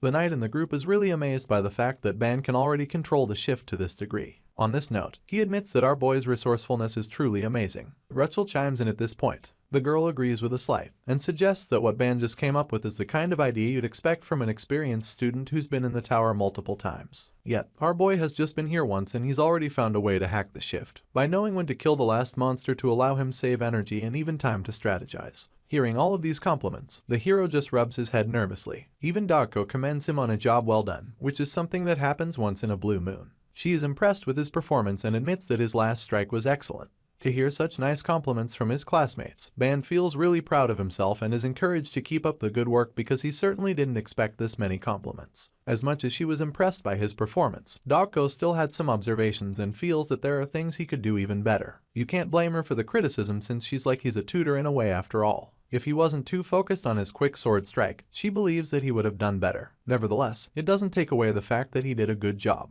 After all, she thinks that it's a lot better than being a fool who just swings the sword mindlessly. This statement is an indirect blow at the pretty boy in the group who was truly swinging his sword with poor form and yelling like a barbarian. As you can imagine, he is quick to take offense, courtesy of his short temper, and of course, he responds in annoyance. A slight snaps at Dako, feeling insulted. He asks her what the hell she means by that and wonders why he would be called a fool when he fought hard in the first room too. In response, the white-haired troublemaker just pretends like she wasn't referring to him. She reminds him that nobody's name was mentioned and asks him why he's taking it personal. She makes it look like she wasn't talking about him at first, but then decides it would be more fun to exchange words with him, so she points out how only a fool would shout while cutting shadows with a sword. Being the most confrontational character in the team, he doesn't hesitate to snap back at her. Shadows or not, he feels that it shouldn't matter because that's just how he learned swordsmanship. While the both of them are arguing, our boy just sticks his hand into his inventory and it comes out with a can of soda. He opens the can to have a drink while laughing over the argument. He feels that the both of them are really something else and finds it amusing that they're not tired at all, even though this is supposed to be like a break time for them to relax and re-strategize. Ban takes a sip of the soda, but then an awkward silence follows which causes him to open his eyes, and that's when he sees that the other students in his team are staring at him like they just saw a ghost. As you can imagine, they've probably never heard of soda before, so the metal can in his hand seems like some otherworldly object. They're all quiet for the same reason, but Dako is upset for another reason. Apparently, she's pissed that he's drinking it all by himself without sharing it with them, and that's really funny since she doesn't even know what it is. While she's upset, Rachel is just confused. The pink-haired is intrigued by the fragrance, as well as the sizzling sound since she's not familiar with it. At this point, our boy quickly informs them that the same kind of soda he's drinking is sold outside the school, but he has no idea that he's actually putting himself in a lot more trouble. It turns out that they're actually familiar with the soda, but the problem is that they can't go outside the school, unlike Ban who can teleport outside whenever he has free time. A slight points this out with a longing look on his face. Apparently, they're all thirsty and they all want a sip of his drink. When Ban realizes what's actually going on, he quickly tells them to calm down and apologizes for drinking it alone. He claims that he didn't bring much, which explains why he can't even share it with them, but this is actually a lie. Besides that, he states that the drink is only effective when one is exhausted, which means that drinking it now would be pointless. With that being said, he tosses the can back into his store. When Dako realizes that she can only have the soda when she's exhausted, she decides that she'll take charge of the next room. The girl is determined to take that soda, so she offers to fight off all the monsters in room 3 after the next shift. Apparently, Ban didn't consider this possibility, so he's shocked when she suddenly volunteers to fight alone in the next dungeon. The protagonist is pretty confused at this point because she was the same person who just told him that he should do everything alone so that he could grow. All of a sudden, she's changed her mind, so he finds it suspicious. Ban calls her out for it, but she shamelessly admits that she's doing it so that she can drink his soda. She figures that the flavor he had is one she's never tasted, so she's not going to let him keep it all to himself. While Dako is being pretty shameless about this, a slight just looks at her in disappointment and reminds her that the drink belonged to Ban in the first place. It's not like he's obligated to share it with her, but she doesn't really care about that at the moment. All she wants to do is appease her tongue, and the only way to do that right now is by having a taste of the soda that Ban clearly doesn't want her to have. Anyway, the protagonist gets fed up with the petty argument, so he decides that it's time to go to the next room. For this, the poor little demon spirit has to be snuffed out, so he orders Eve to do the honors, and the chain instantly tightens to split the last fog monster in two. After taking out the last of the demon spirits, the magic circles appear once again, confirming that the next shift is about to take place. A slight points it out even though it's obvious, and as they're transported to the next room, Ban attempts to view the internal code. The moment he does this, all of his stats are displayed and he sees that his life concept is at 129. The body concept is just shy of 73. Soul is at a whopping 350. Magic has just crossed the 100 mark. Martial arts is at 62, with swordsmanship at 36. His piercing concept is now 26, and leadership at 7. Riding at 15, resistance at 2. His all poison eyes stats are now at 115. All hearing ears at 105, and finally, his all speaking lips are at 107. As you can imagine, this is huge progress for him, and he finds it incredible that he's already at the Academy's average in less than a week. He's only been swinging a sword for a short while here, but the swordsmanship and piercing techniques he just started learning have already improved greatly. With efficiency like this, our boy geeks that he should focus more on growing his swordsmanship. After all, he has a sparring match coming soon. He thinks about the upcoming match and figures that the outcome of the duel would depend on how much he can grow HSU martial arts. At the moment, he feels that the difference between Erecto's body and his is the fact that the guy a lot stronger than him physically. The stone man is also a lot larger than him and he's got a strength level of 300. Our boy just got here so his strength stats are still pretty low at just shy of 73. Going by this, you don't need rocket science to see that the gap in strength between them is over 200 levels. That's an insanely large margin and Ban already knows that there's no way he can close the gap by the weekend. No matter what he does, he feels it's practically impossible to go up 200 levels in less than 3 days. With this in mind, he concludes that there's no point even thinking he can become stronger than his opponent. As such, he decides that all he can do is focus on his martial arts since that's where he has the advantage. He's learning really fast from Dogko, and he's already grasped a clue in that short time. Gaining abilities is important, but our boy knows that it's equally important to nurture those abilities. When it comes to growing in martial arts, he believes that his best hope is in Dogko Yon. If the white-haired girl could just teach him one more thing, he's confident that he would have a fighting chance. While he's still thinking about this, he suddenly stops and instantly starts scolding himself. He can't believe that his condition is so bad that he has to depend on Dogko. He feels so pathetic and wonders why he would even think such a thing. With this reality check, he tells himself that he shouldn't depend on her no matter how strong she is. He feels that it's not right to put all his faith in her because if he does, then he'll be tipping the balance of their relationship, which is equally bad. Now that he's decided he won't depend on Dogko, he needs to come up with a new plan, but to do this, he needs to think slowly and carefully. He feels that he still has some time to come up with a new plan, so he remains inside his head and doesn't hear his name being called. His friends yell at him to get his head back in the game, but he's too lost in thought to realize that they've already been shifted to the next room. A slight is the one that finally brings him back to reality. The blondie is already a professional when it comes to yelling and annoyance, so he calls Ban and asks him what the hell he's doing.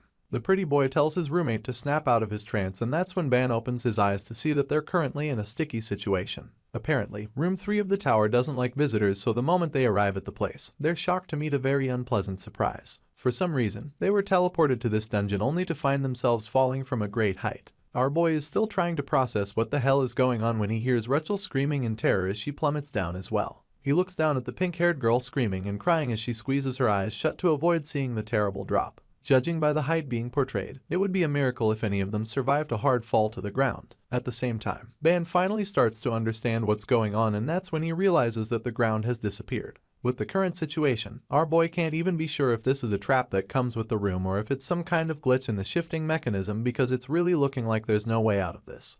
Rachel is still screaming in terror as she closes her eyes to avoid seeing the scary fall, while Ban is still trying to wrap his head around how the ground would suddenly disappear. As they fall at terrifying speed, our boy suddenly sees something that makes him gasp in horror. As if falling down a tower wasn't bad enough, they're also headed for a really painful crash on some insanely sharp traps at the bottom. He sees the many sharp spears pointed up at them ready to impale him and his friends, so he quickly summons his trusty pet Snake Eve to help him out. At the moment, she's still a self-operating spear chain, so the best she can do in such a short time is help him catch the pink-haired girl. The chain wraps around the cute girl's body just when she's about to fall to her death. Rachel is shocked the moment she feels the chain wrap around her body, but before she can even understand what's going on, she finds herself dangling right above the hundreds of spear tips that were waiting to impale her. Meanwhile, our boy is also hanging above her and holding on for dear life as the chain anchors to something at the top somewhere, and when he sees that Rachel didn't get turned into a kebab, he sighs in relief. He knows that what just happened was a really close call and it could have ended very badly for them. Rachel calls out to Ban from below and thanks him for saving her life. At this point, Ban begins to think about what just happened and what could have caused it. Apparently, he's heard of a room in the dungeon with such weird characteristics, and just when he's about to reach a conclusion, his thoughts get interrupted because someone calls out to him. The hero looks to see who it is, and that's when he realizes that it's Dogko Yon, who is safe and sound for some reason. The white-haired girl is standing upside down like a bat with her feet sticking to the ceiling, and while he's still processing what the hell he's looking at, she tells him to move quickly. It's not much of a surprise that Dogko would have a trick like this up her sleeve since she's like the most strategic person in the group. Ban is so shocked by this, however, so he expresses his confusion and asks her how she even got there. He can't wrap his head around it, but she just ignores his question and bluntly tells him that he's going to die if he doesn't get moving. Dogko tells him that he's going to die if he remains dangling there, and sure enough, it doesn't take long for him to see why she said that. Ban is pretty shocked by everything going on, but he's about to get another unpleasant surprise because while he's still dangling from the chain, the walls of the room open up to reveal even more spears tightly lined up and ready to bore into his body. The spears emerge right after Dogko warns him, and before he can even think of a way to get off the chain, the sharp sticks shoot out of the wall like arrows, and unfortunately for him, he's the only target.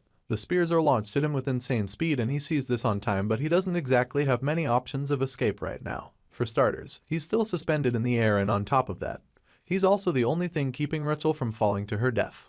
Ban starts out this complicated move by tugging on the chain. You make him drop to a lower height all of a sudden.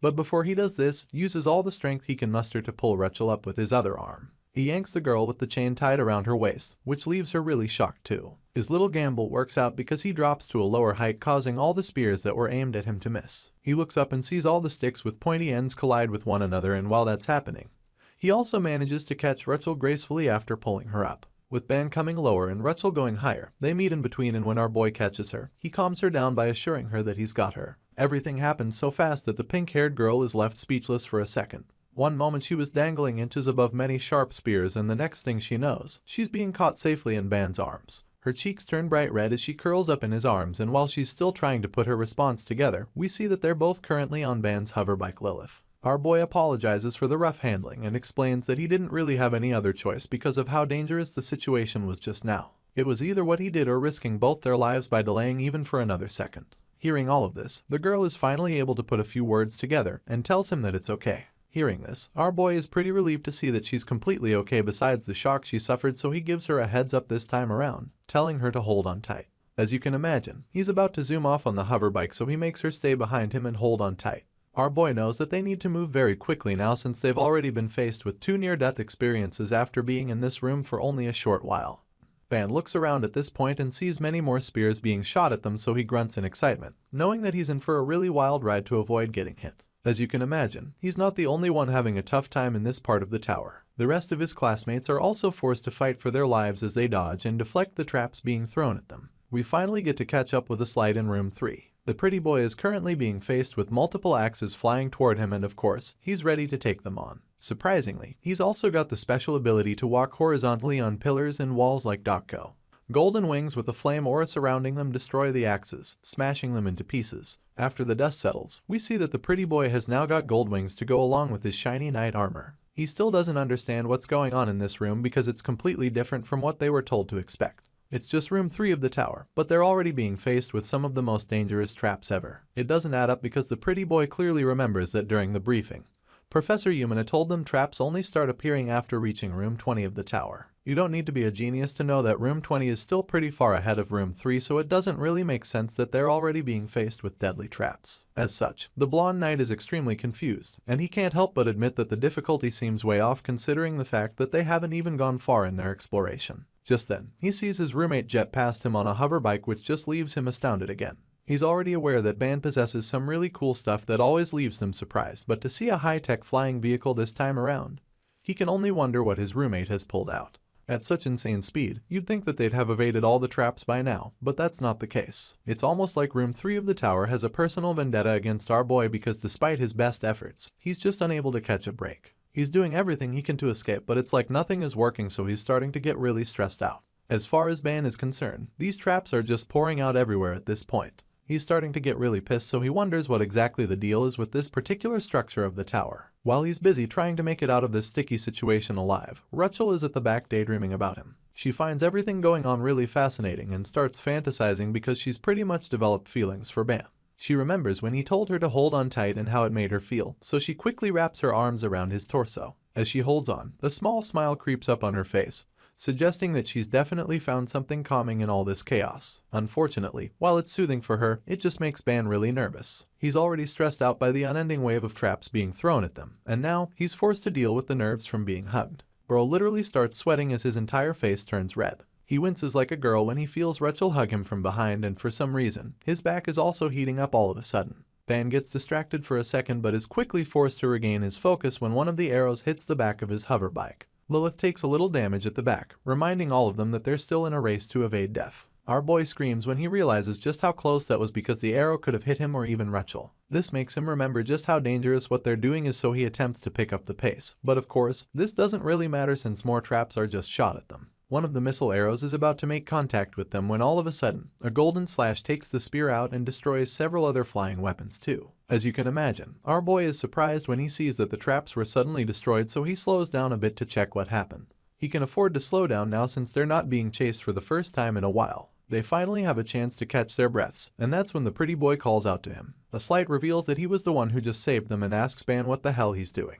He claims that our boy was doing well before and then suddenly lost focus. At the moment, he's not really paying attention to anything that Blondie is saying, because he's in shock. He can't believe his eyes since the last time they saw. A slight didn't have two really cool pairs of golden wings. The pretty boy hovers next to them and Ban blurts out in shock, asking his roommate what these wings are and how he even got them. Hearing this, a slight just smiles in response and then tells Ban that he is also curious about something too. He tells our boy to answer his own question before he'll reveal the details of his wings, and then he quickly asks the class president to explain what he's riding. He asks Ban to tell him what he's riding on and asks if it's also another gadget from his own world. At this point, our boy reveals that it's a hover bike and then asks the Blondie if it's his first time seeing one like this. Anyway, our boy figures that it would be quite difficult to break it down now, so he quickly changes the topic and asks the pretty boy if he knows where Dog Ko-yeon is. Upon hearing this, the blonde knight realizes that none of them have heard from their cold-hearted colleague in a while. The pretty boy begins to panic since he hasn't seen her either, and he starts freaking out because he's afraid that she might have fallen into a trap. While they're all panicking and wondering where their friend is, we see someone bouncing off several traps being shot at her. We see that the girl in question is casually flipping all over the place as she dodges one trap after the other. She bounces off them with ease and uses them to even make her way to the top of one of the floating pillars in the room. Ban is very confident that she's just chilling somewhere, keeping an eye on everything that's going on below. Hearing this, a slight doesn't even argue or doubt for a second. He agrees with Ban without any hesitation and then asks our boy what he thinks they should do. He has no idea how these traps will end, so he asks Ban if he knows how to handle it. In response, our boy just brings forward what he saw in the basic manual. According to the manual, they should survive by holding out for a certain amount of time. For this reason, he reveals that he doesn't know the exact duration. He also doesn't know how it operates either, but that doesn't stop him from coming up with an idea. Ban suddenly tells his roommate to fly over to the other side of the room. Our boy seems to have a plan, but first he needs to analyze the traps on this side of the room. The pretty boy trusts that the class president must have a good idea coming up, so he quickly jets off to the other without hesitation. While they're trying to figure this out, another set of traps is revealed as the walls suddenly open up to shoot out more spears at them. Ban senses this when it happens and figures that there must be a pattern for the trap's activation. Before, he was the main target for all the spears and arrows since they didn't even give him a break. But now, the pattern has changed and he's shocked to see that the spears and traps are now all targeting a slight. The Blondie is oblivious to the fact that he's now the one the traps are aiming at, so he just keeps flying in the same direction, making no attempt to evade the sharp sticks of death speeding toward him. Meanwhile, Ban watches everything going on and the gears in his head start turning at an insane rate. He's trying to figure out why the arrows are now targeting his roommate, so he wonders if the traps prioritize going after the person moving the fastest. He thinks that this might be the case, and realizes that there's a more sensible trigger which would be the best explanation. Ban recalls the time he was dangling from the chain and holding Rachel above the sharp spears. He remembers how he started moving frantically because of how confused he was. Rachel was also moving a lot because she was afraid that she would fall on the traps, and these all seemed to trigger the traps. Thinking back to all the times they were the target, he realizes that he probably moved recklessly right before being attacked. He finally figures that this is why they've been the target the whole time, and now that he's put a slight in danger, he starts beating himself up for it. Ban calls himself an idiot for not seeing the pattern earlier, and while he's busy scolding himself, Rachel interrupts him to show him something. He turns around to see what she's talking about, and that's when he notices the little damage on his hover bike. Our boy takes out the arrow that hit Lilith and is really pissed that the trap managed to injure his second key. As class president, he can't let anyone get hurt like this, so now that he's figured out the pattern of how the traps are triggered, he decides that he needs to warn the rest of his classmates to stop all unnecessary movements right away. He feels that it's a good idea at first, but then he remembers that they won't be able to clear this room if they stop moving all of a sudden. This anger causes him to grip the arrow tightly with so much force, and it's only when he feels something strange happening that he looks at his hand. Our boy is shocked when he sees that the arrow he pulled out is now glowing brightly. He begins to panic as he tries to figure out what the hell just happened. He has no idea what's going on and feels that something might have been absorbed just now. He feels that he might have just briefly read a concept, and this is all really baffling too. Back in the first room, he wasn't able to read any concept no matter how hard he tried. But now, he is able to do this without even trying. Ban is certain that there must be a reason for this. He takes a look at his stats again and begins to think of something. Before completing the thought, he suddenly stops himself and tells himself that it's just a coincidence. He looks at his sword, which is currently sitting a few meters away from him. He stares at the blade with anxiety, but then after some hesitation, he decides that the only way to be sure is if he checks. So, he reluctantly reaches for the sword, and the moment he touches it, a glow can be seen. The pink-haired girl behind him is left in awe when she sees the glow, and as our boy picks up the weapon, he just keeps staring at it in disbelief. The golden aura from the glowing weapon spreads to his hand, and of course, it's a concept. He sees the symbols floating around his hand and instantly identifies the signs as the beheading concept. Ban is very surprised to have acquired such a concept and finds it very strange. Usually, he'd expect to have acquired a concept relating to the sword, so he's really puzzled that what he just got is a beheading concept. He's never heard of anything like that and certainly didn't expect it, so he wonders why that's the case. As such, he decides to think deeply about it so he can get some answers. He has just seen something different from what he was shown before, and while he's still staring at his hands pondering, Rachel calls on him to look at something.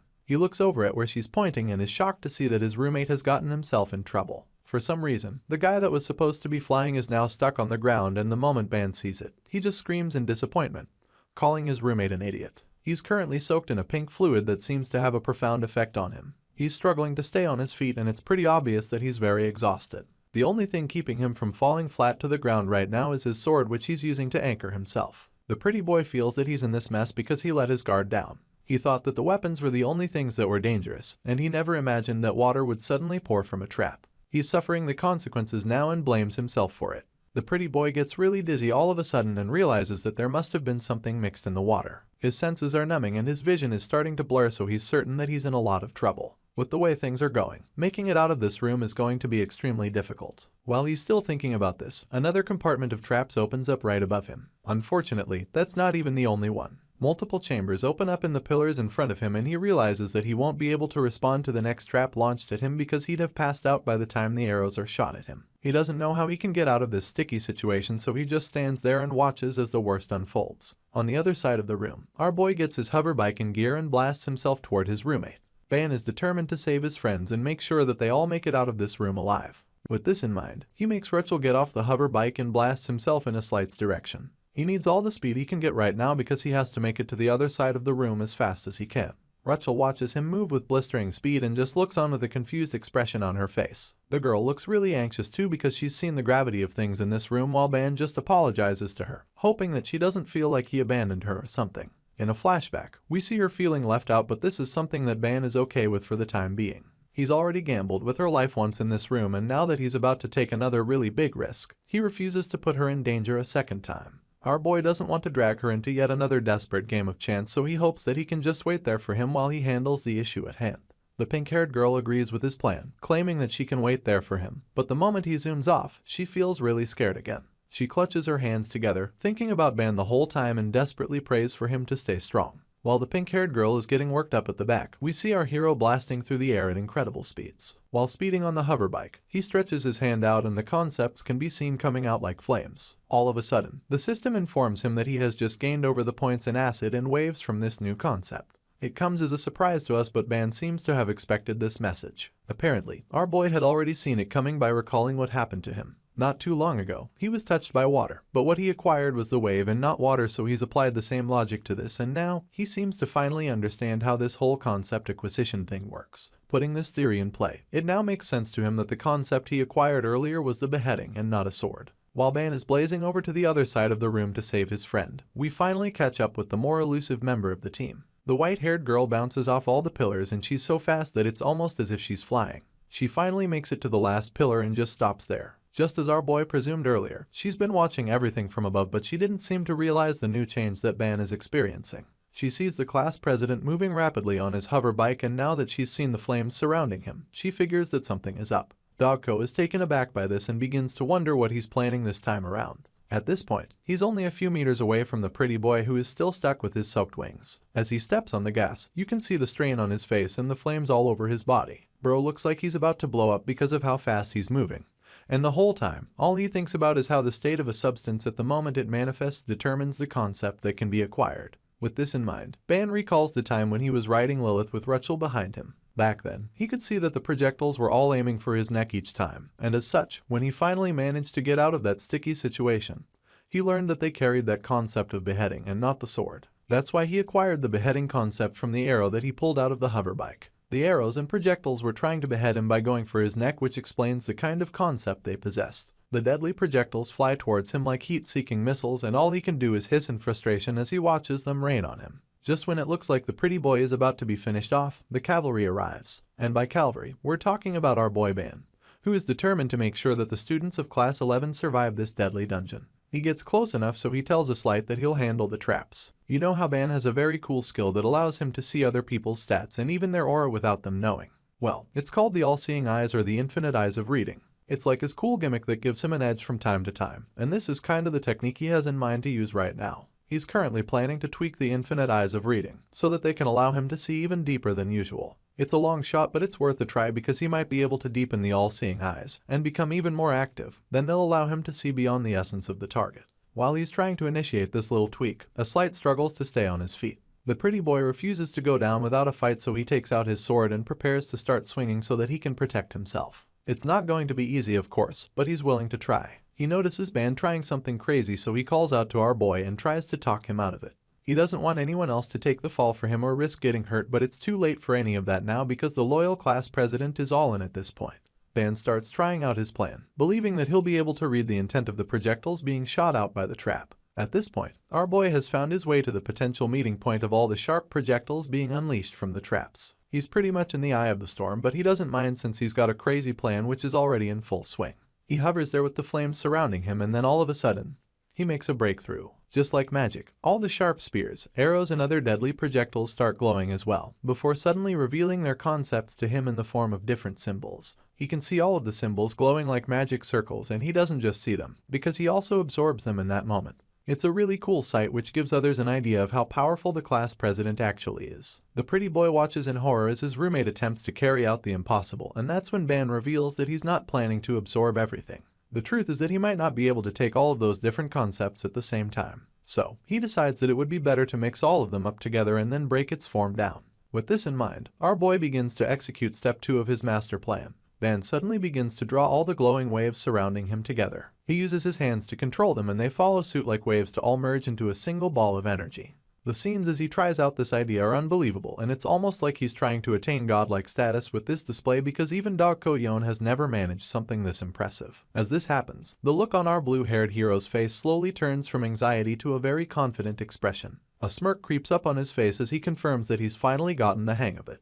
It's spread so much that it's even gotten to where our big left his pink-haired friend standing. She walks up to one of the waves of energy and stretches out her hands to collect some of it. Rachel has certainly never experienced anything as surreal as this, so she is just left speechless as she holds out her hands. She realizes that their beloved class president is responsible for this beautiful display, so a warm smile appears on her face. A wave of relief washes over her as well because she's now certain that Ban is okay. She was terrified when he left her to go save a Slight, fearing that he might not make it.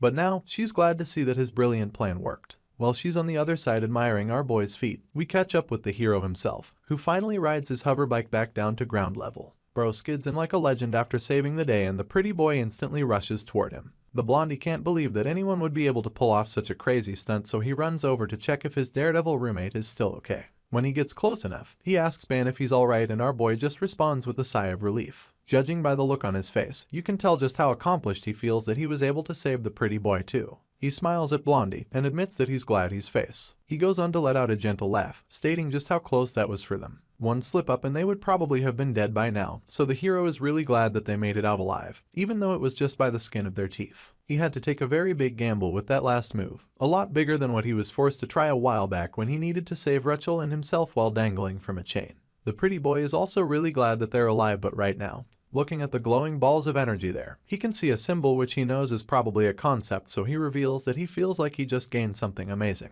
At the moment, Ban isn't sure what concept it is, but we're given a heads up by the authors which suggests that this new symbol is the chop concept. Intrigued by what his roommate just said and what he just witnessed, a Slight curiously asks Ban if he's awakened a new ability. The pretty boy has never seen anything like what Ban just managed, so he asks the class president if he now has the ability to interfere with traps directly. He concludes that this is the case since he literally saw it with his own eyes, and this just makes him realize that his blue-haired classmate is really something else. The both of them are trying to enjoy a wholesome moment and also catch their breaths in the meantime, but this peaceful conversation is immediately cut short by yet another wave of deadly speared attacks from a nearby trap. It's crazy that these things are still shooting at them even when there was no sudden movement. The two young men look up and see the countless weapons speeding toward them, and they're so shocked by this that they can't even move at first. It looks as though this would be the time they finally get hit, but the girls come to their rescue. Out of the blue, Dog Ko-yeon and Rachel appear to deflect all the axes and spears that almost hit their boys. Ban Yuan and a Slight are once again left speechless when they see the girls pop out of nowhere. They just look up at their saviors in shock, wondering how the girls even got to them so quickly. The pink-haired cutie heaves a sigh of relief while still in the air, and judging by her tone, you can tell that she was really worried about them just now. On the other hand, the mean one in the group doesn't waste a second before finding a way to blame the boys for what just happened. Everyone already knows her well for this, so it shouldn't be a surprise, but she just does it so well that they're always caught off guard. Dako makes her way toward them and instantly starts scolding them, claiming that they need to fix their reckless habit. She tells them that they'll get into serious trouble one day if they don't fuck their recklessness. As you can imagine, the boys are pretty shocked by the accusations. But anyway, Ban is just happy to see her, but the pretty boy looks as though he's just seen a ghost. Our boy sighs in relief once again and then thanks the girls, telling them that they just saved his life. The pink-haired girl didn't even realize it until he mentioned it, so she confirms that they actually just saved his life. In response to the thanks, the troublemaker, Dako Yeon, finds another harsh comment. Rather than just telling him that he's welcome or something, she calls the two boys and ungroup ridiculous. The white-haired girl scolds them mercilessly because she can't believe that they got themselves into trouble and also lost focus after she already warned them not to. Hearing all of this, the pretty boy just starts sharpening his tongue as well. There's only so much he can take from Dako without snapping back at her, and since they're already very compatible when it comes to bickering, he doesn't waste another second. The blondie asks her to repeat what she just said while glaring at her, but before the two hotheads can tear into each other with words, portals start appearing beneath them, confirming that the next shift is starting. When Rachel sees this, she realizes that they just took out the last trap, but she doesn't look too happy to see that the next shift has already started. While Rachel is sulking, we see that none of the others in the group even pay attention to her because the pretty boy and the silver-haired grouch somehow found a way to still argue with each other. But the pretty boy finds it extremely annoying that she'd still be so harsh to him even though he almost died a few moments ago. As you can imagine, the mean girl doesn't even show a bit of sympathy after she says this. As far as she's concerned, she doesn't need to show him any pity or compassion because she warned them ahead of time to be more careful, and she definitely wasn't the one who told him to go get caught in one of the traps. At this point, it's easy to see why these two are always arguing. Their chemistry for bickering is unmatched, and it's like they always have the perfect comeback for each other. Sure, Dako Yeon wins the arguments most of the time, but the pretty boy is definitely a worthy opponent for her. Anyway, Ban watches as they both chew into one another, and he just finds it intriguing that they still have the strength for this. He finds their relationship really funny as well and can't help but laugh each time they start. A slight accuses her of waiting safely elsewhere while they did all the work so that she could just come out at the right time to act all tough. Ban feels that this should not even be a question because it's clear that they all run to save each other when things get dangerous, and so he feels that his point doesn't matter. Rachel wonders why they're all bickering while Ban realizes that they actually make a great team. Just then, Dako admits that she was actually waiting for the right moment, claiming that she wants to get them indebted to her by saving them so that she can get paid back. Of course, this leaves the boys stunned, and that's about where the argument ends, so Ban starts to hope that this sense of camaraderie isn't just an illusion. The story continues as the students of Class 11 arrive in Room 4 of the tower. The magic circles that teleported them here suddenly disappear, and Ban is the first one to look around to check out the place. The others do the same, and while they're all looking around, our boy points out how the ceiling in this room is lower than the previous one. This is a relief for him because he feels that they won't get attacked from above like they did in the last room. After surveying this dungeon a bit, he notices that there aren't any traps in sight and hopes that they won't have a repeat of what happened in Room 3. While he's saying this, he suddenly takes out his magic assault rifle and instantly unleashes a barrage of bullets on the first monster he sees. It's a giant spider, and our boy has no intention of showing it mercy, but when it screeches at him with absolutely no damage taken,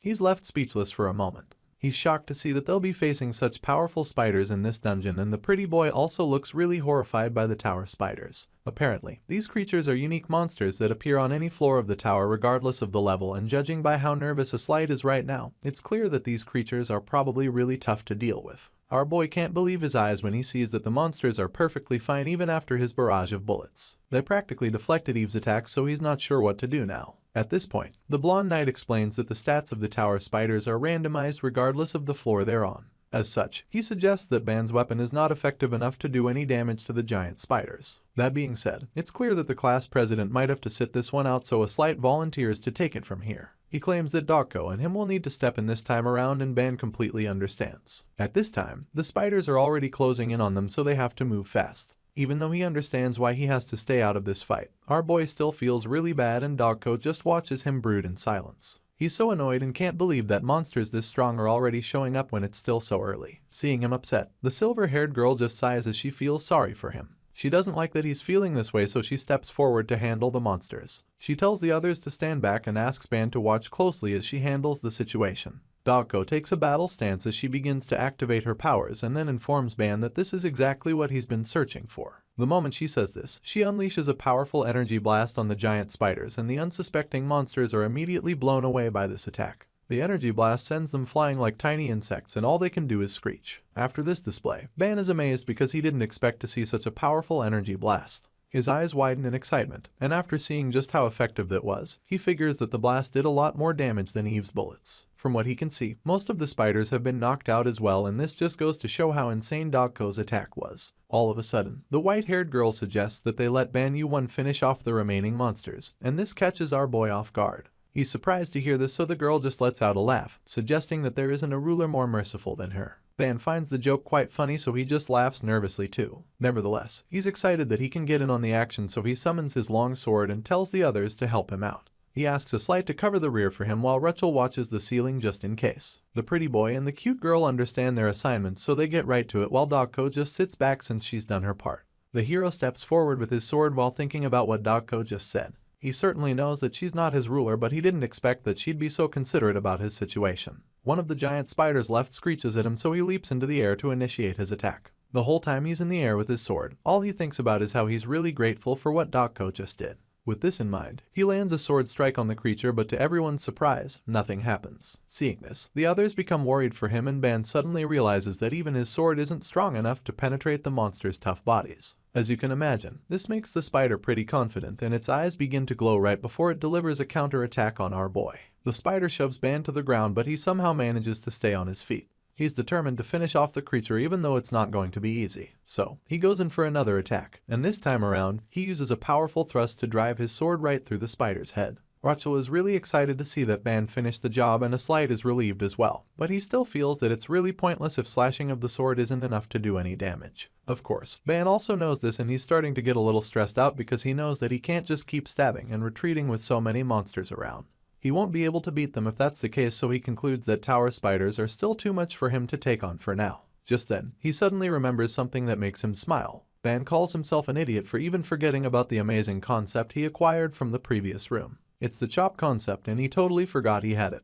Thankfully, he's got the perfect opportunity to make good use of it, so he takes out the glowing balls of energy and slams it into his sword. The blade starts brimming with power instantly, so he tests the chop concept's compatibility with his sword. It turns out to be a good match because the artifact evolves right away due to excellent compatibility with the wielder. Just like that, Ban's longsword increases in the chop concept, as well as the demon sword, blood poison, killing, and fusion concepts. The giant spiders notice that he's now got something threatening in his hand, so they charge at him immediately. Thankfully, his long sword has gotten a major upgrade, so he braces himself and decides that it's time to give it a try. Sure enough, our boy slices right through the monsters with a single slash. Our boy cuts through multiple giant spiders at the same time, and all the others watching are left speechless for a second.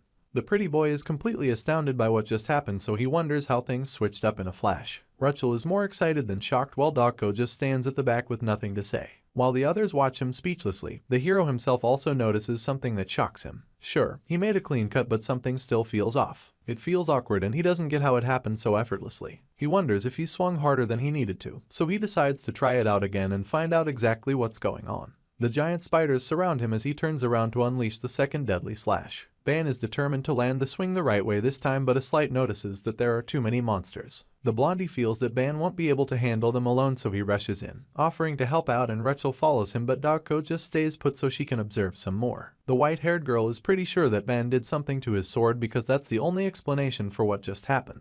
In that brief moment, he managed to cut through enemies that he couldn't even know before, so it doesn't add up. Dogko ponders on this deeply while the blue-haired hero in question continues to deliver insane slashes on the monsters. Ban cuts right through the spiders with each strike, and the others rush to join him. The white-haired girl finds it intriguing that Ban was able to execute this, so she wonders how he can even be capable of such intuitive and overwhelming ability, and yet still honing his skills without relying solely on his power. It's really baffling for her, and while she's trying to wrap her head around all of it, Ban just continues to deliver deadly strikes on all of the giant spiders that come his way. Our boy displays incredible skill and power with each attack, so he admits that it all feels great. Dogko Yon continues thinking about this. She really finds it intriguing that Ban didn't use his new skill the moment they arrived in room 4. At this time, Rachel and the Slight have already joined in the fight and are throwing everything they've got at the rest of the monsters. Usually, when someone strengthens their weapon or gets a powerful one, they end up swinging it around like flaws. This is what Dogko feels, so she is really impressed that Ban doesn't have that flaw. From what she can see, the young hero has a lot of potential. He is really conservative and clever with his fighting style, so she is certain that he'll reach the true essence of the chop concept on his own, even if not today, then someday. The white-haired combat master watches closely as our boy continues his really impressive display of power. She feels that she doesn't have a reason to interfere with his journey to reaching the true essence of the chop concept, but she also feels like it would be a waste to just leave it at that.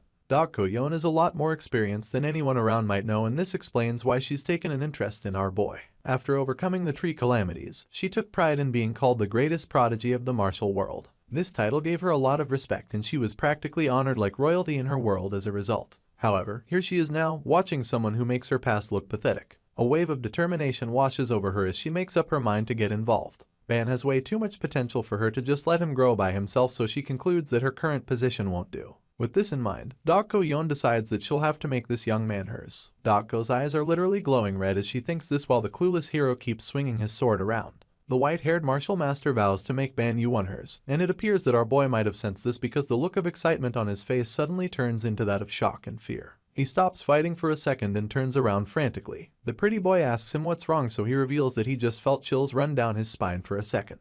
The vibe he just got was as if an elite monster was about to show up.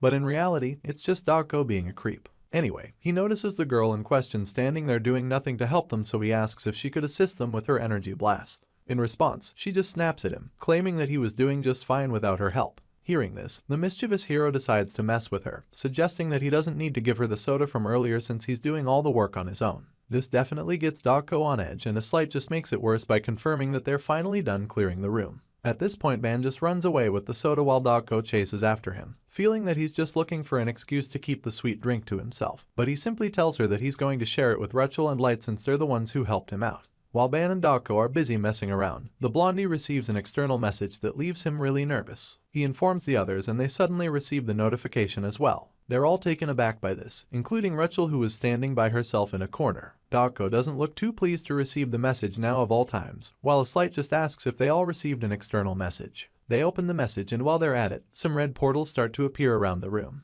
The students read the message together and are shocked to see that they've been told to leave the tower. Ko is particularly shocked by this news, and Ban curiously wonders what's going on all of a sudden. To make matters worse, it's a direct message from the headmaster, and they wonder if this instruction was given to all the students currently in the tower. The trio start complaining about the whole thing, but no one notices that something is up with Rachel. Ko is more pissed than anyone else because she's been looking forward to the tower climb. She feels that she hasn't even warmed up yet, and since she hasn't tasted Ban's sweet drink either, she refuses to accept it unless the school management gives them an explanation. She's suddenly interrupted by a loud rumble on the other side of the room. Rachel immediately yells out, telling them that something is coming, and that's when they finally turn around to notice her. Ban calls out to her and then suddenly sees the reason why they were asked to leave the tower. It turns out that those portals from earlier have now opened completely for a sea of giant spiders to come into the room. Ko realizes that this is why they were being called out, and as more portals continue to open up in the room, a slight figures that this event might be what they heard of in the meeting. Ko admits that it seems like it, while Ban just sighs in exhaustion, figuring that this is the reason the difficulty in the room felt off. Unfortunately for the students of Class 11,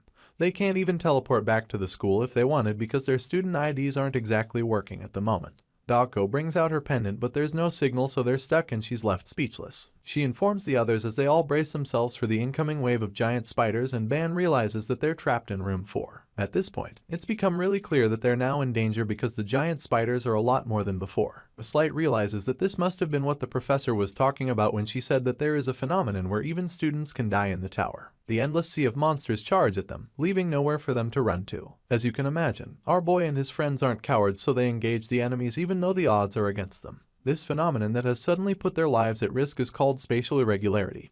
And as they attack our boy, he suddenly starts to remember the conversation they had with Professor Yumina. In this flashback, she informs the students that there's a high probability of dimensional pirates invading the rooms of the tower when freshmen are climbing. As you'd expect, Ban has no idea what she means by dimensional pirates, so he expresses his confusion.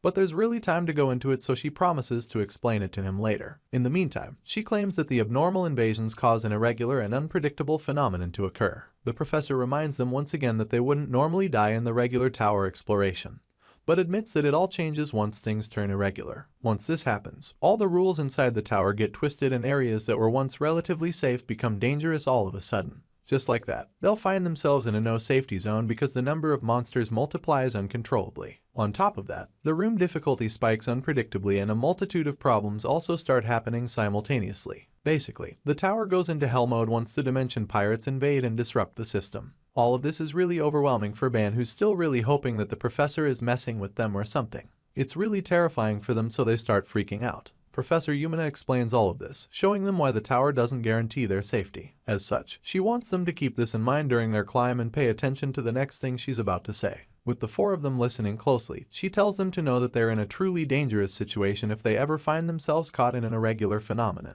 Back in the tower, we see a huge blast, and as the dust clears, Ban and the others come out of the room. Our boy had to crash through the wall on his hoverbike so that they could reach a bigger space, and once they're here, they just keep moving. Rachel rides with Ban while Darko and a slight fly closely behind. For now, they're a bit safe since they've created some distance between themselves and the monsters. However, the blondie can't help but get worried because they don't know how long the giant spiders will keep coming.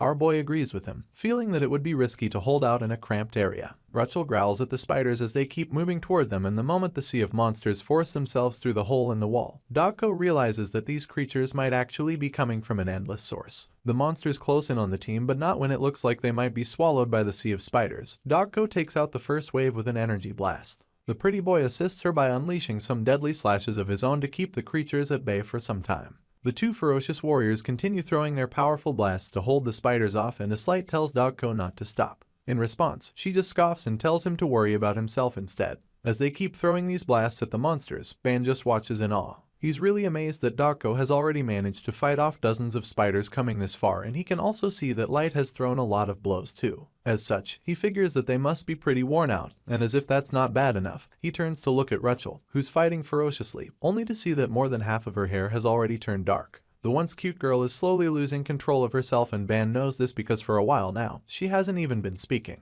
It's been more of growling, and with all of this, if her hair turns black completely, then it's going to be a nightmare scenario for the students of Class 11. Right now, the class president is so confused and not sure of what they're supposed to do. The spiders are endless and tough as well, so they're in a real pickle here. The hero just sits there nervously as he tries to think of a way out of this mess. Just then, Darko Yon appears, claiming that the beasts are completely losing it.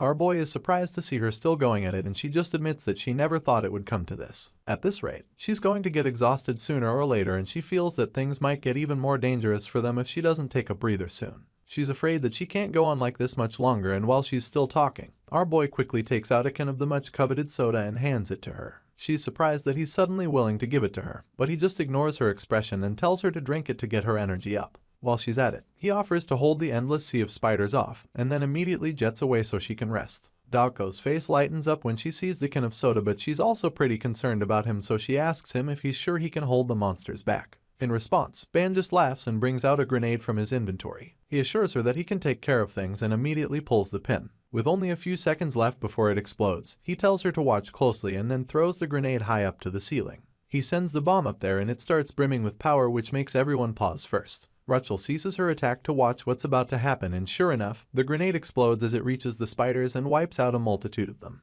The waves from the blast are so powerful that they travel throughout the room. The force is so much that it almost pushed Incite to the ground, but he manages to stay on his feet even though he's very baffled by this insane power. Ban responds with pride, suggesting that it's amazing, and then reveals that he had a lot of work into crafting the bomb. Now that the spiders have taken a huge hit, our boy jets forward on his hoverbike to capitalize on it, leaving Light behind so he can rest up. With Darko and Incite out of the fight for now, he turns his focus to Rachel and notices that the girl still has a lot of energy. Sure, she's strong, but he feels that she's way too unpredictable to rely on right now. With more monsters emerging by the second, Ban has no idea how long they have left before they're surrounded again, so he concludes that letting Incite and Darko was the best option. Our boy feels that he can buy them some time to recover if he's able to take down as many monsters as possible while they're out. His thoughts are suddenly interrupted when he receives a message from the system telling him that his blood poison concept on his sword has increased to 10.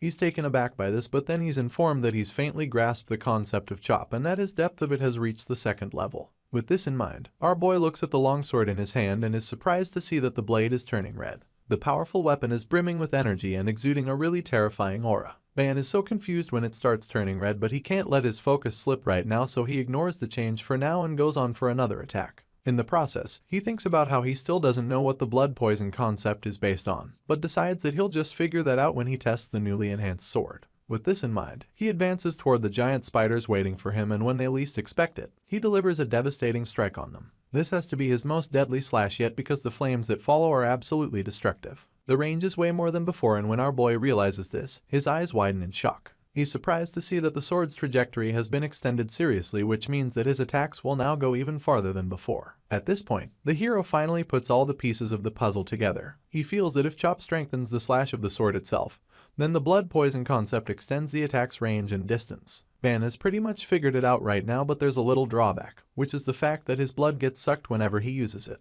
As a result, he realizes that he won't be able to use this concept too often because it would be like donating blood with every swing. Bro hasn't even used the blood poison skill for long, and he's already feeling hungry, craving a choco pie in the middle of the battlefield. While he's doing this, a slight suddenly notices that his roommate is up to something interesting again, so he calls out to our boy, asking him what's up with his sword's aura. Ban probably doesn't want Light to know about it for now, so he quickly changes the topic, asking where Rachel is. Dogko responds, claiming that the girl is on the other side slaughtering the spiders, and also suggests that they don't approach the crazy girl for now. Truly, she's on a rampage and it would be dumb to meet her right now, so Ban just agrees with no argument. He also feels that neither of them should jump back in just yet because they need more rest, but the blonde knight disagrees, claiming that he's rested enough. He thanks Ban and tells the hero to look around. That's when they all see that the swarm of spiders has noticeably decreased. Ban didn't realize this earlier, but now that a slight points it out, he can see that the enemy forces have been significantly diminished. Dogko chimes in, admitting that the flow of monsters seems to have stopped. That being the case, the pretty boy ponders on what the reason could be and then suggests that the monster wave might have halted because the battle is over. However, he informs them that it could also be because something a lot stronger is about to show up. Unfortunately, Rachel is the first to come across this bigger threat because while she's on her rampage, she suddenly halts in shock. The wild girl calms down all of a sudden as another huge red portal opens up in front of her. She's bewildered by this, but the pretty boy already knows what's about to happen. As the portal opens up significantly, he informs the team that the sea flow of spiders stopped because of the second reason. As soon as he says this, an absolutely gigantic spider, several times the size of the rest, emerges from the portal. This massive insect is probably the boss of the dungeon, and Ban starts freaking out because he was told that such creatures only start appearing after room 50. The hero is so confused and frustrated, but not as much as Dogko, who is already tired of hearing that these patterns just keep breaking. She's not really surprised that a creature this massive would be their next opponent, but her ears are starting to blood from hearing about broken patterns all day. All of a sudden, the pretty boy calls out to Ban like there's another problem, so our boy asks him what's wrong, and the blondie suggests that they focus on the elite monster in front. Of course, our boy is taken aback by this because he didn't imagine that they'd have to face more than one of these massive creatures. He turns around to confirm and is horrified when he sees another elite spider. The two roommates gasp in horror, and Ban concludes that this is the worst situation they could find themselves in. They literally have elites in front and behind them as well, and that's definitely a big problem. As you can imagine, the pretty boy is terrified when he sees this. Right now, the Slight doesn't even get what's going on because it's starting to look like nothing in the school's manual even matches with what goes on in reality. The guys look like they're about to shit themselves while Dogko nonchalantly drinks the soda Ban gave her earlier, looking completely unfazed. On the other hand, Rachel is still growling like a rabid dog, and when Ben sees this, he figures that she's about to do something dangerous, so he tries to stop her, but when he calls her, she just ignores him to charge at the elite monsters. The ferocious girl launches herself at the massive spider and swiftly lands a deadly strike that does a bit of damage. The spider screeches in pain, and a Slight is just stunned that she would charge in recklessly like that. Ban is also surprised, but after seeing what happened, he starts to feel that it might actually be for the best. Clearly, it's only a matter of time before the gigantic monster retaliates, so Ban figures that they should try to help Rachel now. He tells a Slight to stick with the girl while he takes the one at the front. Our boy feels it's better to take one each, so he decides to face the other elite monster with Dogko Yon, confident that they'll manage somehow if they fight like this. Without hesitation, the pretty boy agrees with the plan and rushes to assist Rachel. Ban and Dogko are left to face the big one towering above them, and the hero braces himself for the fight that's about to follow. He confidently came up with a plan, but now that he's face to face with the monster, he's a little uncertain how to fight it. The only way he stood a chance with the previous monsters was by using the chop concept and the blood poison combined. But now that he's got to face the bosses, he's not even sure if his current attack power would be enough to do any damage. The hero is torn at this point and also very reluctant to take a swing because there's a good chance it won't even work. While he's sweating profusely, Dogko just keeps sipping her drink like she doesn't even care. She finally confronts him, reminding him that he said he was going to handle it. Our boy is too embarrassed to even respond at this point, so the white-haired martial master teases him for not asking for help even when he knows he can't win. She leans closer and really starts to wind him up, asking him if he's acting this way out of pride or stubbornness. Ban's cheeks turn red at this point as he gets extremely nervous around her. He asks her what she's doing and then she finally pulls away, handing him the empty can and suggesting that he enjoyed the drink because it was an unusual flavor. It was a strange flavor, but she didn't think it was bad, so now that her energy is enough, she takes out her sword and steps up to face the beast. As she does this, she makes it clear to him that he'll pay the price for that sweetness henceforth. She admits that it might seem like an excessive cost, but she wants him not to think of it as a debt. Dako's sword starts brimming with energy and she advances toward the elite spider. Our boy is amazed to see her draw her sword and finds it a bit baffling too. The girl starts out with a really impressive technique which Ban feels is unnecessary because he doesn't get why she needs the sword now when she's already proven she can do everything with her bare hands. He's really curious and wonders if she's showing him this for a reason. It's as if she can read his thoughts because the moment he thinks about this, she turns around to answer him. Dako clarifies that she doesn't need the sword, stating that she just doesn't want to get her hands dirty. She doesn't want him getting the wrong idea, and with what she said, he definitely won't. Ban is pretty embarrassed and quickly apologizes for his insinuation. Dako just smiles in response, knowing that all the hero is lacking is just one move. In reality, she's actually using the sword because she wants to show him this move just once, knowing that the single slash would be enough for Ban to find the answer he desperately needs. So, with her sword now at full power, she calls out to Ban Yu-1, telling him one more time to watch her carefully. Unfortunately, he doesn't do this because he's suddenly distracted by a noise coming from a slight's battle. Apparently, the girl has finally lost control and she's now attacking the pretty boy instead of the monster. A slight uses his sword to hold her back while trying to communicate with her, but she's gone berserk and now just wants to rip him apart. Her eyes have changed color completely and she doesn't even understand anything he's saying.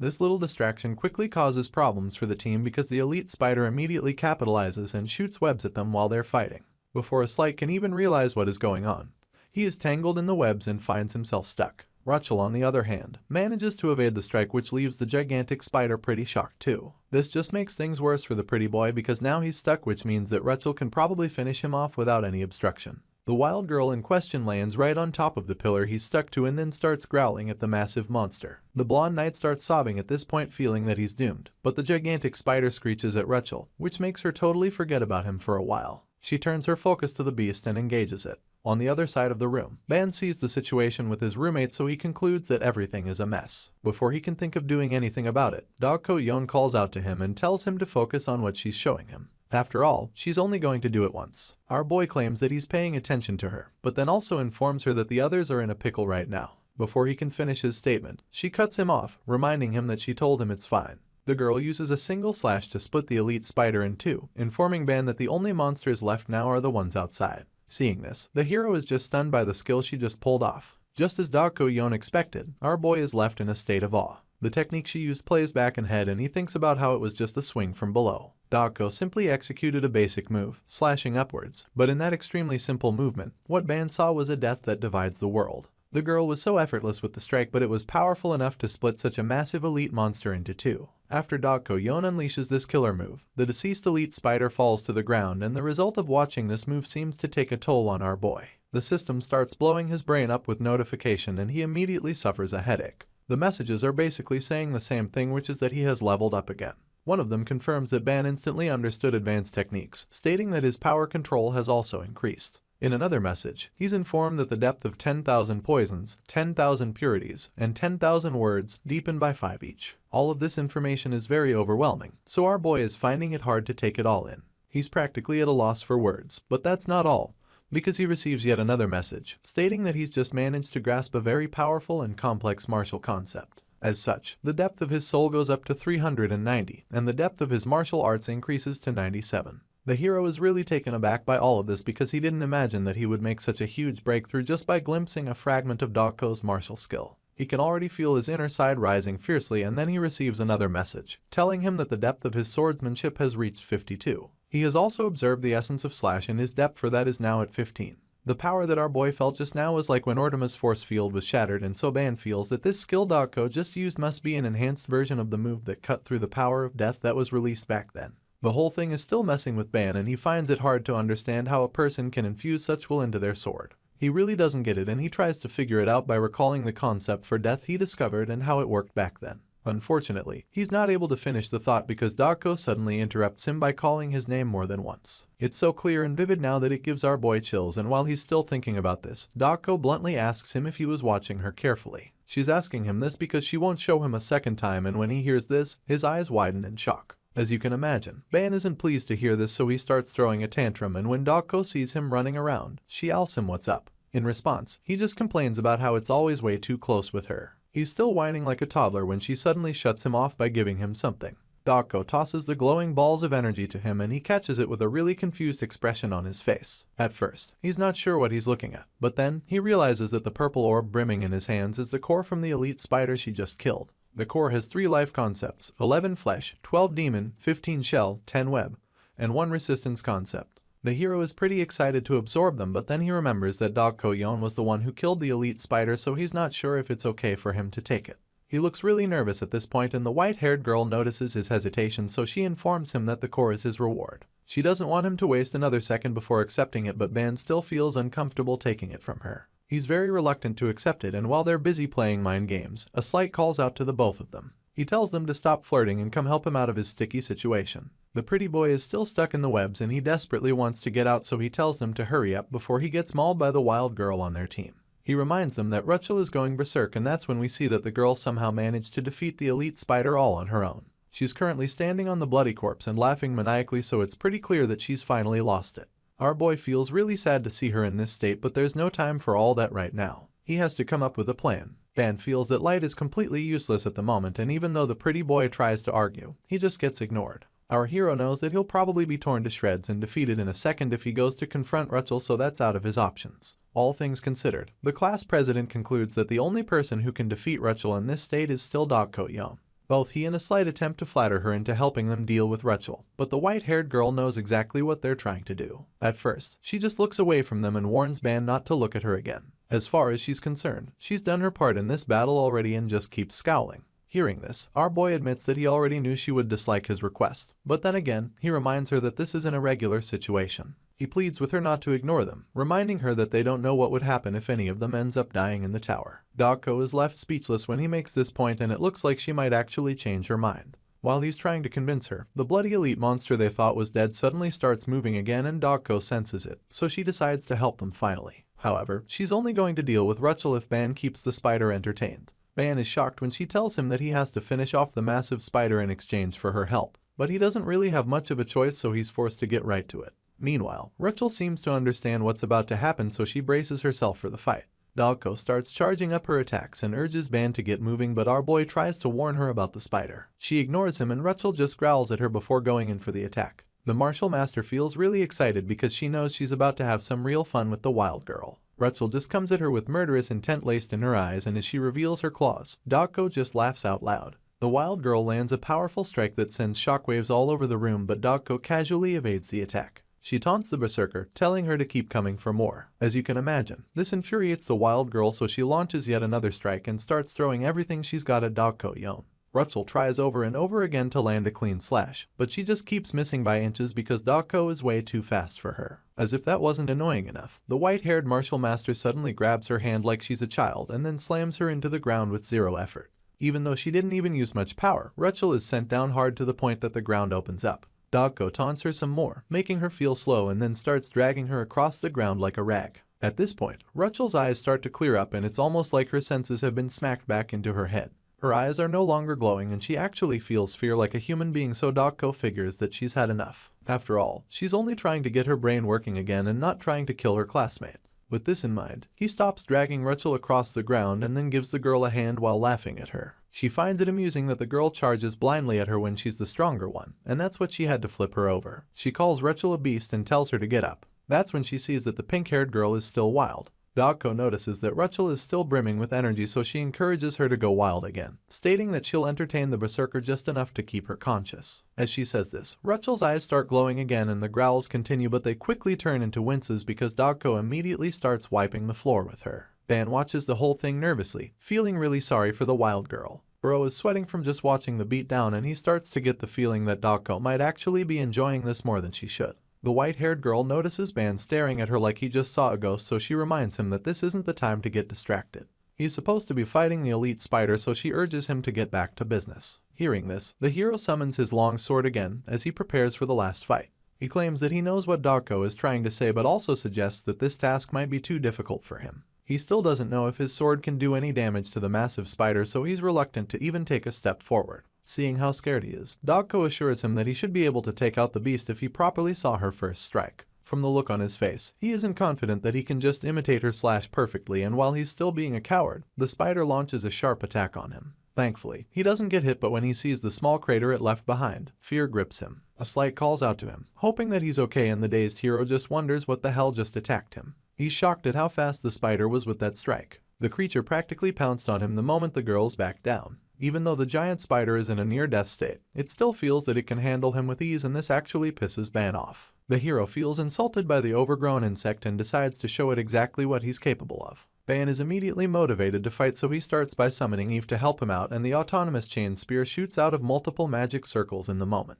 Eve practically ambushes the elite spider by gripping most of its limbs to incapacitate it. At this point, the monster finds it difficult to launch an attack or even move, so our boy goes in for the kill. The blondie is surprised when he sees that Ban actually bound the giant spider, and this statement makes Dogko turn to see what's going on with her student. This distraction gives Rachel an opportunity to sneak up on the martial master. Meanwhile, Ban runs toward the elite spider with his sword, feeling that he can combine his slash cut and blood poison concepts in one strike now that Eve has immobilized the monster. The long sword starts brimming with multiple colors, and once the power is enough, he delivers the strike from within reach to maximize the damage. Our boy lands a decent strike that causes the spider to screech in pain, but a Slight doesn't think it was good enough. At the same time, Dogko, who has put up a shield between her and the crazy girl, feels a bit disappointed. She thinks that the strike was shallow because the best way to kill the spider would have been by splitting its head. Our boy is equally not satisfied with the result, so he wonders why the slash was too short. That's when he realizes that the blood poison concept didn't activate properly the first time.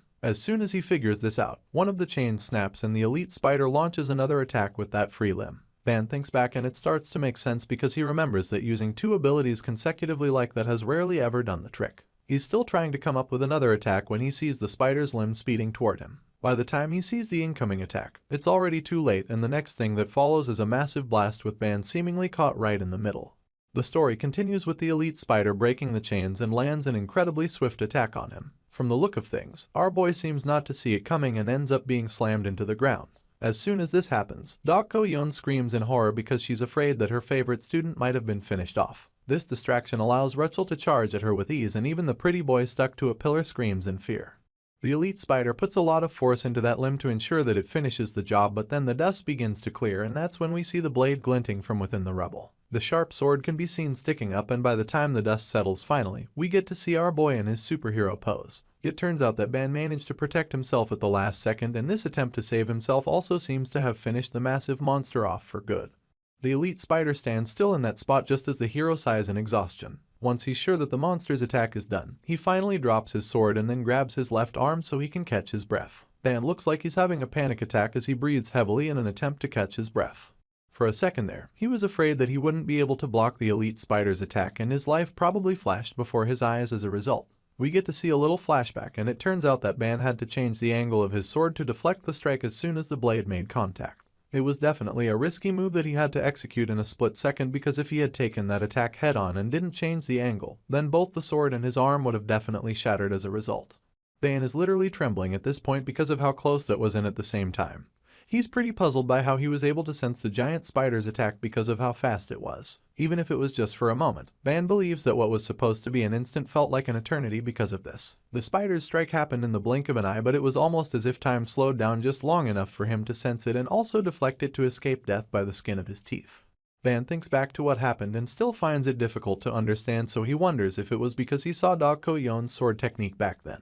While our boy is still pondering on this, the system sends him a message, so he checks it out, and that's when he sees that he's realized and mastered the concept of flow in the process of deflecting the enemy's attack. As a result, his depth of the flow concept goes up to level 5.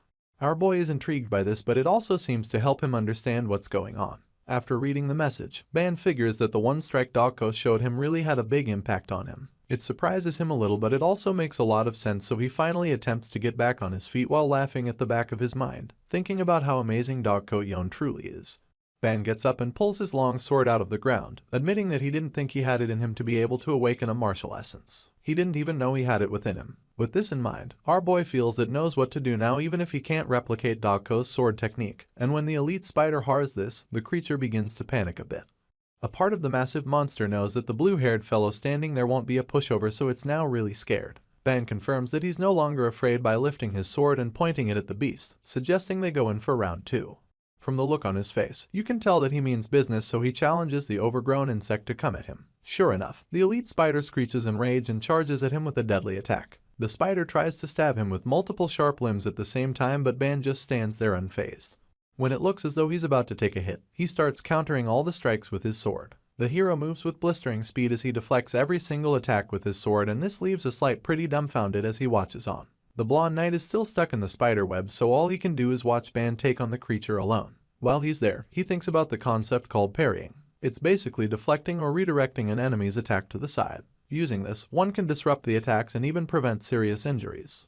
With parrying, one could even get a chance to land a deadly counterattack if things go very well. The pretty boy thinks about this and admits that it's all just a tactical concept, because the truth of the matter is that reality is not so simple. In reality, things might not work out so well and you could die before even getting the hang of it. It's a really risky style of fighting as a result, especially for those who haven't mastered it, so a Slight believes that it's better to look for another way to fight since you only have one life after all. The blonde knight feels that this is what should have happened, so he's pretty baffled to see that Ban is using that exact skill he just described. A Slight is shocked that his roommate has the balls to use such techniques in a life or death situation like this. While the pretty boy is thinking about this, we see how swiftly Ban is moving. He's deflecting multiple attacks in less than a second, and a Slight is so baffled because the hero clearly told them that he had never handled a sword before. This technique isn't one for beginners, so something isn't adding up. Ban continues to redirect all of the spider's attacks, hoping to finally have a chance to counterattack. We get to see exactly how he's doing this. It's like time slows down for him, so he sees another attack coming head on, so he quickly swings his sword to deflect it. He makes contact with his sword and then slides the monster's limb to the side, allowing him to redirect the strike. This way, he's able to shove multiple attacks away from himself, and after another successful execution, he feels pretty satisfied with the result. He feels that this is good and is confident that little by little, he's starting to see it once more. While he's doing a good job of dealing with the elite spider, we get to catch up with the girls who are still throwing hands on the other side of the room. At this point, Rachel has started advancing with full force, probably feeling that she's overpowered Dogko Yon or something. The wild girl charges at the martial master with everything she's got, growling the whole time, but Dogko moves back to avoid getting hit. This infuriates the berserker, so she keeps charging forward, but then all of a sudden, the silver-haired girl stops moving back and casually trips Rachel over. The wild girl definitely didn't see this coming, so she falls over headfirst and crashes into the floor. While Rachel is busy eating dirt, Dogko turns her attention back to Ban, who is still partying all of the elite spider's attacks, and the look on her face confirms that she's taken aback by the sight. Dogko is quite surprised by what she's looking at and reveals that she didn't expect such a massive boost in him all of a sudden. She knew he'd gain something from that one strike she showed him, but she never imagined that he would give her something so unexpected. As far as she's concerned, the hero is using a martial technique that embodies the essence of flow, which exists in the central planes as well. As such, she's really shocked because hardly anyone ever tries to master it. Redirecting an opponent's attack in that 100,000th of a second should practically be impossible, but here our boy is, doing it over and over again. As you can imagine, it can get pretty exhausting to keep doing the same impossible skill repeatedly, so it looks like Ban begins to struggle a bit. The look on his face is enough to show how much strain he's going through. Our boy is pushing himself to the limits in order to use this technique, and Dogko completely understands this because it's a technique that requires extreme reaction speed. Despite being tired, Ban keeps deflecting all the strikes with mind-blowing speed, so much so that it causes an explosion due to the constant friction from the clashes. After this blast, Ban seems to have a few seconds of rest, but Dogko still feels that the technique involves too much risk and excessive effort to execute. The silver-haired girl says basically the same thing that a Slight said earlier, admitting that most people opt for an easier method of fighting most of the time. However, Dogko Yon feels that someone like her wouldn't look for the easier way out. She's someone who has always pursued dominating martial arts, but after witnessing Ban's performance, she's starting to get a new perspective. She didn't ever think that she would find such depth in a skill she thought was just a trivial trick. Now that Ban has pretty much taken the skill to the extreme, Dogko begins to ask herself if the art was always this profound. While she's doing all of this self-reflecting, we see that our boy has finally forced the massive spider to stop attacking. They're both standing face to face, waiting for either one to make the first move, and Dogko just finds it surprising that she finally finds this parrying skill so impressive when she always overlooked it in the past. Her thoughts are interrupted when she hears Rachel gurgle all of a sudden. The wild girl appears to have had enough of the fight, so Dogko turns and thanks her for pointing out her unsightly side. In response, Rachel just winces in pain, looking like she's about to burst into tears. The pretty boy sees all of this and figures that things are less tense now, so he reminds Dogko that she can always loosen up a bit for him. Unfortunately, he just gets ignored and Dogko goes back to thinking about Ban's new technique. She knows that redirecting attacks won't be enough for the boy to end the fight, and she feels that he would need to look beyond that if he wants to win. At the moment, she doesn't know what he's going to do next, but since he's come this far, she's confident that he'll find a way, so she hopes that he can show her more. The white-haired martial master is certain that he can surely use his force for a counterattack since he's mastered the flow to deflect his opponent's power. While she's thinking about this, the hero braces himself for the spider's next strike, and the moment the creature lifts a limb to attack, he goes in with his sword to finish the job. Ban leaps into the air and Dogko watches him anxiously to see if he can use the spider's penetrating force against it. As the sharp limb gets to our boy, he repeats the same skill he's been using and perfectly times everything to redirect the strike. Ban rotates the attack, and using the two abilities he imbued earlier, he's able to land a devastating slash on the spider's head. Our boy's slash splits the monster's head in two, causing to screech in agony, and when a slight sees this, he gasps in shock. Dogko, on the other hand, is extremely delighted to see this because it's exactly what she wanted him to do. The white-haired martial master is so proud of him for finishing the job perfectly, while our boy is just relieved that his risky move worked. Dogko Yon is so excited when she sees that Ban Yu-1 executed the strike perfectly, and right after the slash, the giant spider finally falls to its death. Our boy sits in front of the massive corpse to catch his breath. While he's still trying to rest a bit, the system starts bombarding him with some more messages. Our boy learns that he has temporarily fused the concept within the body with the external concept, and he also finds out that he has just realized a way to create an even more powerful concept. Ban can literally see the symbols floating all around his body, and while he's still trying to process the news, it becomes pretty clear that he finally did it. The system confirms this by sending another message stating that his depth of flow, truth, and potential have all increased by 5. Seeing this, the hero becomes convinced that there's a major change occurring in the internal code. His thoughts are suddenly interrupted when someone calls out to him. Our boy turns around to see who it is, and that's when he sees a Slight once again asking for help. The poor guy has been stuck there for a while, so he really hopes that his roommate can give him a hand if he's finally done with his little thing with the elite spider. At the same time, we get to see that Rachel is still in beast mode. The wild girl is still trying to kill Dogko, who is definitely fed up at this point. She's holding the crazy berserker back and tells Ban to come and take over, but the hero is still on a high after beating the giant spider, so he just teases them first. Our boy suggests that they might all be relying too much on someone who just barely defeated an elite monster. He gloats a little after saying this, asking a Slight what he's been doing to help when he has such a powerful ability. The blondie feels embarrassed when he hears this, so he just apologizes, and admits that he hasn't been able to use his magic ever since he got wrapped in the webs. While the pretty boy is busy feeling sorry for himself, Dogko finds herself acknowledging Rachel's stamina and durability. She thought that by now, the beast girl would have gotten tired, but that's not the case, and now, she's no longer in the mood to mess around with Rachel. Because of this, she just wishes that she could stay tied up like a Slight, calling him a fool, and of course, the pretty boy gets offended. Before the bickering can start, our boy suddenly comes up with a brilliant idea. He feels that what Dogko just said could actually help them a lot, so he summons his pet snake even and begins to execute his master plan. Ban reveals that he'll start by absorbing the spider web that a Slight got caught up in, and once he's done with that, he goes to the next step in his plan, which is to feed the essence directly to Eve. This causes the snake's depth of mastery in spiritual beast concept to reach 25, and this is all because she absorbed the web. After using this, he carries out something called the chain manifestation net, which as the name implies is like a spider web or net formed by Eve's chain. Once it's formed, he tosses it over Rachel to trap her, and even though the beast girl sees it coming, she's not fast enough to evade it. The crazy girl rolls on the floor as she struggles to get free, but nothing works, and Ban bluntly informs her that resistance is futile. He lets out a small laugh and makes it clear to her that the chain wrapped around her is going to drain her magic the more she attempts to escape. Sure enough, we can see it happening, because as Rachel keeps struggling to break free, she keeps getting weaker and weaker. The chain wraps around her even more tightly, and this causes some of her curves to be more prominent.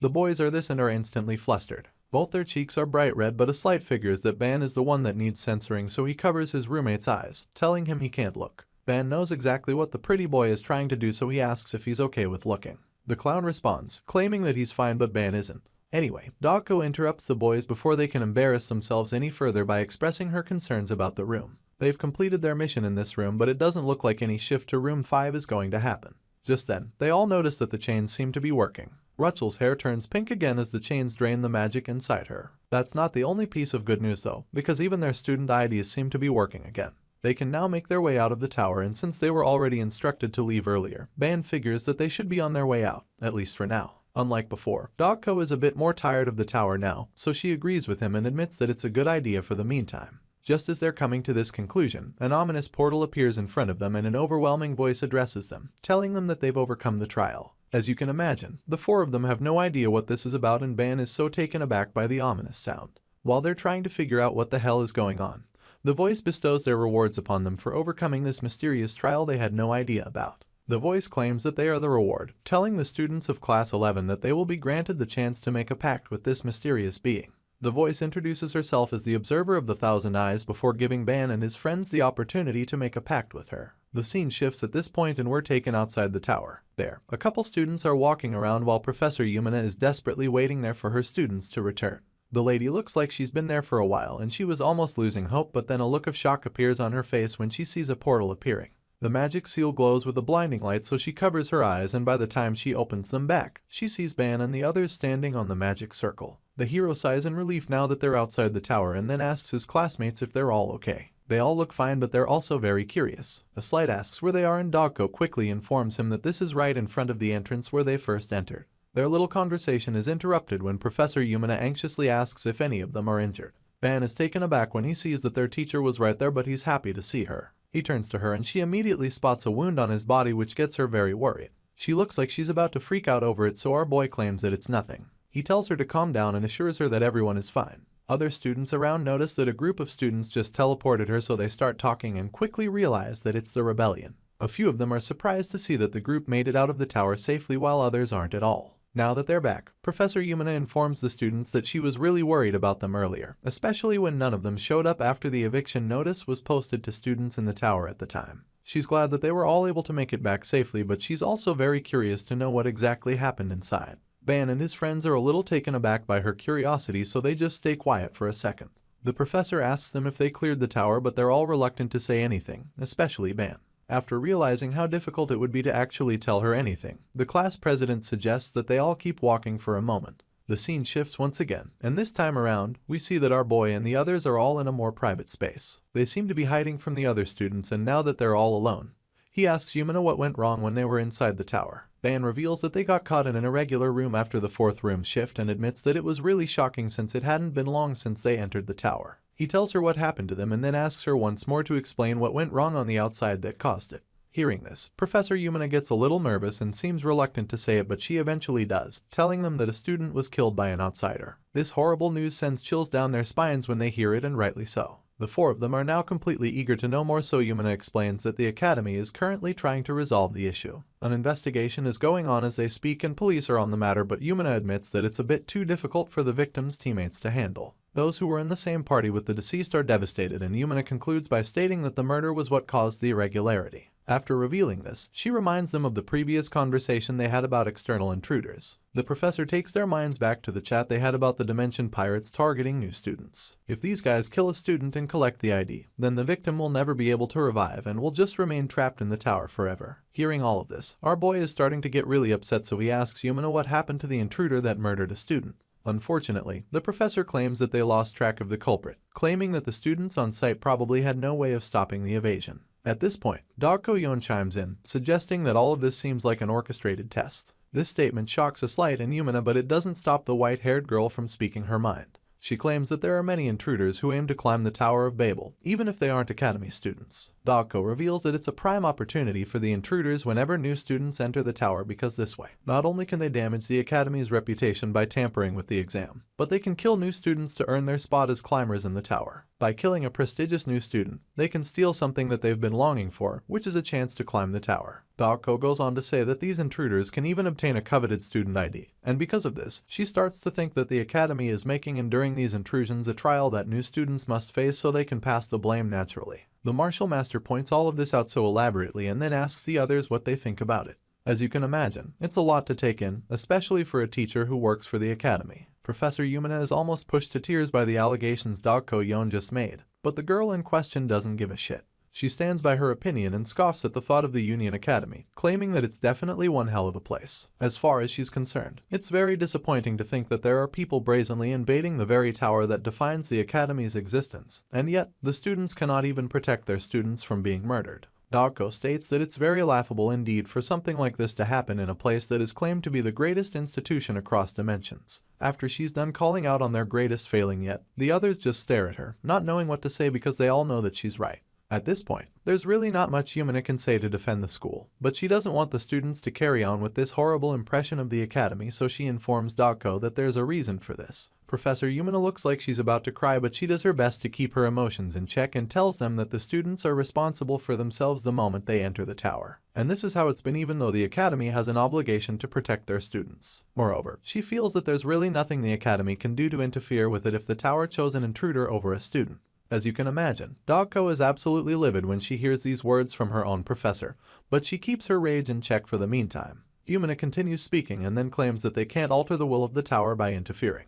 At this point, Dogko Yon cuts her off in a very harsh tone, asking her if she really thinks that it's the will of the tower to have an innocent student murdered by an intruder. Professor Yumina doesn't cut her off at any point, so she realizes that this is truly their fate in Union Academy, which just makes the whole tragedy that more unpleasant.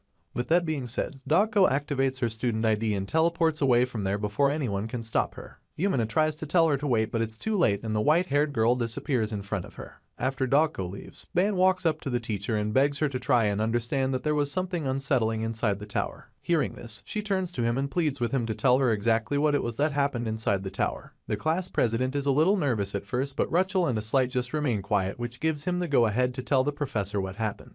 He reveals that they encountered something just before they came back from the tower, and of course, Yumina asks him to elaborate on what it was. At this point, Light and the pink-haired girl can feel the nerves as Van is really nervous and unsure of whether to say it or not, so he takes a pause before telling Professor Yumina that they encountered a constellation, to which the teacher is taken aback. So basically, the constellations are a thing in this dimension, including particularly Union Academy. They are transcendental patrons or observers that observe countless dimensions, and when they find someone they favor, they form a contract with them through that individual. The constellations and basically transcendental beings who exercise influence in this dimension, and right now, they've taken an interest in the 4 students of Class 11. These mysterious beings are known for giving powerful magic, special abilities, rare artifacts, and even more to make others follow them. The truth is that they always demand a lot in return for these blessings, and surprisingly, there are a few who refuse them. Above all, in a world where power is valued, there's nothing sweeter than the offer of these transcendental beings. The constellations are undeniably attractive partners for anyone who craves power, so we're about to find out what kind of encounter our hero is going to have with them. After he informs Process Yumina of what happened in the tower, she finds it pretty hard to believe that they encountered a constellation in this world. Ban confirms this, telling her that the observer of all sites spoke to him with a strange voice. Our boy reveals that the mysterious being promised power in exchange for fulfilling its demands, and for some reason, the professor gets extremely excited when she hears this. She claims that this is amazing news, and Ban is perplexed by this, so she explains that coming in contact with a constellation at the very first day in the tower is a really big deal, especially since it's the first time that a transcendental being is appearing there in the history of Union Academy. As far as she's concerned, just making contact with a constellation so soon means that their talents are already recognized. Not for some reason, none of them seem excited about this. Ban is shocked at Yumina's reaction, and it just makes him really uncomfortable. The lady excitedly confirms everything she just told him, so he reluctantly asks her what the Academy's stance is on contracts with constellations. The professor is taken aback by this question, but then informs him that the school would officially claim neutrality. However, if the opportunity arrives, then the Academy would encourage students to seize the offer. Hearing this, Ban asks her to clarify if she's saying that the Academy urges them to make these contracts with the transcendental beings. In response, the professor states that this is exactly what she meant, and then reveals that the tower is the place where the interest of constellations is most focused in this dimension. As far as she knows, there's no one more appealing to a constellation than someone climbing the tower. Hearing this, Ban just gets pissed, feeling that it's unbelievable that a place like the Academy doesn't even have any defense against intruders, and yet friendly with these beings they know so little about. It's really hard for our boy to understand, and while he's still thinking about it, the professor interrupts his thoughts by asking him what the observer of all sites asked for exactly. Yumina looks so excited about the whole thing, so Ban decides that it's time she felt what they've been feeling, and that's when he informs her that the constellation asked them for murder. As you'd expect, the lady is horrified by this, so she asks Ban what he's talking about. In response, our boy tells her how the observer of all sites promised contracts to 2 of them, but only if one of them kills the others first. That was the constellation's demand, so we finally get to see why they've all been in a bad mood since they returned from the tower. Slide and Rachel appear to be really messed up from that encounter, and we are suddenly shown a flashback for what exactly was discussed. In this scene, we see the observer still talking to the students of Class 11. She tells them that only the warm blood-filled veins offer up songs of praise to her, and then calls them children of astounding potential before suddenly asking them to sever the neck of a companion and offer it to her. The constellation promises to take them as her closest kin if they can carry out the task, but all they want to do right now is fight the twisted being asking them to kill each other. The observer of all sights vows that her love will never leave their side until they climb to the top of the tower, but only if they can do as she's asked. After making this request, she stretches forth her hand and urges them to kill each other. Ban is furious at this point, but he keeps his words to himself for now, even though he feels that this constellation is talking complete nonsense. As far as he's concerned, only a lunatic would ask one to kill a friend just to receive power, and he makes it clear that he'd never go along with such a thing. While he's thinking about this, he notices Dogko suddenly charging up her powers, and when he sees a strange aura surrounding the girl, he becomes really worried for her. The white-haired girl almost seems paralyzed, and it's as if she's being possessed by this twisted constellation. At this point, all she can do is ask to be left alone, and that's about where the flashback comes to an end. In the present, Ban informs Professor Yumina that this is what happened, and the lady figures that Dogko must have released her energy in the tower. Ban confirms this, stating that she was the one who forced the constellation away. After revealing this, Ban informs the teacher that the constellation was a being that they didn't even fully understand, treating their lives as playthings. He definitely doesn't think anyone should be excited about an encounter with an observer because it was so disgusting to have been tested like that. At this point, Ban changes the topic and asks Yumina if this whole issue means that they can't enter the tower for the rest of the week. Sadly, the professor confirms that this is most likely the case because it's too dangerous. She claims that the academy is going to monitor the tower over the weekend to catch the intruder and hopes for the best. Hearing this, Ban just starts thinking about his duel against Erecto. It's really inconvenient for him to be barred from the tower, and with the sparring match approaching Tuesday the following week, he feels that he just needs to keep training hard until then.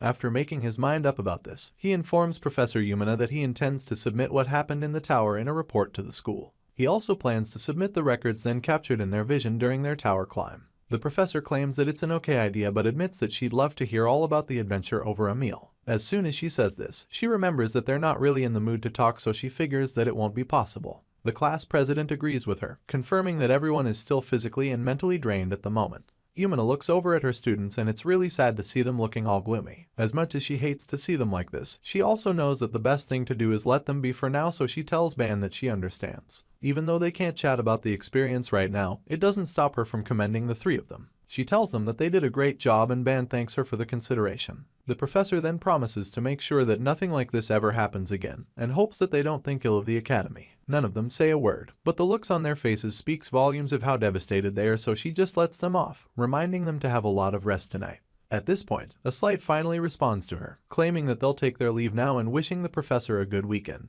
The pretty boy and the pink-haired girl are the first to teleport away, but before they leave, Ban commends Rachel and sends his regards to her roommate, Dogko. Once the rest are gone, Ban prepares to head out too, but before he can leave, the professor tells him to wait one moment. He's surprised that she still has something to say, but he gives her his ears and she tells him that she has a direct question for him. Our hero gives her the green light, and she suddenly asks him for the truth of what the observer of all things really demanded. Yumina wants to know if the constellation actually promised contracts to 2 out of the 4 if she actually selected him and Dogko Yon specifically. Hearing this, our boy is shocked that the woman figured it out on her own, so he admits it. Ban reveals that the observer didn't actually put them against each other, and states that it was more like sieving gold from sand. In another flashback, we get to see what really happened in the tower. Here, the observer informs Ban and Dogko that they can definitely reach the summit of the tower if it's just the both of them. That being established, she suggests that they dispose of Light and Rachel, calling the pair useless burdens. The pink-haired girl and the pretty boy are horrified when they hear this, and this pretty much explains why they seem to have taken the whole experience a lot harder than Ban. Our boy and the martial master are equally stunned by what they just heard, but the observer of all sights just encourages them to kill their friends, promising that the both of them will be among all the climbers with only the most radiant potential to kill, and seize what they desire. The constellation urges them to make the move, claiming that this is what the world is about after all. At this point, Ban and Dogko are just too stunned to even do anything. But a Slight and Rachel draw their weapons and prepare for a fight because their lives are now in danger. Thankfully, Dogko chases the transcendental being away and the flashback ends. The scene then changes and our boy returns to his room, where he finds the pretty boy still brooding. The blonde knight is sobbing in a chair, and Ban is surprised that the guy didn't even bother washing up. He decides to lighten the mood a little by joking around about how Light is sitting. The blondie doesn't find it funny though, so he just asks if Ban is actually teasing for sitting in an unmanly manner. It turns out that Ban didn't even realize when he started thinking out loud, so he gets nervous, feeling that he might have offended his roommate. The hero tries to quickly clarify things, but the pretty boy is the first to apologize. He admits that he just wanted to vent and tells Ban that he can go ahead and insult him however he likes. As you can imagine, things are escalating a lot faster than Ban imagined, so he gets even more nervous and tries to explain that he didn't mean to insult him. At this point, Light starts acting weird, claiming that Ban doesn't even think he's worth insulting. A crazy look appears on the pretty boy's face, and our hero is so confused because he knows that his roommate isn't the arrogant type. Something isn't adding up and Ban is trying to figure it out when a Slight tells him that he kinda hates him. This is undoubtedly the most scary and shocking thing that our boy has heard all day, so he just freezes in a spot when a Slight says it. He's really nervous at this point, but he doesn't want things to get awkward, so laughs nervously and jokes about hating the blondie as well. He does this hoping he can ease the tension, thinking that they can be on the same page on one thing at least. Unfortunately, his joke isn't received well and we suddenly see that Ban didn't actually say it. He wants to say it but he holds back, feeling that it's still rude to call an idiot an idiot. The scene shifts and both boys still haven't changed after a while. Ban sits on another chair while Light keeps brooding on another one. Our boy is tired of the awkward silence, so he tells the blondie to say what's on his mind.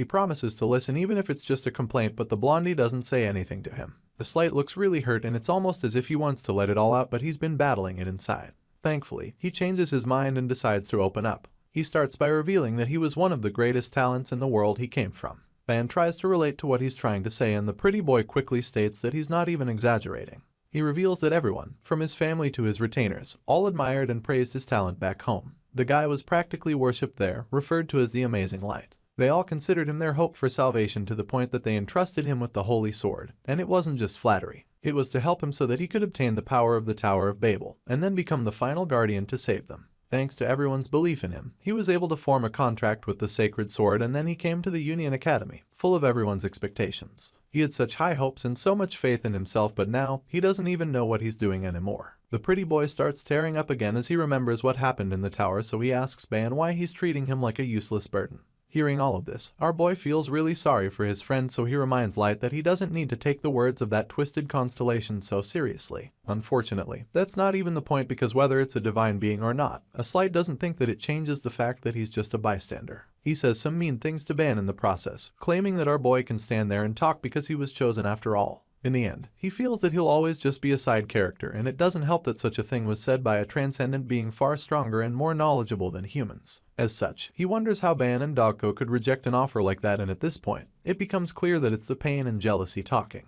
Our boy can't believe that his roommate would even say something like that, and he's speechless for a moment. But then he answers Light's question, stating that the offer was obviously nonsense. Ban informs the pretty boy that there are plenty of ways to become stronger without anyone having to die, and reminds him that neither of them came to this dimension to listen to such things. Despite our boy's efforts to make Light see things differently, the blonde boy is just too broken to agree. He feels that Ban is only talking this way because he already has overwhelming talent, and in this broken state of mind, he admits that he would have actually considered the offer if it was presented to him. The blondie reveals that he wouldn't have turned it down as quickly as they did, and this just leaves our boy speechless again. Deep down, Light feels that he would have made that choice and sacrificed one of them, so this just makes him even more resentful and scared to the point that he can't forgive himself. Later that night, after our boy is done having his bath, he walks into the room to see that the blondie is fast asleep, and thankfully, the guy has washed up as well. However, Ban isn't completely sure that the guy is really sleeping, so he's pretty careful with his movements, and then a Slight suddenly calls out to him. The pretty boy immediately apologizes for whining like that earlier and admits that none of it is Ban's fault. He confesses that he just acted out of jealousy, and our hero just stands there in a daze as he listens. A Slight concludes by apologizing for just unloading uncomfortable stories, and this makes our boy very relieved. A small smile appears on Ban's face when he hears this, and then he assures Light that they're friends after all. He tells the pretty boy that he's willing to listen to his sad stories anytime, and then reveals that he's heading out for a walk, but not before leaving some hot chocolate for his sad roommate so he can feel better. He drops the steaming mug on the table and assures Light that things we don't like to feel fade away after taking something sweet. Hearing this, the blondie just sighs and thanks him for it. Ban finally steps out of the room, and the moment he walks into the hallway, we see Dogko Yon approaching. Ban thinks about how much Light has changed since the first time they met and figures that he'll need to be more careful with his words next time. Just then, Dogko sneaks up on him from behind, feeling glad that she won't have to go back to her room just yet. The hero is startled by this and even more horrified by the fact that she's in the boys' dorm. He asks her what the hell she's doing there, and she just teases him in response, telling him that it's not a crime if nobody catches them. Ban gets pretty nervous and tries to make her understand, but she just ignores him and drags him somewhere else with her. She takes him to a big balcony, and he figures that she must have come here after the Annex Cafe was too crowded, to which she reveals that she ended up there while wandering around. Besides that, she came looking for him because she was curious about how Light is holding up. She jokingly calls him a burden, and of course, Ban doesn't appreciate it. He calls her out on it, wondering what she means by that, but Dogko suddenly starts to sound pretty serious about it. She suggests that it's true after all, claiming that the pretty boy is a pathetic person with neither talent nor adaptability. In response, Ban simply defends his friend, reminding the rude girl that Light is skilled in swordsmanship and other abilities too. At this point, she informs him that the problem with the blondie is that all of his talents come from the sword. Dogko claims that a slight strong body, sharp combat instincts, and special abilities all come from the sword he wields. As far as she's concerned, he's no different from a useless fool without the artifact. Dogko must really dislike the pretty boy because she keeps calling him names, feeling that he's deeply insecure in serious situations. At this point, Ban is already feeling very bad for his friend, so he tells her that he's gotten the point. Hearing this, Dogko concludes that Light would be done for if he ever loses his grit and spirit, so at that point, there would really be no point in climbing together anymore. She also has complaints about Rachel, stating that the Beast Girl is already feeling weak because of the encounter. The vulgar martial master suggests that they would be better off without the pair. While she's rambling on, Ban just gets fed up because it's almost like she just wants to insult a slight and doesn't even care about him. Our boy then turns the tables on her and asks her why she's been acting weird since they encountered the divine being. He reminds her that she was rude in front of the professor and asks her if she's okay. Dogko gets nervous when he puts her on the spot like that, so she snaps at him, wondering why he would be worried about her. She admits that she's not okay and asks if he found out with his ability, but he informs her that he doesn't need an ability to know because her face says it all. Our boy then pours her some hot chocolate and sincerely asks her if she's okay. He hands her the cup and she softens up even more because she can't understand why he's comforting her.